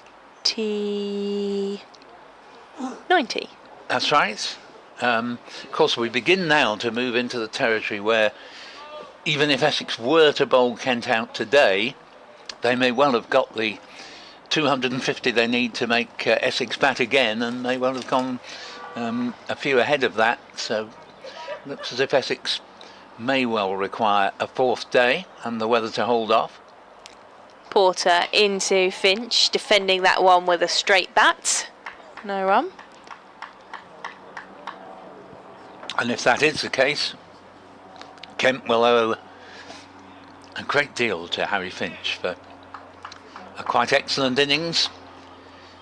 He's shown very good judgment. It's not that it's been a purely defensive innings by any manner of means, but he's just continually played very good percentage shots. In comes Porter to Finch, and again just jams you back down on that one for another dot ball. 170 for 4. 94 not out. Finch very close now to what would be a thoroughly deserved 100. Porter, as usual, putting everything he's got into this spell, and of course should have had the wicket of Everson. Just a couple of words exchanged with his captain Tom Wesley as the ball made his way back to him. In he comes, Jamie Porter to Harry Finch on 94 as he plays that one up to mid-on for no run. Sam Cook fielding there. Has picked up 2 of the 4 wickets to fall. One has gone to Harmer, 1 to Paul Walter. Harmer also involved in the first wicket on the day to fall, the second in total, when he took a blinding catch to get rid of Ben Compton for 39. In comes Jamie Porter to Harry Finch, who has played that one into the leg side. Matt Critchley fields, so he takes a single to move him to 95 and off strike. And for the first time in, I should think at least 3/4 of an hour, the worst of this heavy cloud I've been describing has now passed over the ground and beyond, and we are back to something approaching reasonable daylight. Yes, feels a bit more like, well, not really like a July afternoon, but a little less gloomy. Yes, at least a March one. In comes Porter to Everson, and that's taken an edge and has run for leg byes. So it hasn't taken an edge, it came off the pad. 171 for 4, end of Jamie Porter's over. Everson on 16, Finch on 95. They trail by 80. So definitely Kent's morning. You probably say the afternoon is about even. One of the 3 wickets to fall was a sensational catch by Simon Harmer. Another was of a batsman who's a very good batsman but greatly restricted in his movement, Jordan Cox, and trapped LBW in a way he might not have been had he been able to move with his usual facility.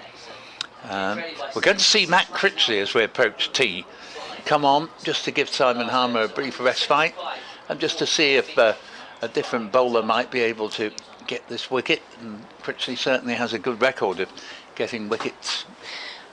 Well, I know we are approaching tee, but as we're also approaching a Harry Finch century, I wonder if I just make way for Ben Watts to come in on that. By all means. Thank you, Victoria. Just the 2 overs to be bowled before tea will be taken. It is actually potentially possible that they might squeeze an extra one in, but cricketers never like to do overtime, a bit like anybody else really, and they'll probably find ways to make sure that they just bowl the requisite 64 overs in the day before tea is taken. Here comes Critchley around the wicket from the river end, and this ball is hit to mid-wicket for no run. I don't know if you'd like to take over, Ben? I can do. I would be very surprised if Harry Finch did go to his 100 with a 6, but you never know. No? Feel free. He's on 95 and Critchley bowling leg spin around the wicket to him. Back he goes and plays it out into the offside for a single. Of course, he wanted 5 at the start of that ball, and memories of Alistair Cook getting 100 once with a single, 96, and 4 buzzers. Oh. Take him to 100. That was, I think, in Cook's final test at the Oval, Yes. 2018. Yes, I was there. Yeah. I didn't remember until you gave me the context, but yes. Here comes Critchley bowling to Everson then. Nudges it away into the onside.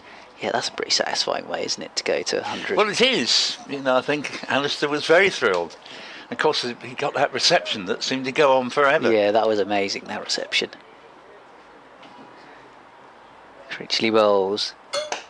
Driven up towards mid-on. Yeah, he sort of applauded the crowd, and then the crowd just didn't stop, and he sort of did it. Yeah. Lifted his bat up again. And the frightening thing is, it was 5 years ago. It feels more like 1. Critchley bowls. Back goes Everson to play defensively. Kent with an eye on tee. So Harry Finch, having gone to lunch on 48, is now in danger of going to tea, being shy of another landmark. Don't think it'll bother him, actually. He's looked quite untroubled throughout the innings. And most of the moments where you thought, oh, Essex could have done this or that, have been when other batsmen have been involved. Yeah, quite. Everson has had a couple of little moments where he could have perhaps been dismissed, but he's defending this one up the pitch. So 1 over to go until the break. Can Harry Finch do it? He'll be on strike for Jamie Porter, who's handing his cap to Sir Alistair Cook, who's got at least 2 helmets in his right hand, ready to take up the other end. And much brighter now at Chelmsford, I'm delighted to say. My goodness, it's been a lot brighter. Gloomy. It's really dark. I genuinely think they weren't far off taking them off for a bit. I agree, because you could see the floodlight shining off people's faces, you know. Yeah, and the shadows were really quite pronounced at one Yeah. point. And that's always the big giveaway. I mean, now they could turn them off, you know, they don't need them at the moment at all. Keep going. Right, so 1 over then. 2T. Finch on strike. On 96. Drives back past the bowler. Good hand from Porter to deflect that. In fact, wide of the stump. He's probably trying to knock it onto them. Everson would have been in, I think, though. Lovely shot, and I think if Porter hadn't got a hand down, it was going to bring his 100 up. Yeah, it goes back to that other one that he hit straight back down the ground, Harry Finch, that went directly into the stumps, which might have earned him 4 as well earlier on in the day. He's waiting now. Plays back and defends into the offside fraction out towards the bowler. Just picking this up in his follow through.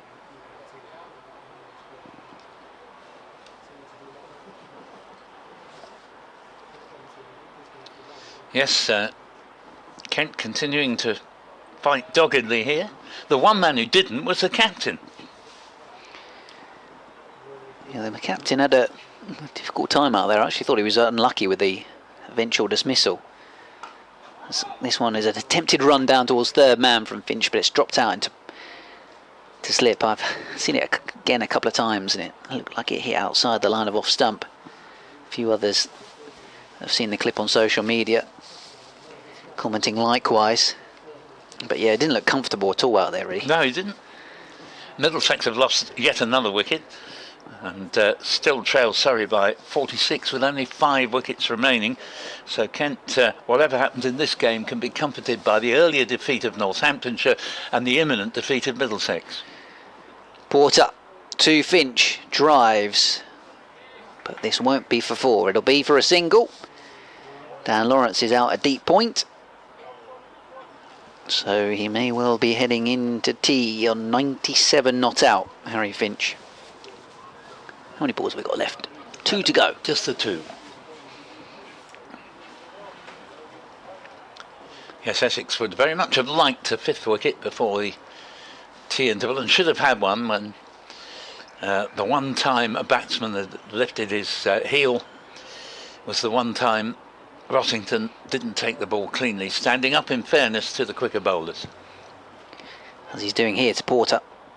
Everson blocks out a full delivery, almost Yorker length. It's probably on around about off stump.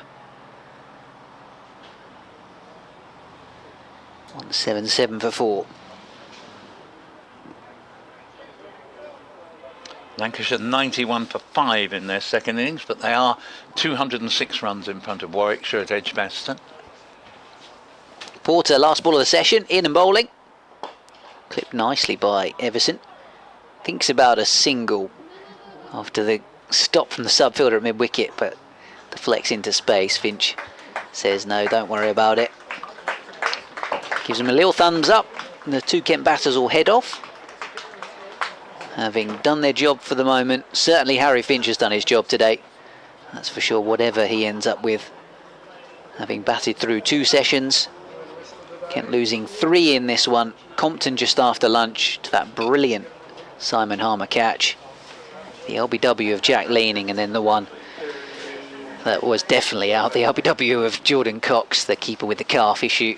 but Sam Cook's delivery was going to hit halfway up middle stump. So Kent trailing by 74 runs, 177 for 4 at tea on day 3. And do please join us in 20 minutes time at 4 o'clock on the dot.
Chelmsford, Essex against Kent, day 3 of their county championship match. Victoria Polly with you, alongside Paul Newton, and our BBC Radio Kent colleague Ben Watts will be here. We will shortly update the BBC Essex listeners in the news. Ben is updating BBC Radio Kent listeners as the Essex team make their way out onto the pitch and get into their huddle. They've got Kent 177 for 4.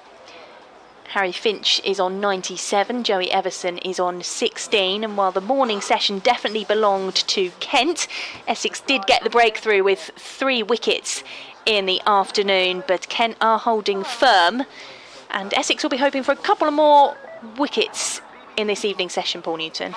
Yes, they'd like 6, I think, ideally, because they'd love to finish it today.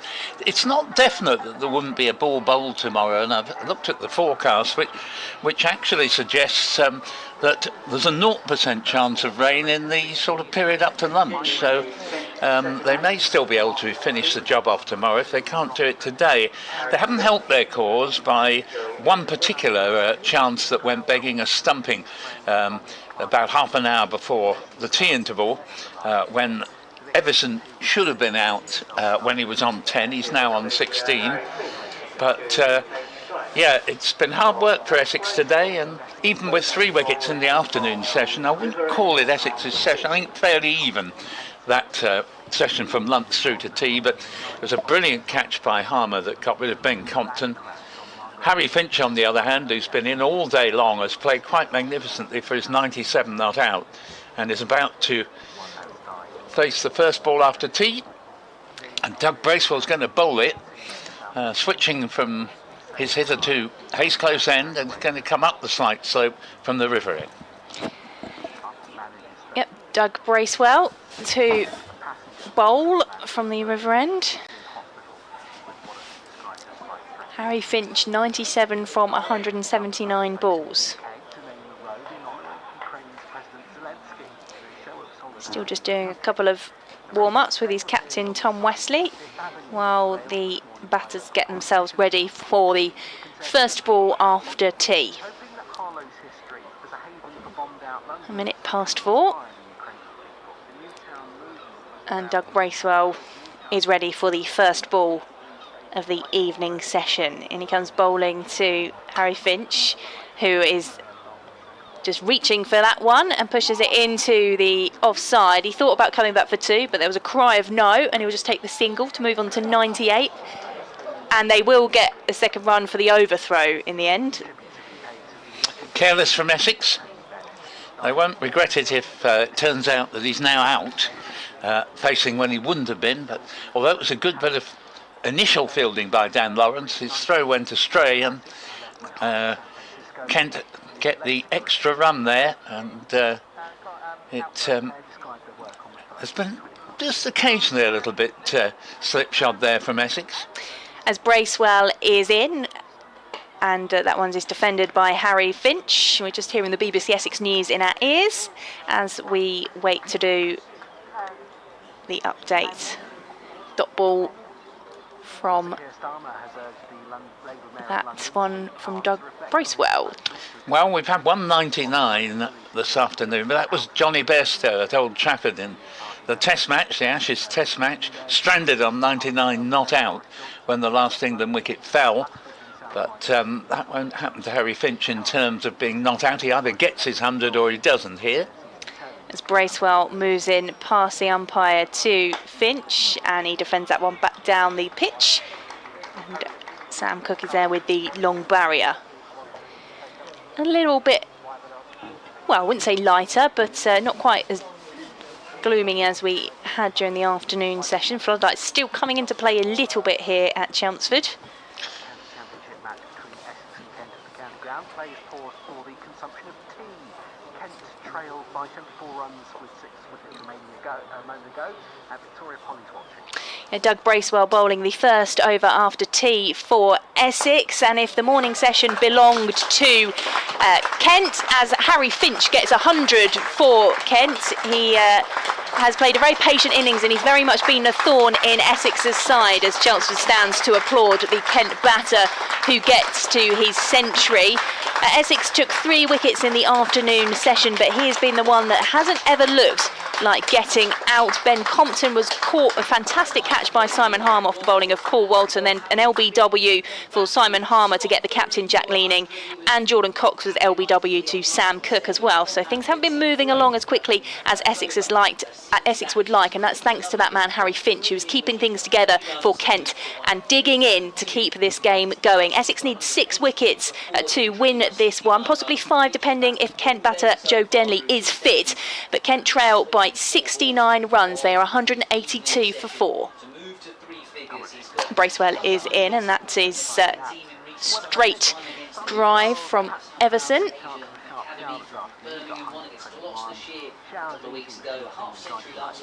So Finch is 102 not out. Yep, well played to Harry Finch, terrific knock, and he's really made a big difference here for Kent. 183 deliveries to reach his 100. Did so in nice style with a clip off the pads for 3. In comes Bracewell to Everson, and he just hits that one up to mid-off for no run. That's the end of the first over after tea, 182 for 4. I'm going to welcome Ben Watts back onto commentary alongside Paul Newton. Thank you very much to Victoria Polly. Be back with us at about 4:30, and 182 for 4 as Kent get ever closer to at least making Essex bat again. Another 68 would do the trick, and 11 fours for Harry Finch in his 100, given a very, very deserved and generous ovation here by the Chelmsford faithful. It was a very good reception. It was. Well done, everybody. As I say, I think they all appreciated what a good knock it had been, because whilst making sure he kept his wicket intact, he played some fine shots, not least off Simon Harmer, and he's not given a chance. Any of the chances that have been missed have been against other batsmen, and indeed not only not given a chance, but very seldom looked in any trouble whatsoever. It is a slow pitch, so if you're prepared to get your head down as he has and grind away, it is in your favour, but that doesn't detract from what a splendid innings it's been. Going to be Matt Critchley to bowl from the Hayes close end, and he's tended to be a bit of a golden arm for Essex this season, red and white ball cricket, and Essex could dearly do with him to reflect that as he comes in now. Just the one slip and the bat pad, the only close fieldsman as he comes in from the Hayes close end bowls, and not quite out of the middle of the bat from Harry Finch, but not to matter, it was just a defensive prod. Paul Walterfield's in the covers. Critchley in again. Bowls, and that ball gets up quite sharply after turning as well, and very well dealt with by Finch. That might not have been at all an easy ball to face for a new batsman coming in. That did bounce and rear up. Yeah, here he bowls again. That one, if anything, kept a little bit low, and just prodded down in front of him. Thame, the substitute fielder, retrieves. Critchley again bowls, and slightly slower delivery. Again, just prodded down in front of him. And although the light's much better than it was in mid-afternoon here, it's still a gloomy old day, and still banks of heavy cloud around. Weather forecast says possibility of a heavy shower. This next ball's driven down to mid-off, and there will be no run. And decent first 5 balls from Critchley in this over. Can he get a wicket though? So he gives this plenty of air, and it's driven firmly, misfielded by Paul Walter. Got a hand to it at extra cover. It's retrieved by mid-off, and they just get the single. Bracewell retrieves the only run off the over, and there shouldn't have been one. 183 for 4 as Finch keeps the bowling on 103. Everson at the non-striker's end 16, and yes, the Essex fielding has not been bad in overall terms, but there have been key moments where it's let them down. One of our media colleagues came into the box at tea time, said to me, Harry Finch then for post-match? And that was of course before he got the century. So here comes Bracewell to him, fended away, and yes indeed, Harry Finch has booked himself in for a chat after the day with that century. From a Kent point of view, the hope will be that it's only Harry Finch, and that the post-match debrief can wait until tomorrow. That's the plan for Kent, to bat through these final 29.5 overs remaining here on day 3. Yes, Essex's plan will be not to concede too many runs until the next new ball is due in 9 overs' time. Bracewell bowls, clipped away nicely by Finch in the gap on the leg side. They should come back for 2 here. This really good running actually from Finch. Scurries back. No hesitation from him about responding there and coming back for a second run. Jamie Porter fielding, running round from long leg. Look, a little bit of a limp as he goes back to his position, but he has an awkward gait, and hopefully nothing wrong with him at all.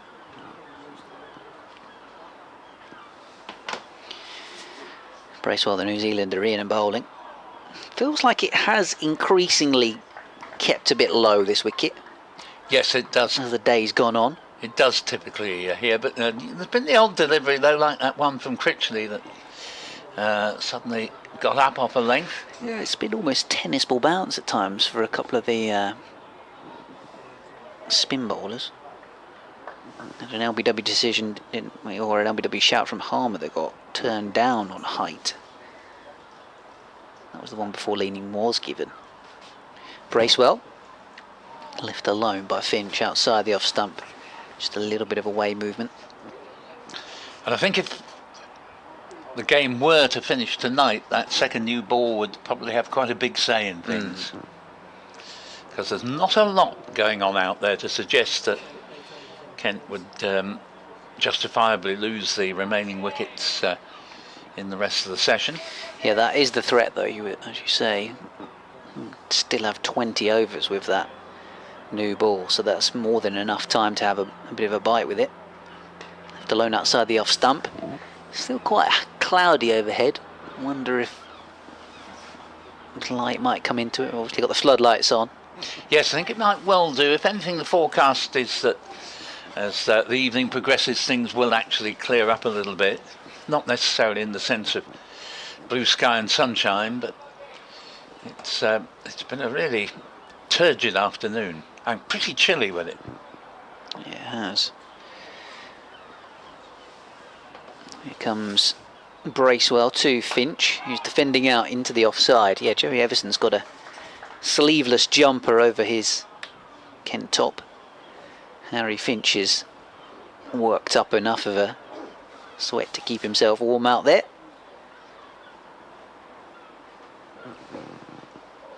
The Essex fielders, in fairness, are generally wearing either t-shirts or just one extra layer out there. Not sure Jerry Everson has faced the ball since tea, and indeed he's taking guard here like someone who needs to re-establish where exactly to take his stance. Be facing Critchley. Start of the 4th over after tea.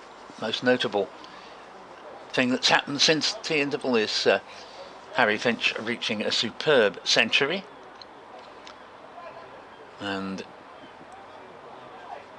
they're at tea at Old Trafford with Australia 39 for 1.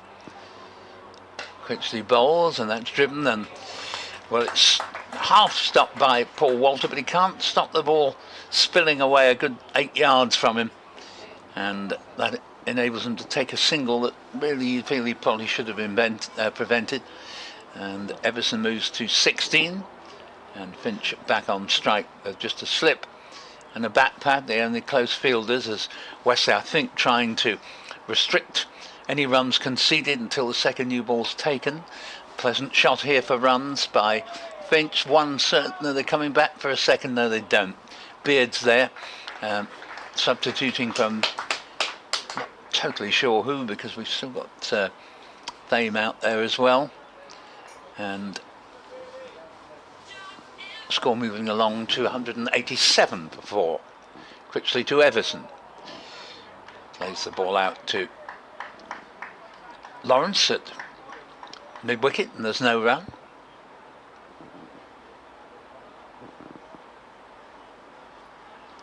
Critchley again.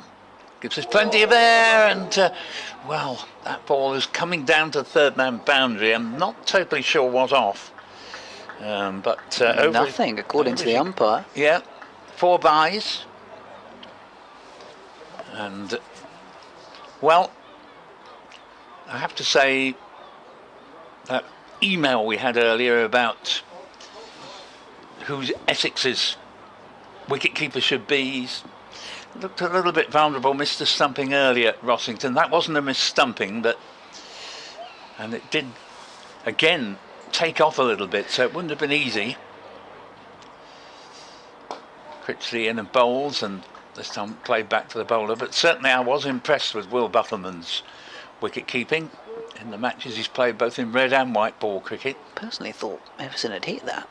Yes, I thought that as the next ball is hit into the covers by Everson, and there's no run, the over ends. But Critchley, if anything, if anybody, looks as likely to take a wicket as any of the other bowlers we've seen. 191 for 4 now, another 59 would succeed in ensuring that Essex would have to bat again. Yeah, looked like he went for a sort of a big drive that he was trying to kind of clear mid off with almost, Everson, and because he'd gone so hard at it, it carried over the top of first slip. I think that was what many of the crowd thought. But the umpire giving byes, saying that surely it's not turned over the top of first slip without taking any contact off something. That was fired in by Bracewell down the leg side. The only thing I can think of there is if Rossington just, might have hit him on the shoulder or something like that and then deflected, because that would still be byes then, and because it certainly seemed to cast something. I mean, we're masked a little bit because the batsman's got his back to us. If I was Everson, I'd have been telling the umpire I hit it. I'll have those runs, thank you. Left alone outside the off stump by Finch, this one from Bracewell. Yeah, Bracewell hasn't really looked like getting a wicket so far today. Tried the short stuff for a few overs from the other end of the ground, which Finch seemingly rather enjoyed. Back-to-back boundaries at one point with the ball stroke.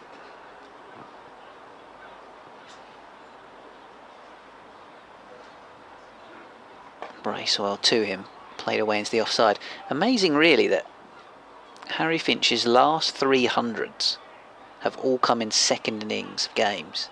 So 2 of them were for the twos. One was against the South Asia Cricket Academy at the Neville Ground in Tunbridge Wells, but that was in a run chase. He got 100 not out.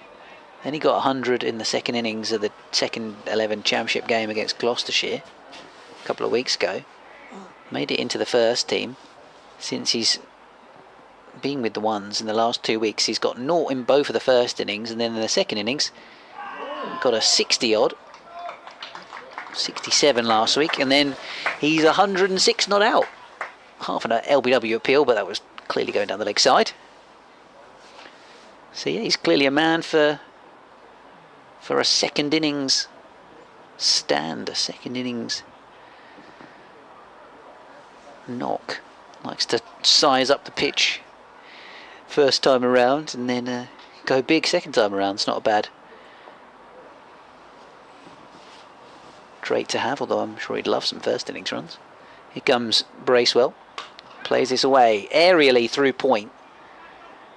Well, he won't come back for 2, in fact. Good fielding out and deep. Yeah, Dan Lawrence out there. The throw was pretty wild, but to be fair to him, I think he was wanting to get the ball airborne to dissuade the second run, and in that he succeeded. If there were to be another wicket, I wonder if Joe Denley would come out. Told he's got a minor side strain, or a minor side issue, so I wonder if that would be a reason for him to come in next, as this one is a beauty actually from Gracewell. Just seeing the replay as it kissed the pitch and moved away from the right-handed Everson's outside edge through to the wicketkeeper. 192 for 4, Kent. They trail by 59 runs, 27 overs remaining today. 20 of those could be bowled with a new ball. So from an Essex point of view, they'd love to pick one up before they get a new cherry in the hands of either Cook and Porter or Cook and Harmer. Yes, it's interesting that Harmer has not been bowling from the river end since tea. That might be an indication that he is going to take the new ball. Critchley, meanwhile, will continue from the Hayes close end. Bowls, and this one was a decent ball, and Finch comes down very late on it. Steers it into covers perfectly safely. So far has looked quite invincible out there as Critchley bowls to him again, gives us a nice loop.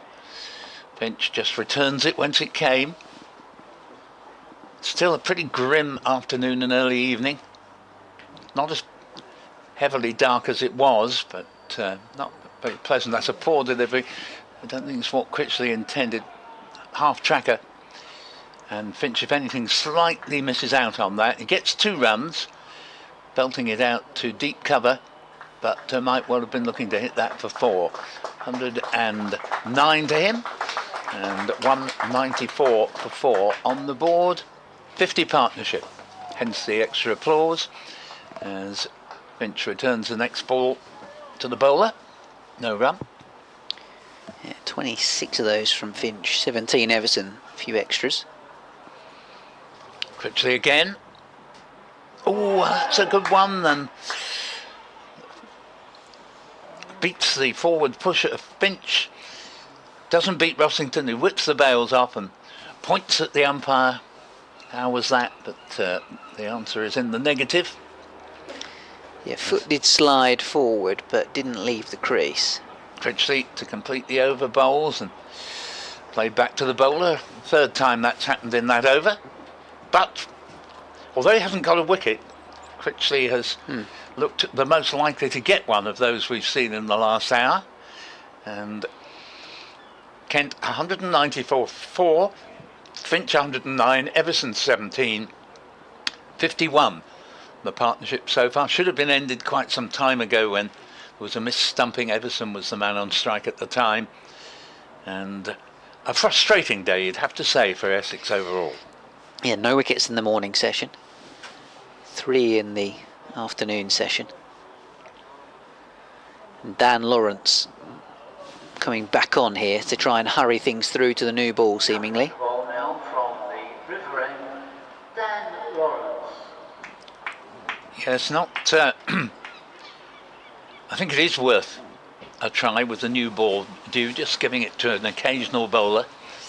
And Dan Lawrence in the past has been known to take a few wickets. One of the attractions from his point of view of his move to Surrey is it would appear he's been given an assurance that he'll get more chance with his bowling. He moves to the oval. Here he comes. And takes Everson on the pad first ball. Very unusual sight, the style of Dan Lawrence, often described as frog in a blender. Delivery. It's a lot of moving parts. That's right. In and bowls, and all just dropped in front of the substitute fieldsman under the helmet. Noah Thame. Been out there all day in place of Robin Dass. If you were teaching a robot how to bowl, would they bowl like Dan Lawrence? Well, here he is, and this one's played up to Paul Walter at short mid-wicket. The Essex chorus of "oh," as if the batsman's been extremely fortunate to survive, as in full throttle there. Which was, of course, kidology. Exactly. Whether who it's meant to kid, I'm not sure. Or anyway, the next ball, Everson comes forward, but decent over so far from Lawrence. Just plays this to extra cover, and no run. Does very much enjoy having a few overs, Lawrence. Steadies himself and comes in again. That ball's turned into the back pad. No run there, and one more dot ball and Lawrence will have bowled the maiden over. I wasn't sure if he tried a slight change up there, Dan Lawrence. Bit of inside edge from Everson into the onside. Lawrence to complete the over. Gives us a bit more air. Safely played out. Thought I might have felt a spit of rain in through the window just then, but maybe wrong. Maiden over. And a good idea, I think, of Tom Wesley, just to give Dan Lawrence, who's bowled 3 overs, 2 maidens, none for 4. Another go. He had to go before lunch. 194 for 4, and that's 76 overs gone.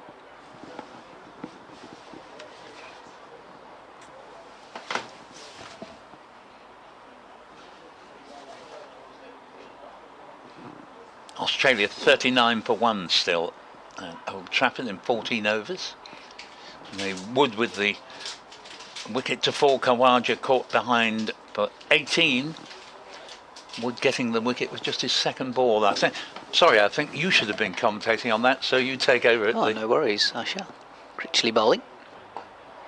Finch playing softly into the offside. Paul Walter with the fielding. Flicks the ball up with his foot. He doesn't need to bend down that far. Critchley. Gang covering up. Harry Finch gently into the offside. Critchley's bowled 8 overs, none for 20 so far.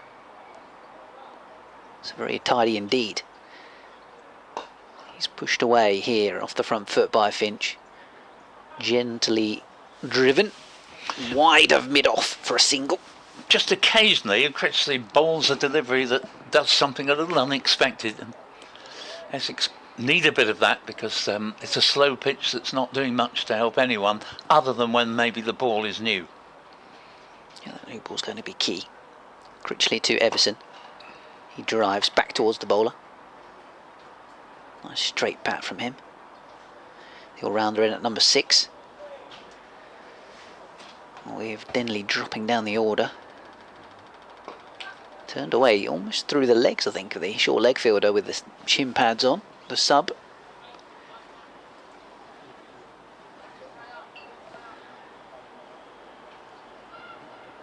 Means Everson manages to get another run to his name. 18. 55 Kent trailing by now. 110 for Harry Finch.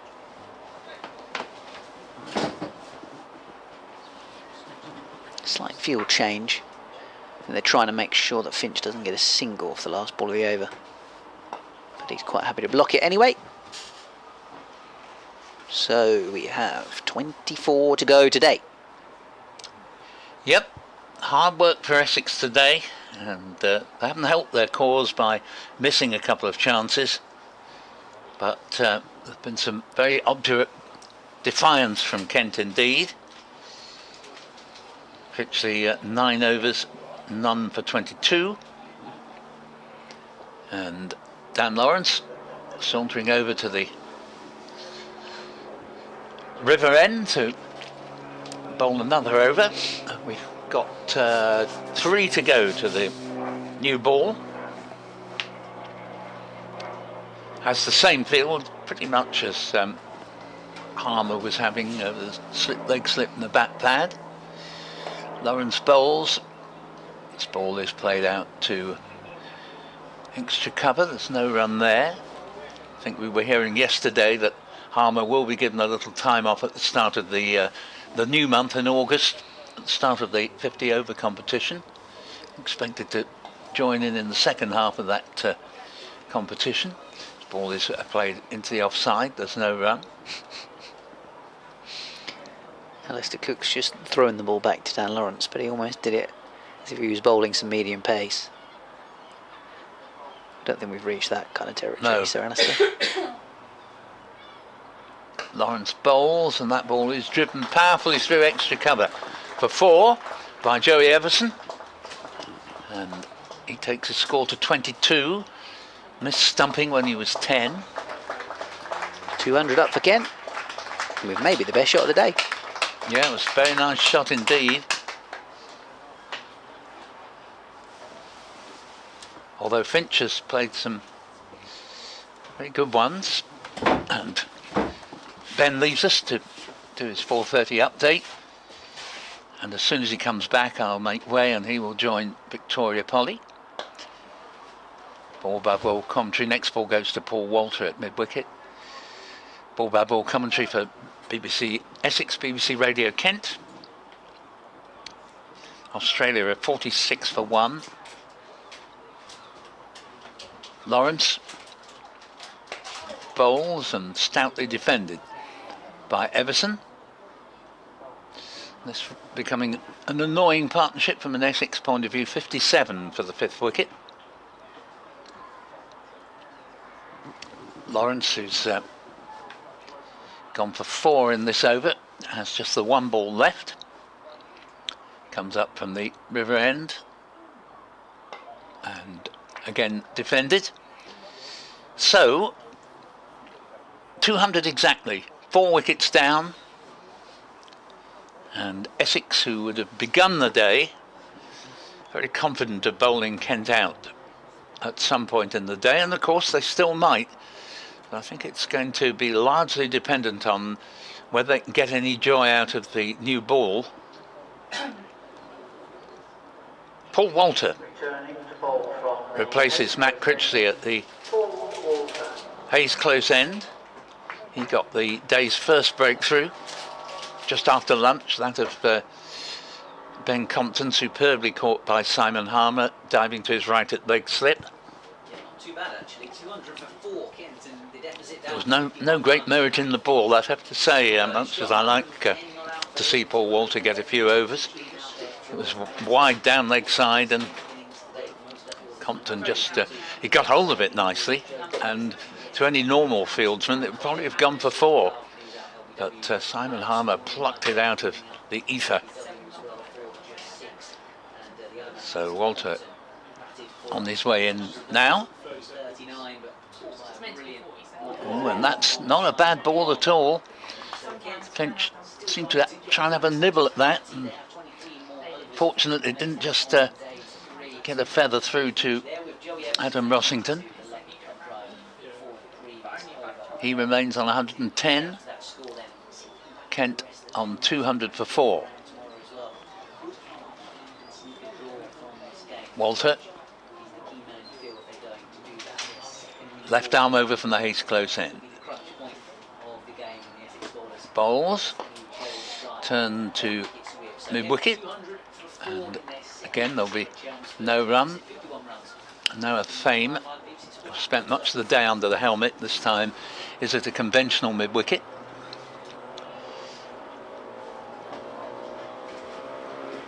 Walter, who changed his right boot after bowling only 2 deliveries of his first over of the day, and shortly afterwards had Compton out, again appears to be struggling with that part of his equipment. Victoria returning, and she will very shortly be joined by Ben Watts. And Walter starts to come back in and then decides to abort, runs back to the top of his mark.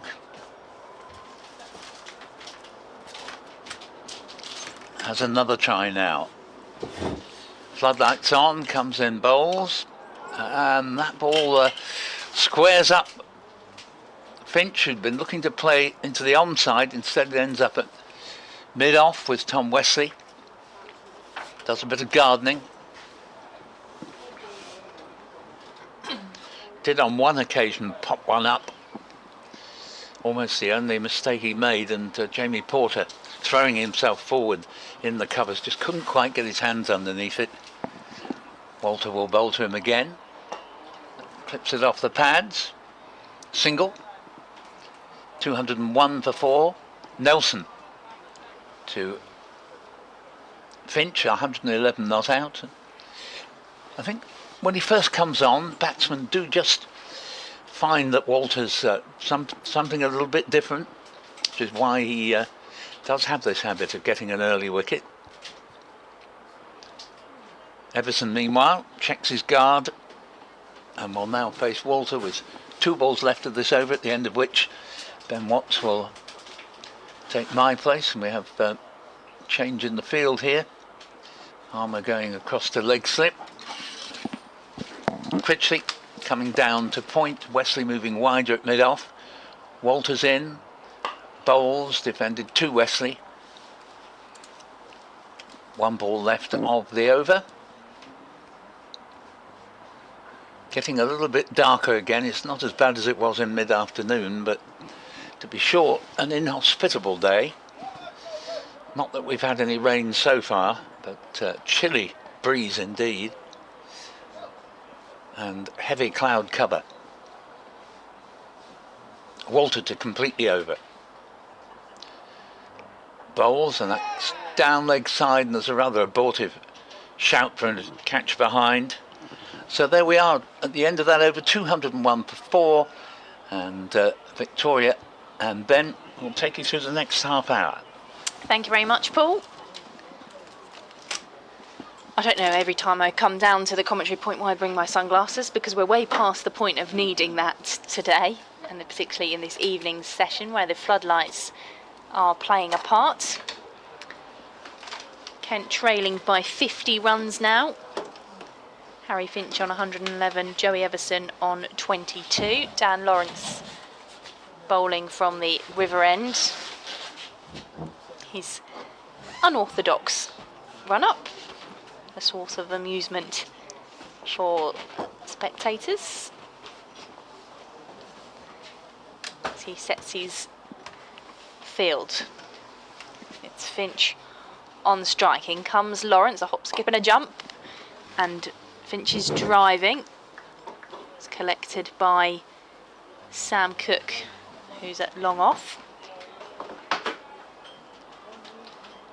It's a single taken, 202 for 4. Field comes up, and Lawrence is into Everson, who prods that one forward, and Dan Lawrence collects.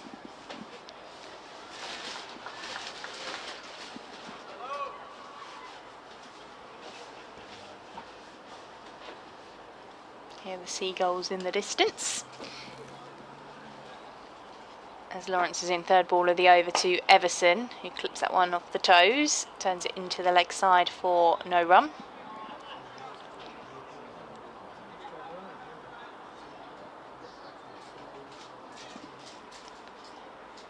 Everson on 22. As Lawrence is into him on the back foot, turns that one towards short leg, and that's hit Noah Thane square on. Straight in the grill. He's going to need a concussion test, I would assume, from the physio. Yeah, immediately the umpire waving towards the dressing room. He is back up on his feet, but he will just have a check to make sure everything's okay. But that came at him rapidly, sent him backwards. So a little bit of pause in play as we just watch the replay of that one.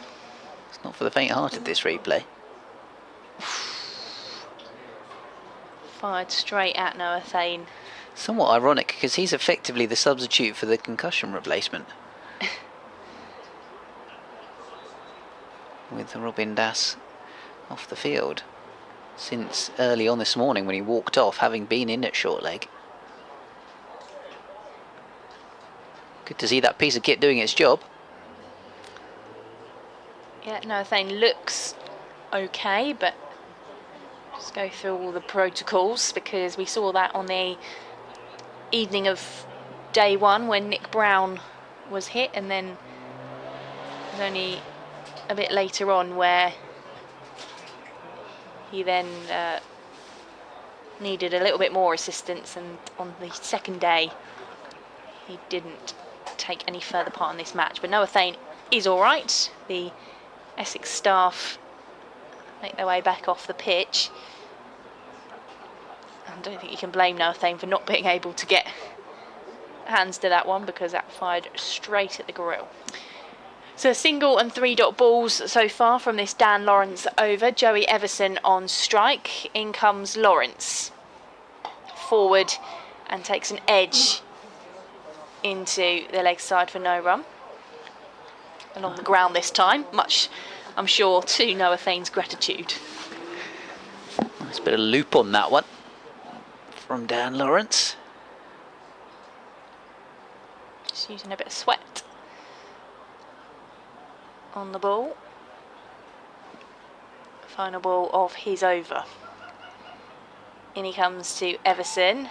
Back foot turns that one round the corner. It's past the square leg umpire as they run the single. That's the end of Dan Lawrence's over. And Kent are 203 for 4, trailing by 48 runs. BBC Sport live blog, hashtag BBC Cricket, saying a 5th career century for Harry Finch and his first since July 2021.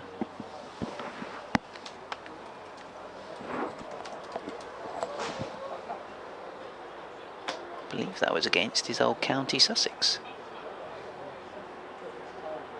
He's got a couple in the 2s this season. Now one for the first team as well.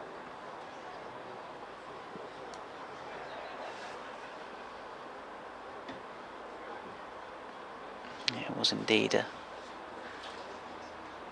100 for Kent against Sussex to earn a draw against his former colleagues. And ironically, in the second innings as well. Keep mentioning it. Seems to be a man for a second innings knock, Harry Finch. Just when his side needed it.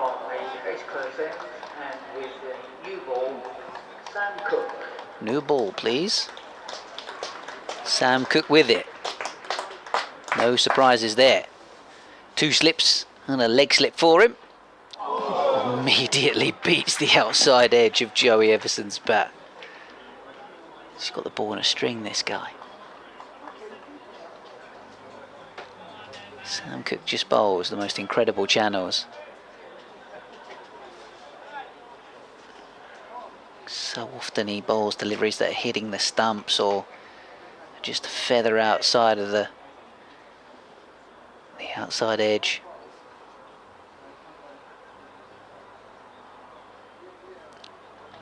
He is again turned away nicely into the onside, but sprightly fielding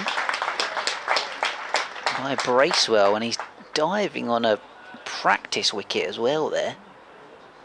Brave man, sticking his elbows down on that. He's just rubbing off the dust.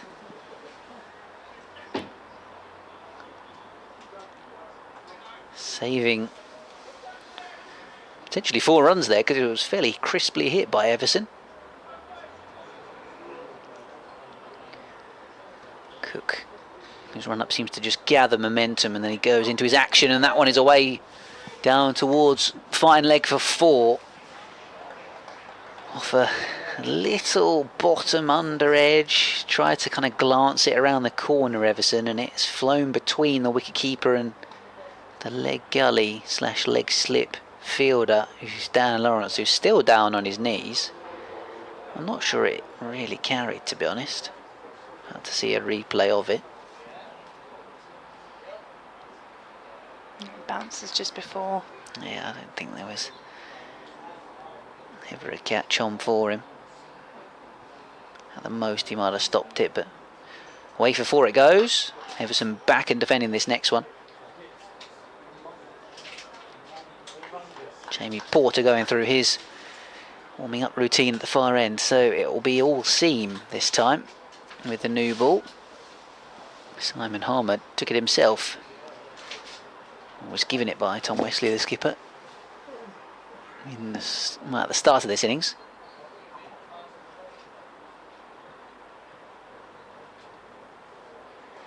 Cook bowls, Kent 207 for 4. Off the thigh pad. into the onside. Shouts of 2. They should come back for it, actually. They do. Between the leg slip and the fine leg, they couldn't prevent that second run. There's a little update on the BBC Sport Live blog. Poor Noah Thane wouldn't have wanted that to be what he gets mentioned for. Poor Noah. But, well, the funny thing is the graphics. They have like a 6-400 wicket graphic. They've also got a ouch graphic. Here comes Sam Cook. Then Everson withdraws the hands out the way and lets it go through to the keeper. So the first over with the new ball passes by, and we have 20 to go on day 3 here at Chelmsford. BBC Radio Essex, BBC Radio Kent, BBC Sport Online. 209 for Kent, 42 runs behind the hosts. Jamie Porter is going to have a go with the new ball from the river end.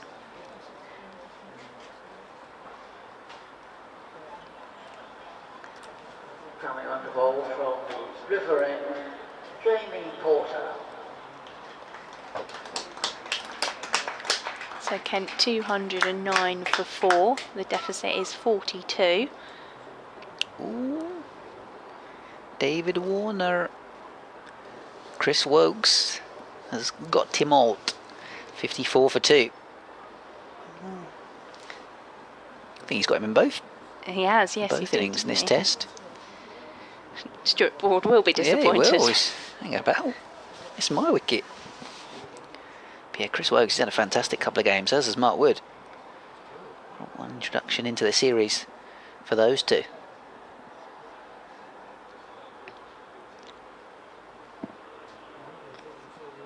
Paul Walter is coming in at mid-wicket, and Matt Critchley is being sent out towards the square leg boundary as Porter bounds in from the river end to Finch and just jams his back down on that one.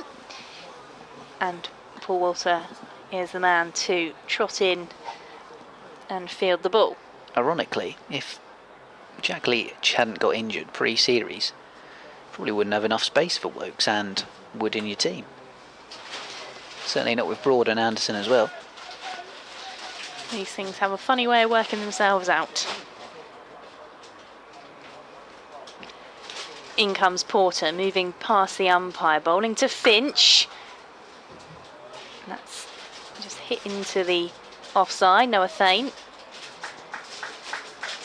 does the fielding for no run. Probably relieved that Cook and Porter are on bowling, and he's fielding further out.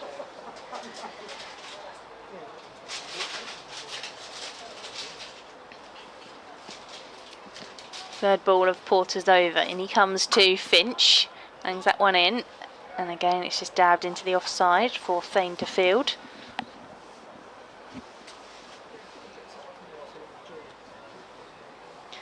Three dot balls.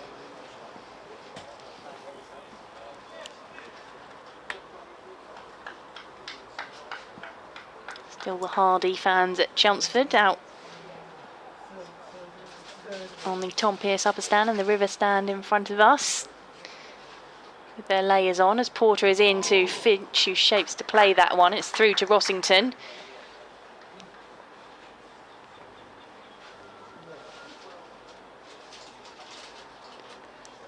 He just trundles back to his mark, gives his captain Tom Wesley a little nod.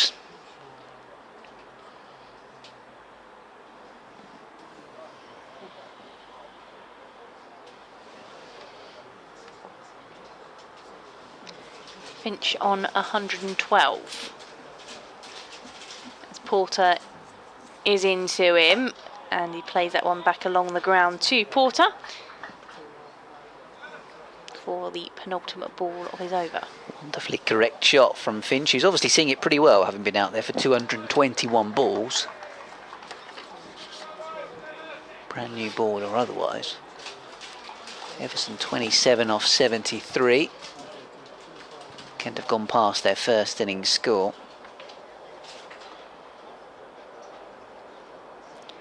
In comes Porter for his final ball of the over to Finch. He uses the wrist to just flick that one out into the offside. He'll just take the single, so he'll keep the strike as well. 210 for 4. The deficit is 41.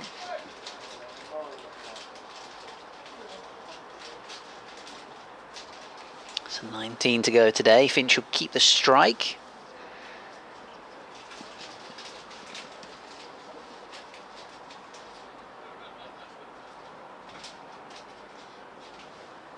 Elsewhere, Middlesex trailing, by just 27 runs now. 4 wickets remaining in their second innings. They're 167 for 6. Somerset, of course, beat Northamptonshire by 9 wickets earlier on today. Nottinghamshire 207 for 5, requiring another 204 runs to beat Hampshire at Trent Bridge. Lancashire 141 for 5, leading Warwickshire by 256 runs.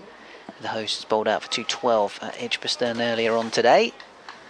The rest of Division 1. Derbyshire-Durham looks like it might be a draw in Division 2. 4-4-3 all out, playing 5-7-5 for 9 at the moment as Cook bowls, Finch defends. Worcestershire winning by 100 runs in a low-scoring one at Grace Road. Neither team scored over 180 in any of their 4 innings in that one. Yorkshire with a declaration, having made 364. Now trail Sussex by 15 runs, but Sussex are 5 down in their second innings, so effectively 15 for 5. And then Glamorgan making 450 for 6 declared at Bristol. Gloucestershire 34 without loss in reply. As Sam Cook bowls, defended away by Finch.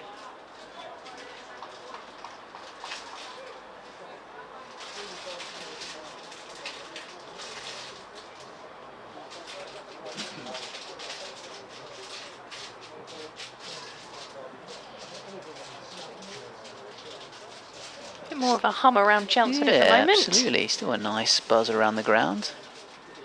Decent amount of spectators in. Shame that they've not been treated to quite the sunshine that we had yesterday. Bowls driven back down the ground. Nicely timed, but well fielded by sliding mid-off. Getting down on his hands and knees to deny the boundary, so Finch single takes him to 114 and Kent to 211 for 4. 40 runs the deficit.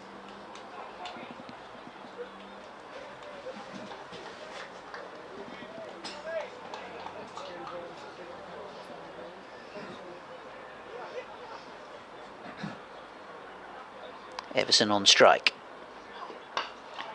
Stands up tall to block this delivery from Cook. Had some wonderful descriptions by people last night when they were, I think he might have been the grade cricketer duo, the Australian guys. We're talking about Zach Crawley, saying the way he sort of stands up tall and hits the ball, almost like he's playing tennis. Right.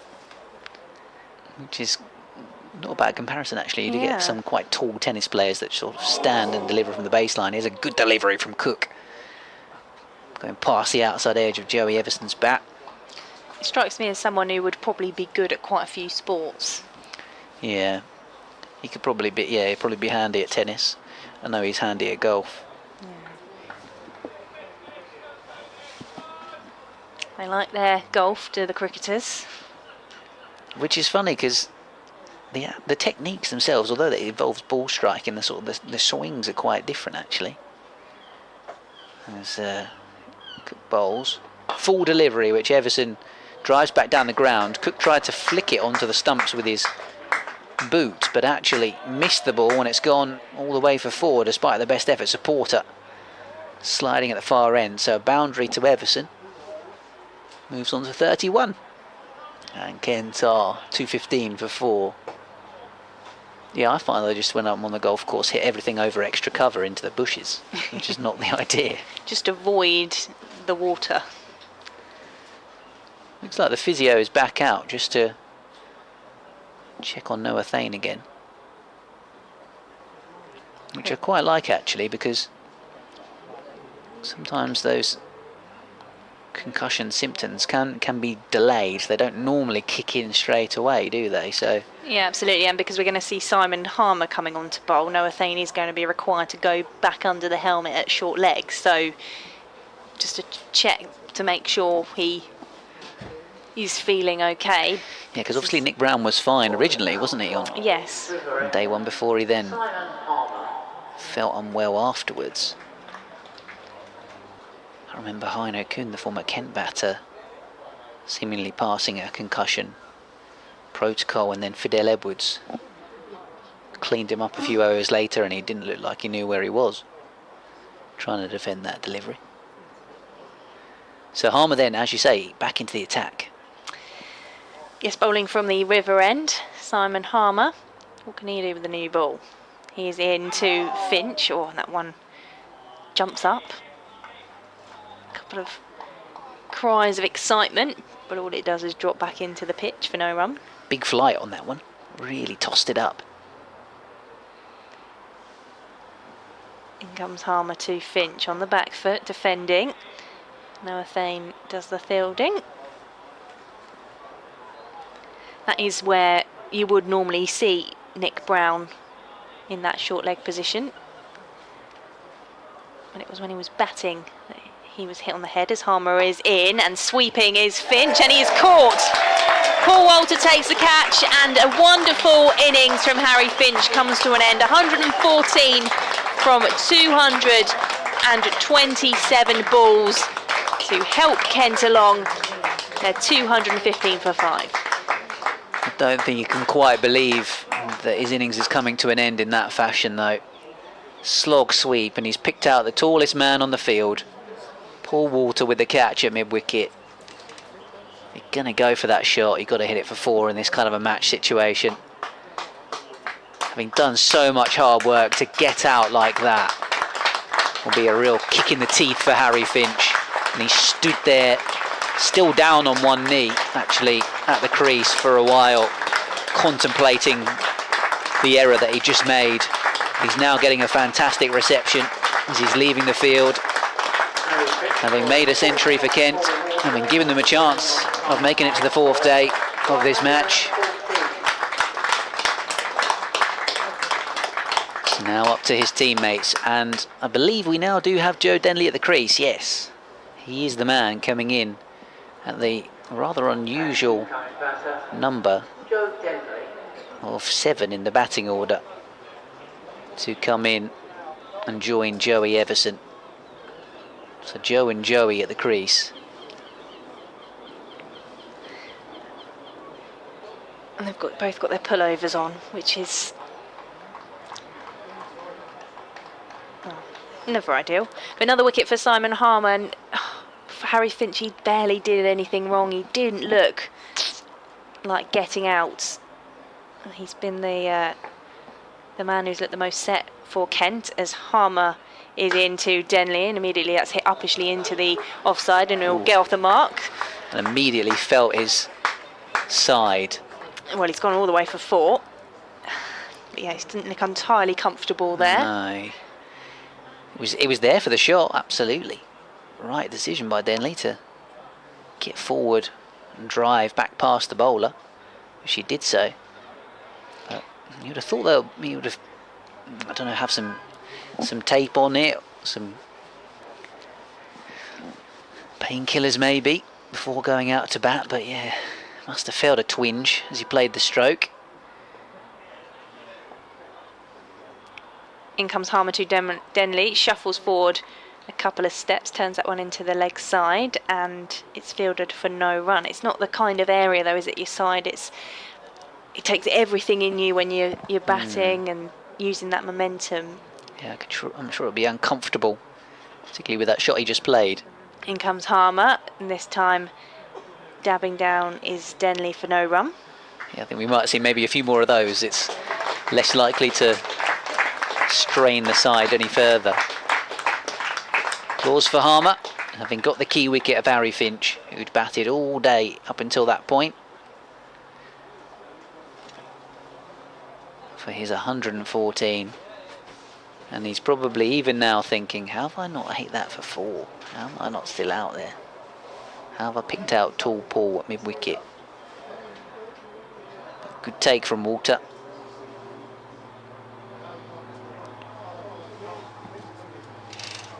And now a fresh batter up against Sam Cook with a new ball, and then Joey Everson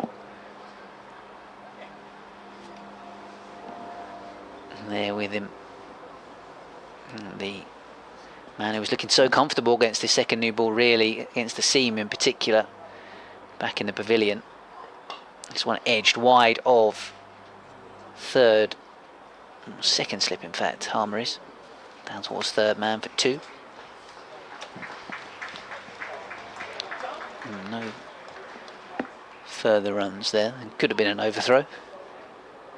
So 221 for 5, Kent trail by 30 runs.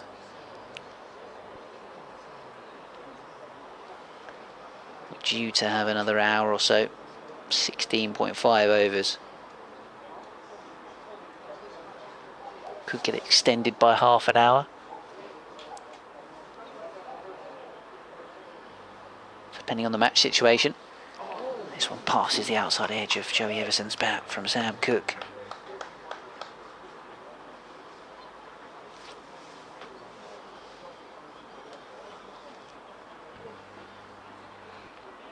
It would likely, well, you would assume that in the space of taking 5 more wickets, Kent may well have got to parity at least. So Essex might well have to bat again. I can't imagine it'll be a particularly big run chase. Defended away into the onside. If it is to be one, you would assume that it's going to be largely down to these 2.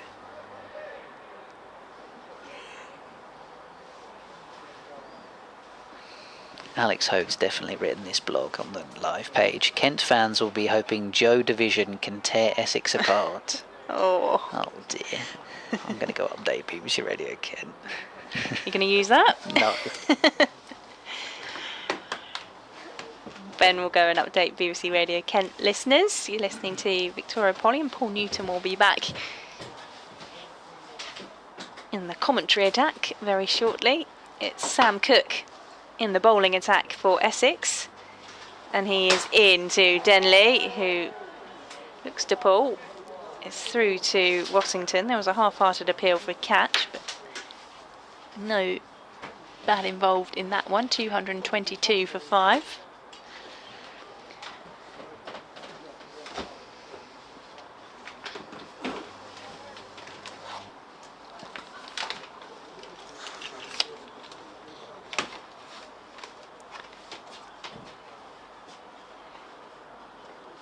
At Old Trafford, Australia are 68 for 2 as Cook moves into Denley, and this time he drives through the covers.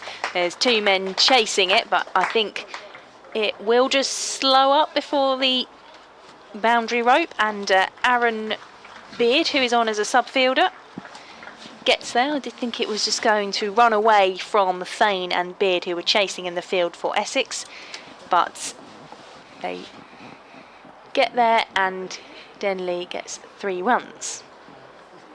Yes, Denley doesn't look as if he's going to hang about here. He can score very quickly.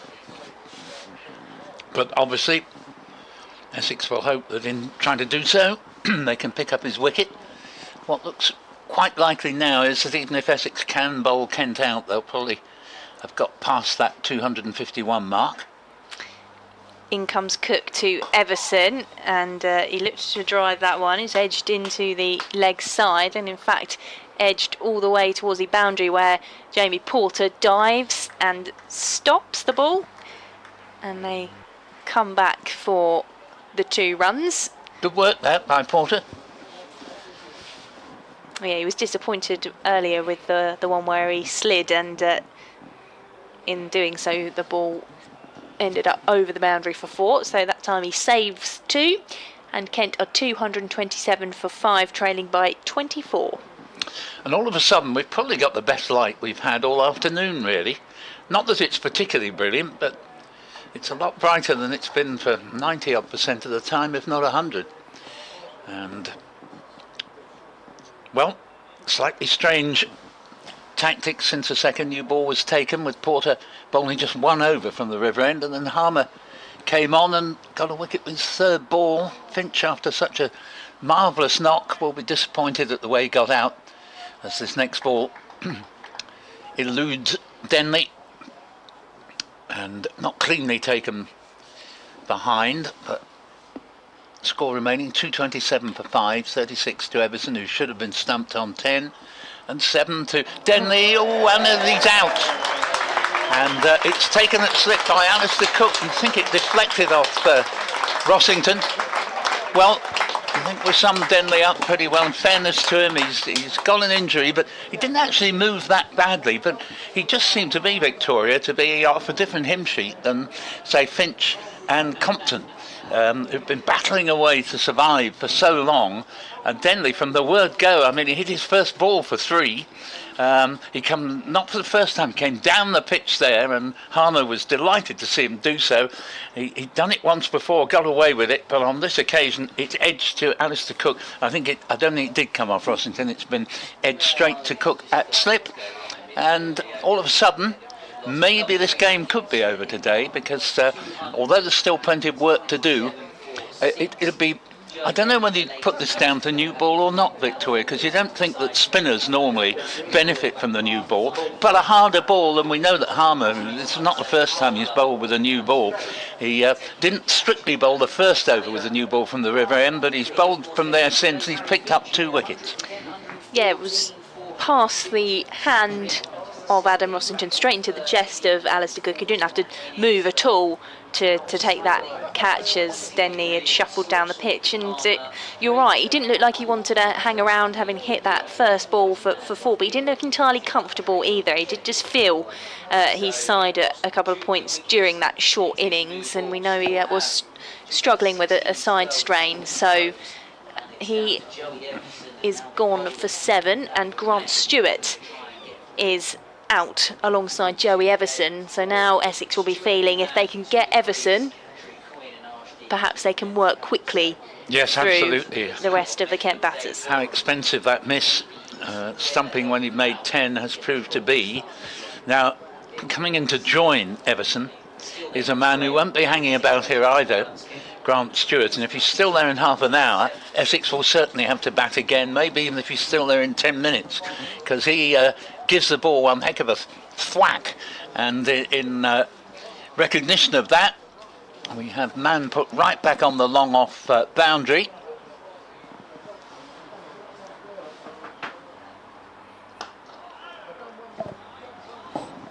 Oh, it's me, is it? Harmer bowls, and sorry, and this ball is played for no run into the offside.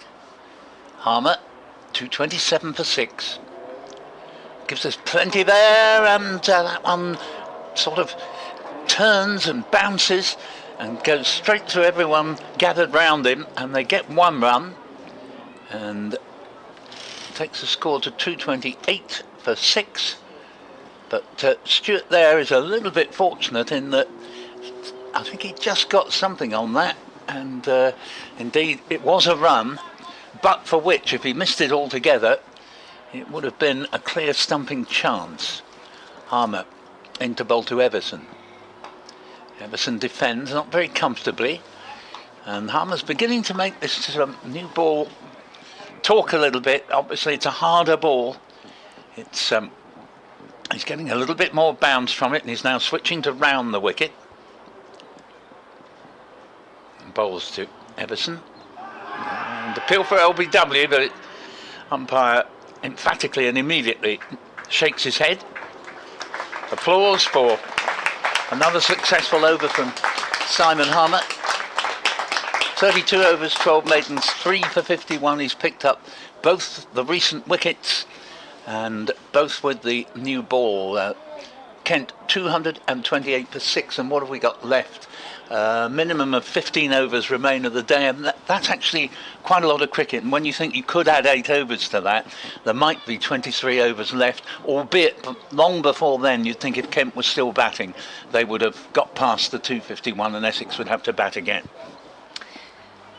Yeah, Simon Harmer's bowled 32 overs, 12 maidens, 51 runs and 3 wickets, and so a lot of those maidens were bowled in that morning session. Even though Essex weren't able to get the breakthrough during that time, he really was stifling the Kent batters and how they were able to score. As Sam Cook is in from the Hayes closed end, that is driven by Stewart up to mid-off for no run.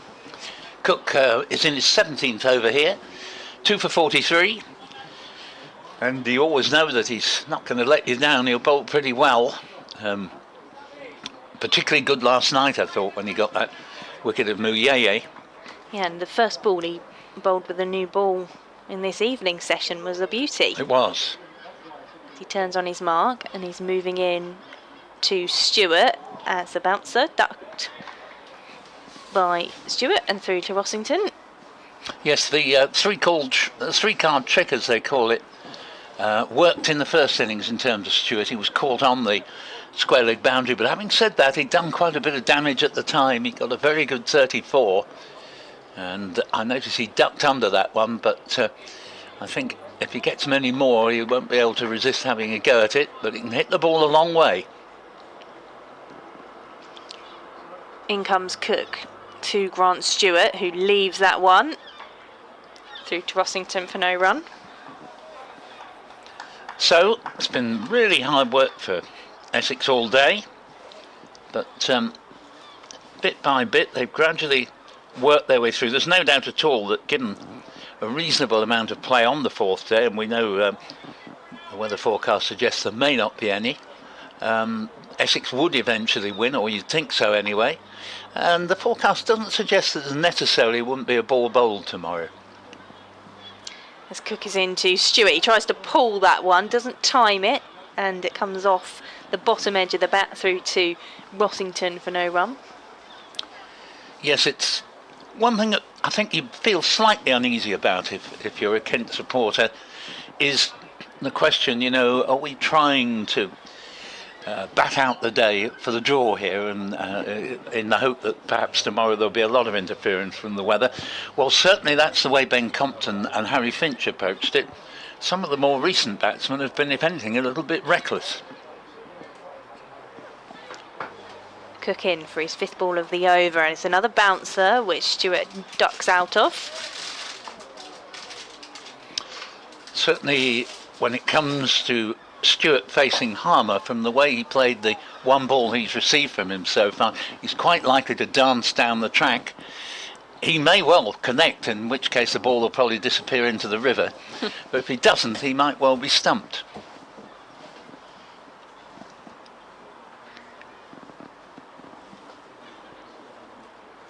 In comes Cook. Kent 228 for 6. He's into Stewart. It's another bouncer, shorter ball that just bobbles through to Adam Rossington, and that is a maiden over from Sam Cook.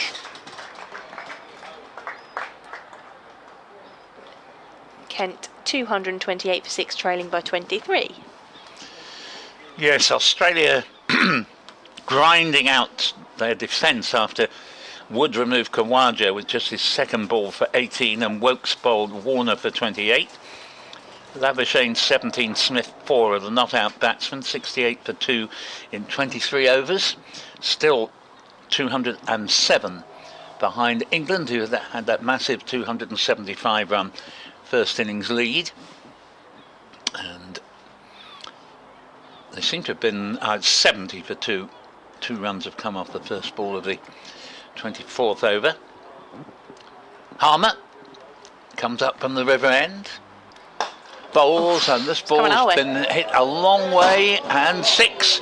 And it's, as Victoria was saying, not far off where we're sitting, just smashes away into the Tom Pearce stand away to our right. And that's a big pick up from Joey Everson, moves along to 42 and Kent 234 for 6. Just needs 17 to wipe off the arrears. Surrey very close to finishing off Middlesex. Harmer bowls, this time defended by Everson to mid-on. Yeah, Middlesex trailing by 195 on first innings and following on are 182 for 7. Good news for Kent. Nothing they'd like to hear more, or not many things anyway, than that both Middlesex and Northants are beaten. Appeal for LBW. I thought there was a bit of bat in that. Maybe wrong as Everson went on the sweep. Somerset have already beaten Northants. That's the other side at the bottom. Notts 237 for 5, require a further 174 to beat Hampshire. Harmer bowls. This ball will produce a single out to mid-wicket. Beard coming off the, Bracewell coming off the mid-wicket boundary. Everson moves to 43. Be interesting now to see how Stewart reacts to this next ball from Harmer. Lancashire 175 for 6, lead Warwickshire by 290 at Edgbaston. Quite a recovery that from Lancashire. Oh, that ball chips up in the air and possibly just off the pad, I think there. We won't know for sure because Walter has fielded it at the cost of no run from mid-wicket. 235 for 6. Harmer, Stewart, who don't think that's where he was aiming it, but again it ends up with Walter. Another Harmer over ends 33 overs, 12 maidens, 3 for 58, and 235 for 6. Still 16 away from knocking off the arrears.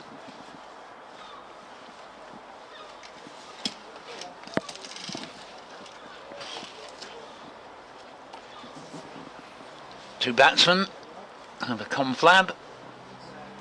Still the light holding up without being particularly good. We've got the floodlights on. Jamie Porter, who bowled just the 1 over with the new ball from the River End, has now replaced Sam Cook at the Hayes Close end. A predictable move. If it didn't happen right now, I think it would have done in another couple of overs' time.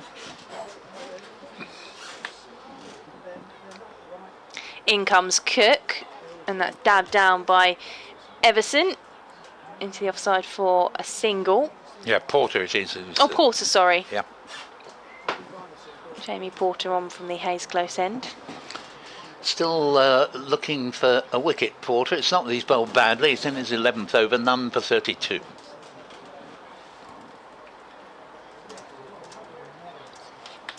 And I think it was Porter who should have had Everson Stump when he made 10.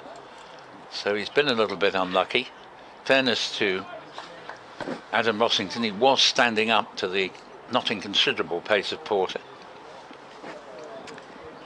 Everson moves to 44 at the non-strikers end. Porter is into Stewart, who turns that one into the leg side. And Paul Walter moves across to field next to the square leg umpire for no run. Still be 12 overs left with the potential for claiming another 8. So it's the sort of thing, if, for instance, Essex just managed to bowl out Kent within that 12 overs and ended up needing 36 to win, for argument's sake, and they could claim another 8 overs, provided the light held up. Porter moves in past the umpire to Stewart, who's defending that one with a straight bat, or no run. On the other hand, 2 overs would be taken up with the gap between innings,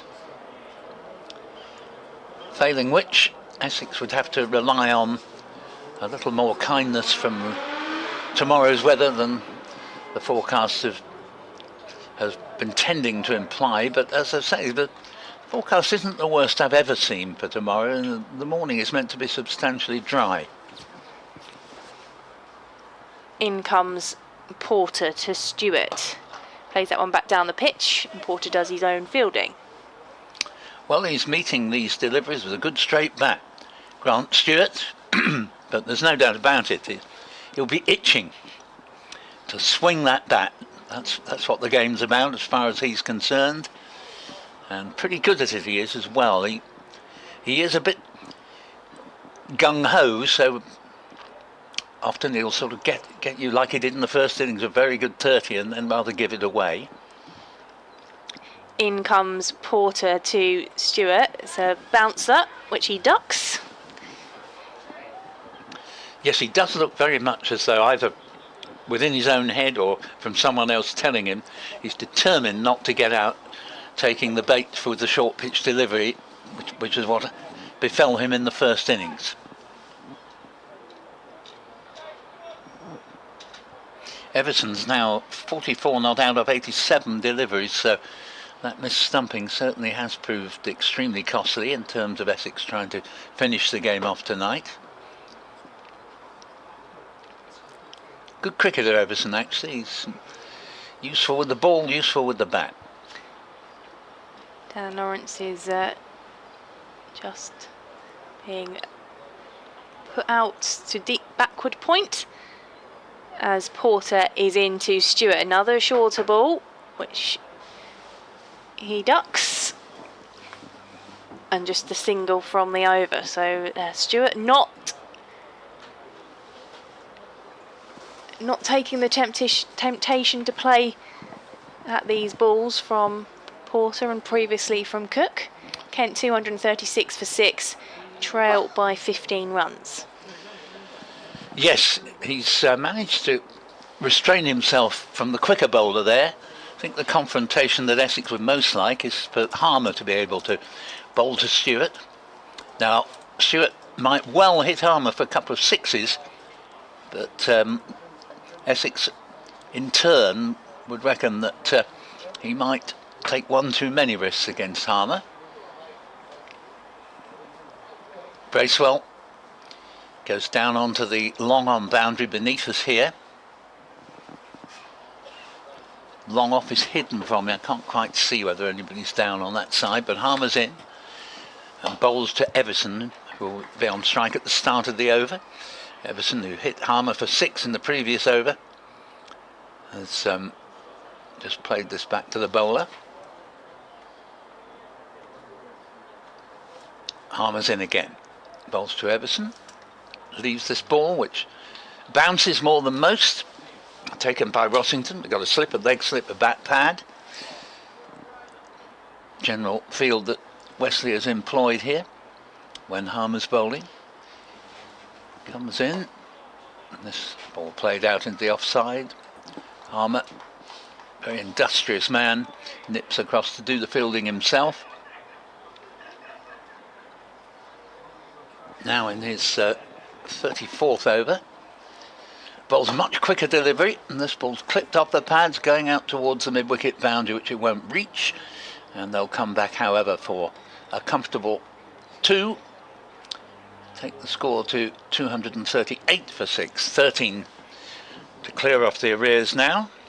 Australia is 75 for 2, exactly 200 behind England, who led by 275 on first innings. Bairstow 99 not out. Oh, and Harmer brings Everson forward, plays and misses at that, but Everson's pretty good at keeping that back foot planted, particularly after he knows he was very lucky to get away with an occasion when he did lift the foot, but Rossington didn't take the ball cleanly and he got away with it as Harmer's in. Bowls, and this ball swept away, and good bit of fielding, deep backward square leg. This time it'll only be a single. And another Harmer over goes by without taking a further wicket. He's got 3. Light beginning to fade again. 238 for 6.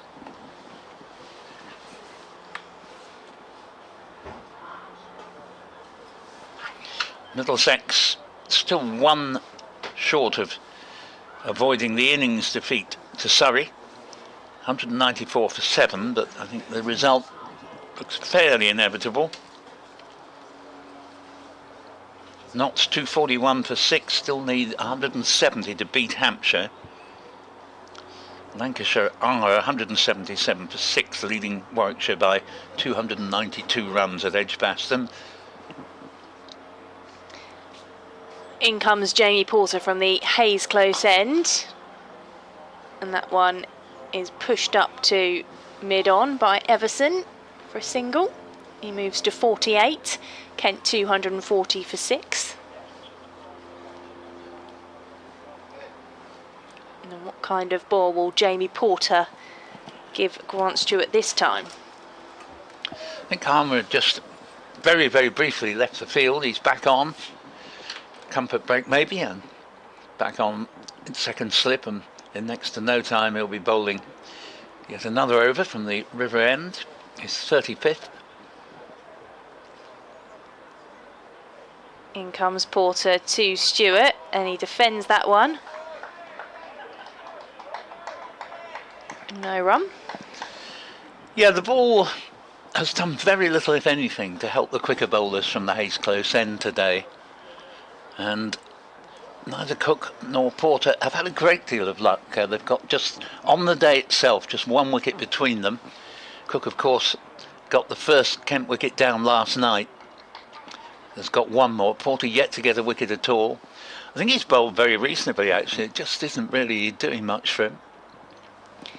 In comes Porter. Oh, and that was Stewart looking to play that one through the covers. In the end, it's through to Wilsington. Yeah, complete lack of foot movement there from Grant Stewart. Just flailed the bat at the ball. Kept, if anything, slightly on the low side. And a little bit fortunate not to take the edge. We do have 2 slips in place. Unusually, one of them isn't Alistair Cook. I suspect he's probably off the pitch at the moment, because Dan Lawrence is there alongside Simon Harmer. And it's him motioning with his hands as Porter is in, and Stewart plays that one into the offside for no run. And he was making the signs for sub. So Essex will be hoping just a, like you say, just a comfort break, just a short moment off the field.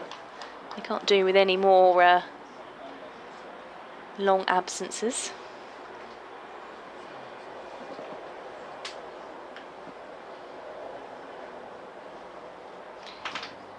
In comes Porter to Grant Stewart, who ducks out of a bouncer from Jamie Porter. And he's been more than happy to leave these balls, just that massive 6 off the Simon Harmer over, showing his attacking intent with the bat.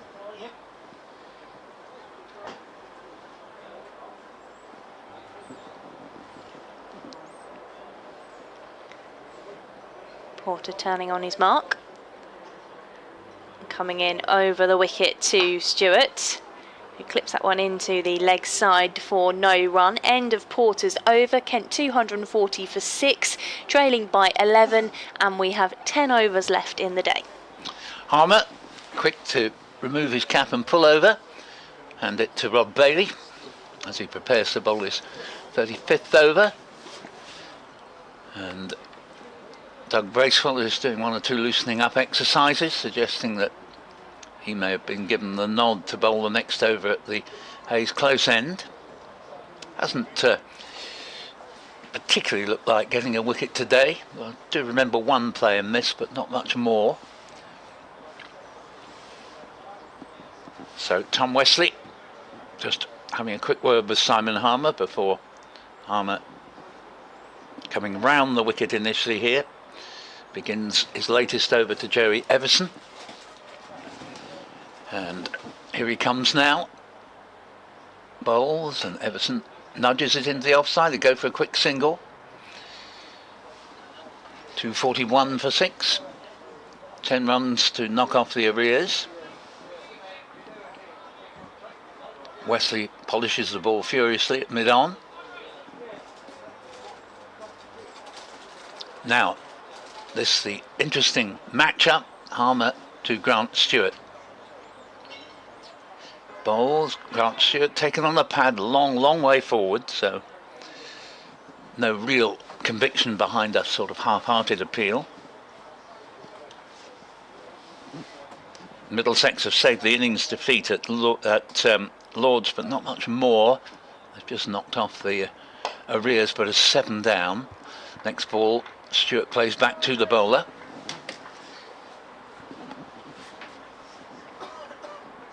Harmer on a pretty turgid afternoon here at Chelmsford bowls, and Stewart steps back but doesn't time the square cut. Beardfield's in the covers.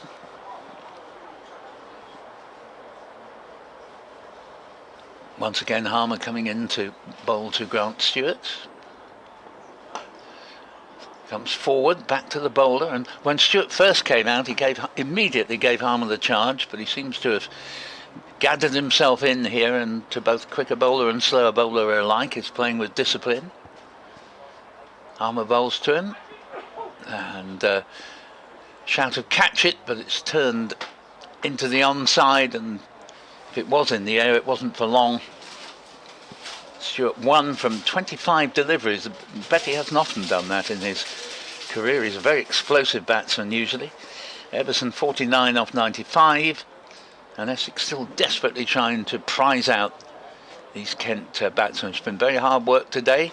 5 wickets have gone down all day, while 237 runs have been added.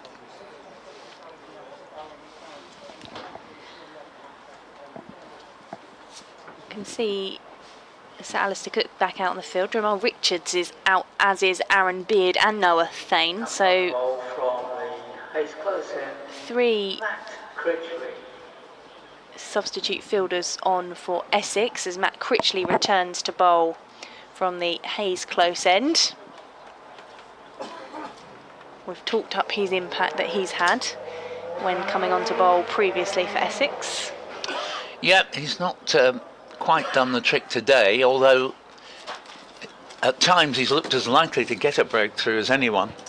But Kent have battled very resolutely for certainly the majority of their batsmen. 1 or 2 have been seemingly not on quite the same hymn sheet. As Critchley is in to Stewart, and he just reaches for that one, plays it up to mid-off for a single. Everson even, sorry, and a big apology to Joey Everson, because that is his 50, as he just reached for that single, pushed up to mid-off and gets to his 50 in 96 balls.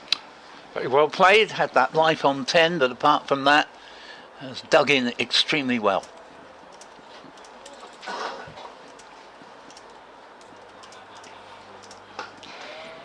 Swiping at that one is Grant Stewart, and swiping all the way to the boundary in front of the executive boxes for 4.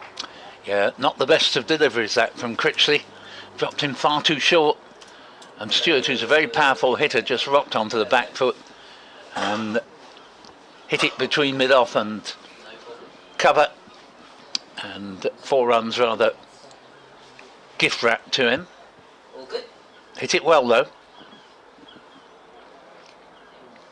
In comes Critchley to Stewart, tries the same shot, doesn't time it as well, and it ends up passing mid-on and going to the boundary for 4 runs. Jamie Porter was sliding to try and stop that one. It went underneath him, and all of a sudden the deficit continues to cut for Kent, who have reached their 250 runs, trailed by 1. Yeah, probably should have stopped that really, Jamie Porter, as you say, dived right over the top of it.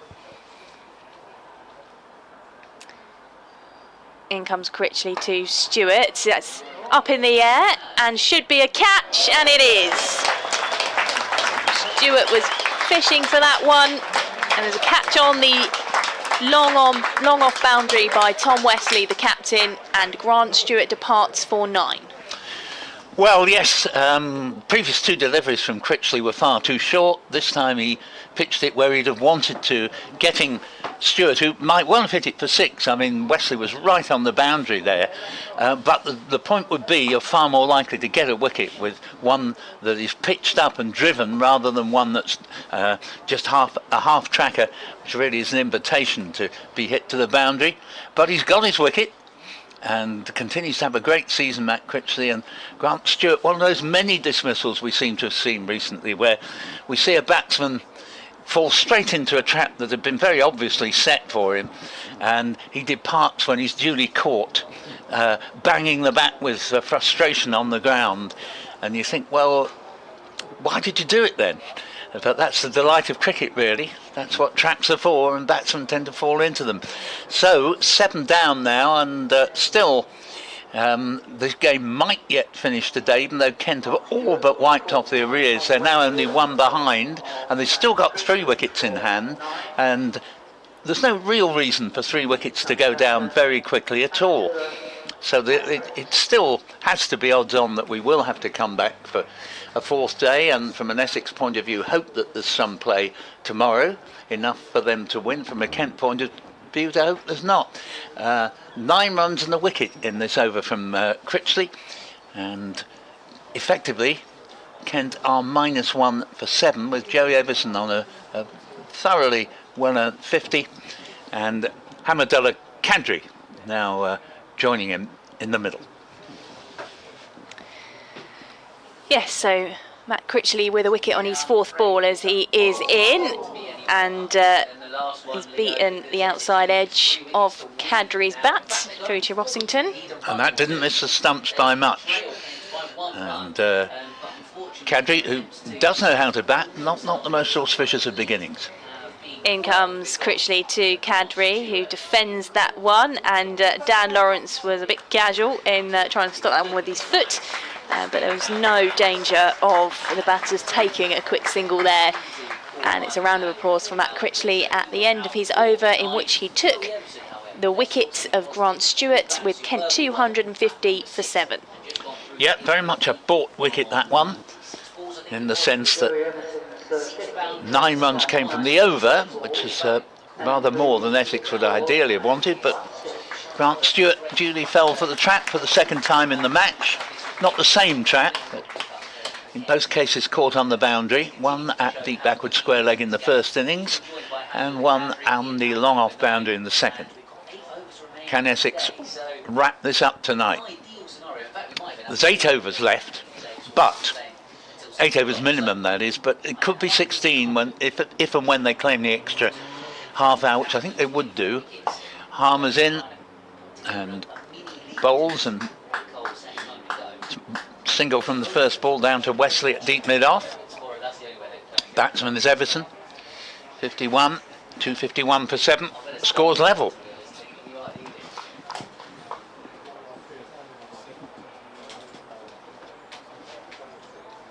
Day dominated by a superb 100 for Harry Finch. Harmer's in. Kadri comes forward. Everybody's saying catch it, but I don't think that hit the bat. I think that was just off the pad. Noah Thame there, back pad. Couldn't get his hands underneath it. There wasn't a chance, even if there was any bat in that. Harmer bowls again, and at the moment Harmer's got him on a piece of string as he plays and misses. Harmer nonchalantly makes his way back to bowl again. Here he comes. Kadri sweeps, played to backward square leg. Sam Cook fields, no run. 251 for 7 with the scores level, so Essex will definitely have to bat again. Thank you very much for the moment to Victoria Polly. And this one, another shout of catch it, and it was in the air, but it was well clear of Noah Thame. Goes much straighter to Paul Walter, and by the time it reached him, the ball had long since hit the ground. Harmer to Kadri. Kadri pushes to backward point. There's no run. That's the end of the over. And Harmer now 36 overs and taken 3 for 63. Everson on 51. Kadri yet to get off the mark. Welcome back to Ben. Hello, hello. That was a bad shot from Grant Stewart, wasn't it? Well, it was, because Never even got close to clearing the man, to be honest. twice in the match that he's holed out to a rather obvious trap. Yeah, and he's hits the ball so powerfully. He should be able to easily clear that rope. Well, good point, yeah. You know, if he's he's just got to pick the right ball to go after, hasn't he? As Critchley bowls, Everson cuts off the back foot, and he had been patient enough at the start of his innings, but it's always likely that he would like to try and counter-attack, and yeah, he's gone after the wrong ball, didn't get hold of it at all, unfortunately. This one wide of the off stump, Joe Everson lets it go. Meanwhile, Everson's been brilliant. He has. He's played thoroughly well here. And he had to ride his luck a little bit early on. Not an easy pitch to play on, and he's got an inside edge here to this Critchley delivery because of the slowness in the wicket. But he hung in there with Finch, and they put together a good partnership, and he's put together a good half century here. Well, those two and Ben Compton have really been behind Kent's revival. Defends this one away. Kent are effectively 0 for 7 here right now, with the scores level and only 3 wickets remaining in their second innings. Kent. But it's better than the -1 for 7 of a couple of minutes ago. It is. And this might even be 1 for 7. So it's turned away into the onside. Kent have a lead here at Chelmsford. I don't hear anyone clapping. No, even the Kent fans have lost their sense of humour. Yeah, in fairness, the crowd here have given the Kent batsmen They have good been hand. very generous.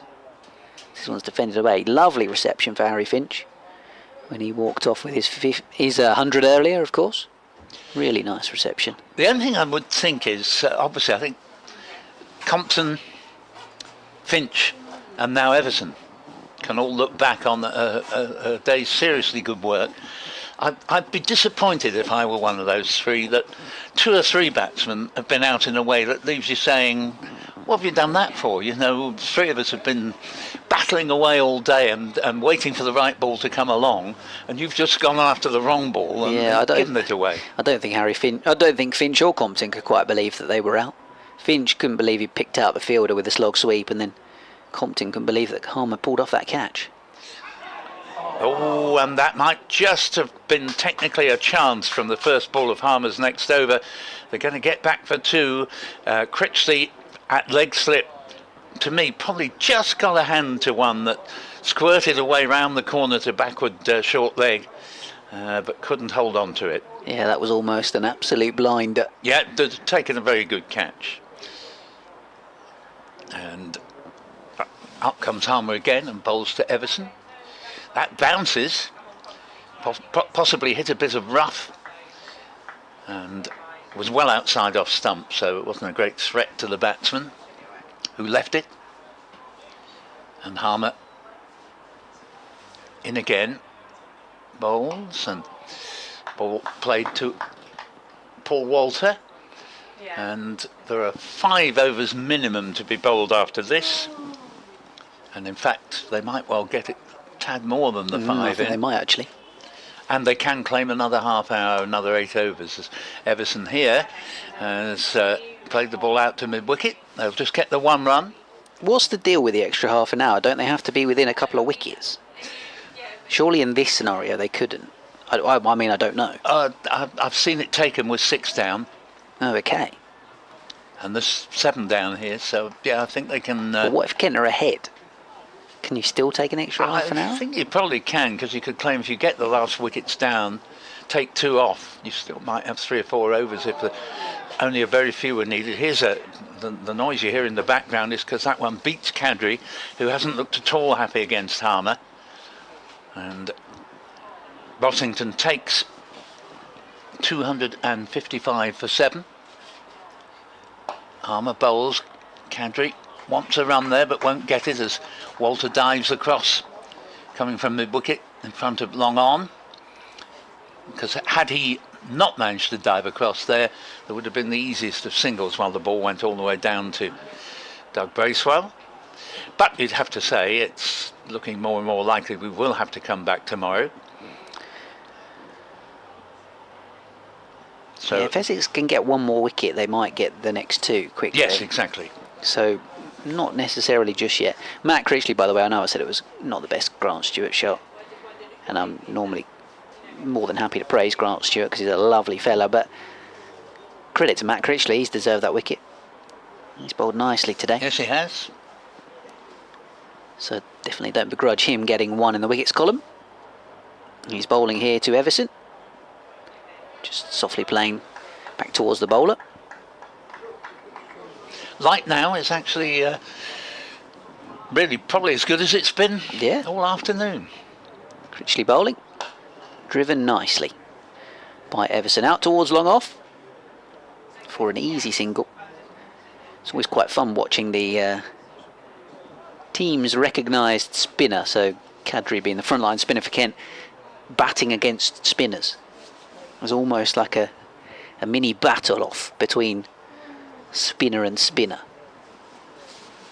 because sometimes you see, you know, guys like Kadri and Harmer who can bat a bit, sort of pride themselves on not getting out to their opposite number, if you will. So Critchley to Kadri. Smashes this through the covers, nicely played. There is a fielder out there in the deep. So a single will be all that's taken. 19 not out in the first innings. Hamid Kadri. Australia at 83 for 2 with Labuschagne and Smith at the crease now. Still there, those two. Critchley bowls. Slight leading edge from Joey Everson. I think he was trying to play that into the onside dot ball. Middlesex have just lost their 8th wicket. 210 for 8. They're 15 ahead of Surrey with 2 wickets remaining. Battled with third worst team in Division 1 this season goes on. Seemingly a 3-horse race between Kent, Middlesex and Northants, as Everson clips away into the onside for a single. Yes, certainly Kent can be greatly cheered by the defeat already by the bottom side Northants and the imminent defeat of the next to bottom Middlesex. Kent's 2 wins this season against Northants. This one's pushed by Kadri out towards point, but they lost pretty badly against Middlesex at Lords and don't play them again. So we've just 4 more county championship games to go after this one. A lot on those 2 games against Nottinghamshire, you feel, for Kent, either side of the 100. But I would say I find it very difficult to see which game either Middlesex or Northants are going to win before the season's end. So you may even get away with not winning any more games and still staying up because you've got more points than they have. Fair enough, they've each got a game in hand on you, but they've got to play the 3 top sides currently. All 3 of them, and in Middlesex's case, they've got 4 games against top 3 opposition. After this game, Kent will have none against the top sides, as this ball's played into the offside. 258 for 7. So if I were a bookmaker, I would be pretty confident in offering odds that Kent will stay up. My concern is the Somerset away game, the penultimate game. Yes, that won't be easy. That'll be tricky. Harmer's around the wicket, bowls, and Everson returns it to the bowler. Could need Zach Crawley to come back and save them in September, post England duty. And, you know, hopefully Daniel Bell-Drummond will be back, and 2 others, as this next delivery is just pushed into the offside and looking increasingly as though there'll have to be some play possible tomorrow if Essex are to win the game. Harmer is in. This just popped up to, when I say popped up, it's along the ground to bat pad. Kent will have achieved, if that's the case, their initial target at the start of the day, to see the day out and make play necessary on the 4th day. And of course that's in reference to the weather forecast, which is not as bad as it was. But yeah, like you say, the start of the day tomorrow looks fine, doesn't it? Top ball again as Everson just plays a defensive shot past bat pad. And now the field being called in to try and make sure Kadri has to face the next over. Probably from Critchley, but we'll see. Light even better now as Harmer's in and bowls, and Everson defends. 55 to Everson, 1 to Kadri, 258 for 7. Kent are 7 in front.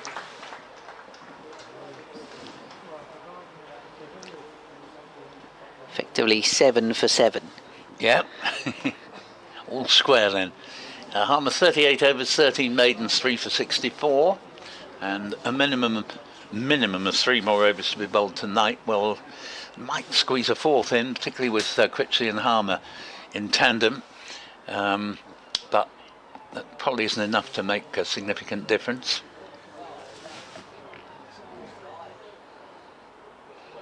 Yeah, we'll play until at least 6 o'clock. Maybe even longer. We'll have to wait and see what the match situation is. It's Kadri on strike. Slip. Silly point right in his face. Short leg. Oh, cut away. Just short of the man at cover is Harmer. He's been posted in there and it wasn't far from carrying to him.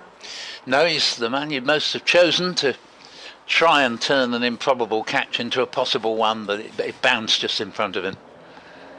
Kadri living dangerously. Going back to this one and trying to pull it away off the stumps into the leg side. If you're Everton, you're thinking, just drop a dead bat on it, matey. Everson just having a conversation with the umpire there. Oh, Kadri again slaps hard into the offside, this time for 4. He's got it past mid-off and away to the boundary.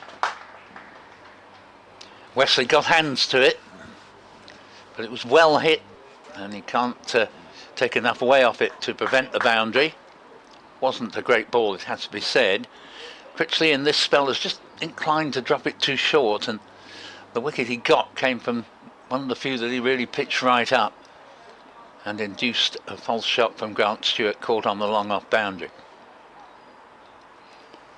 Here he comes again. Kadri was pretty much going back to everything at the moment. Shorter in stature anyway, so more inclined to get on the back foot and play his shots. Critchley forcing him forward on that occasion, but it was sliding down the leg side, having made contact with the pad.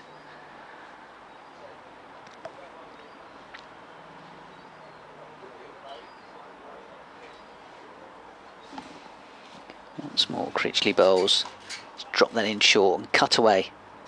Fielder had just dropped a little bit deeper out towards the point boundary, so allowing Kadri to have a single.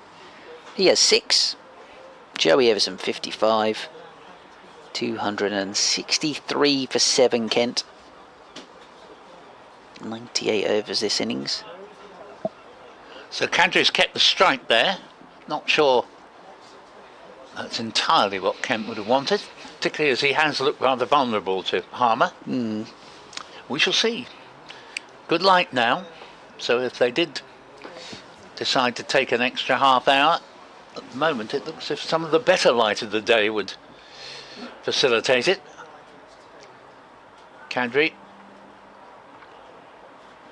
living riskily now faces Harmer up from the river end, and that one's popped up in the air but lands well in front of Bracewell at mid-on, and there's no run.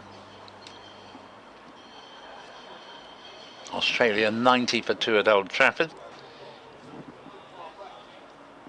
Harmer to Kadri, and that one, he's turned round the corner to backward square leg and Sam Cook. There's no run. Not far away from short leg. No, it wasn't. Almost spooned the previous ball to mid-on. Not looking particularly comfortable out there. Harmer again. That's This better. is turned to bat pad, who misses it, goes through his legs. No Athame, but it doesn't cost a run. 263 for 7. Harmer bowls again, padded away, well outside off stump. I think we will get at least one bonus over in for 6 o'clock, because there's only one over of the scheduled 96 to be bowled after this. Harmer bowls, turned straight to same. That pad. See, value for money in county cricket. Yeah. Look at all these overs that we bowl. Harmer's in and bowls to Kadri. Kadri, much more convincing in the second half of that over than the first. Turns it safely enough to mid-wicket. He's seen out a maiden over. 39 but 9 overs, 14 maidens, 3 for 64 for Harmer. So just one of the scheduled 96 overs remains to be bowled, but there's 7 or 8 minutes left, and almost certainly 2, maybe even 3 could be bowled with the spinners on. Yeah, how much better is county cricket when there's spin involved as well? Yeah. I guess at Essex you get this a lot, but there'll be some games this season where you go through an entire day and it's just seam up, and Yeah. you finish an hour and whatever late because Yep. everyone's behind on the over 8. But having multiple spinners in the game makes it so much more interesting. Indeed. Different tempos and rhythms to the game. This is a shorter ball from Critchley, a bit of a drag down, which has been driven nicely off the back foot by Everson into the offside, out towards the sweeper on the cover boundary. They thought about 2, they ran the first one hard, but it would have been an unnecessary risk to try and take on the arm. So Critchley has potentially 5 balls to have a go at Kadri with 2 short extra covers. Here he is. Full delivery. Dead batted into the ground by Hamidullah Kadri. 264 for 7, Kent. Lets this one go almost. Well, it was effectively a leave. He offered the pad at it, Kadri, but it turned past that anyway. Into the keeper's gloves. Rossington up to the stumps, of course, for the spinner. Turned away into the onside by Kadri. Out towards the deep square leg boundary for a single. Yes, he'll be a bit disappointed with that, Matt Critchley, because it was on leg stump and gave Kadri an easy exit visa there to get off the strike. Can lead by 14 runs.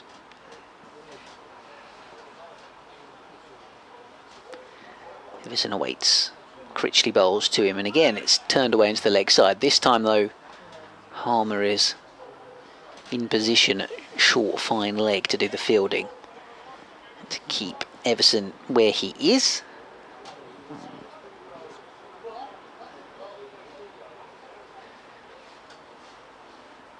Bowls. Critchley defended away.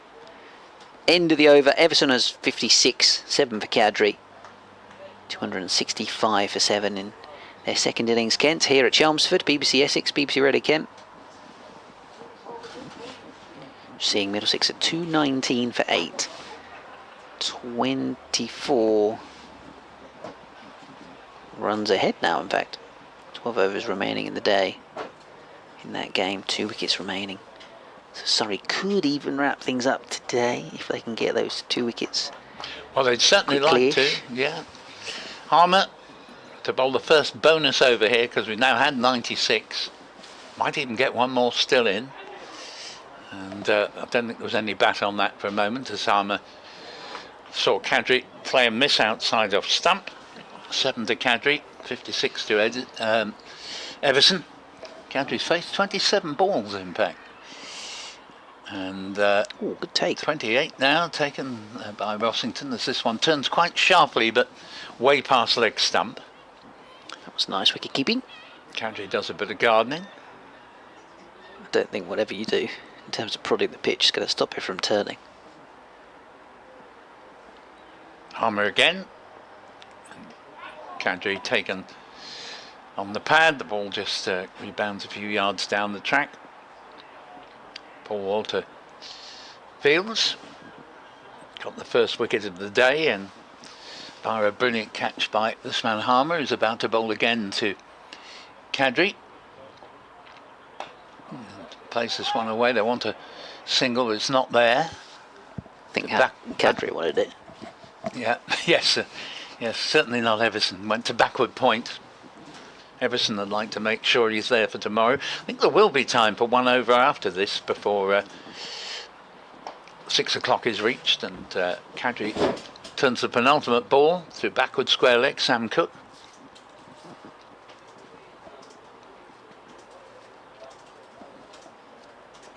Harmer. It could be his last ball of the day. And Kadri has turned it just past the back pad, and that's the end of his over. Remains to be seen whether there's any question of it taking another half hour. 40 overs, 15 maidens, 3 for 64. to Essex's premium spinner. And there will indeed be time for one more over. The light perfectly good at the moment. Critchley will continue to bowl. So we've got one over left here, or we're going to play a bit more. We'll wait and we'll find out in a couple of minutes' time. A couple of spectators think we might be just about to finish because they've wandered off home. Critchley bowls. That's a bit of a drag down. Everson goes back in his crease and just pats it away. Yes, he's been rather prone to the drag down in this spell. Too many short ones. Clearly trying to give it a bit of a rip. A leg spinner, that's a better delivery. Forward comes Everson. Soft hands. Mm. 265 for 7. Kent's leading by 14 runs. Joey Everson, 56 not out. Playing this one defensively once again.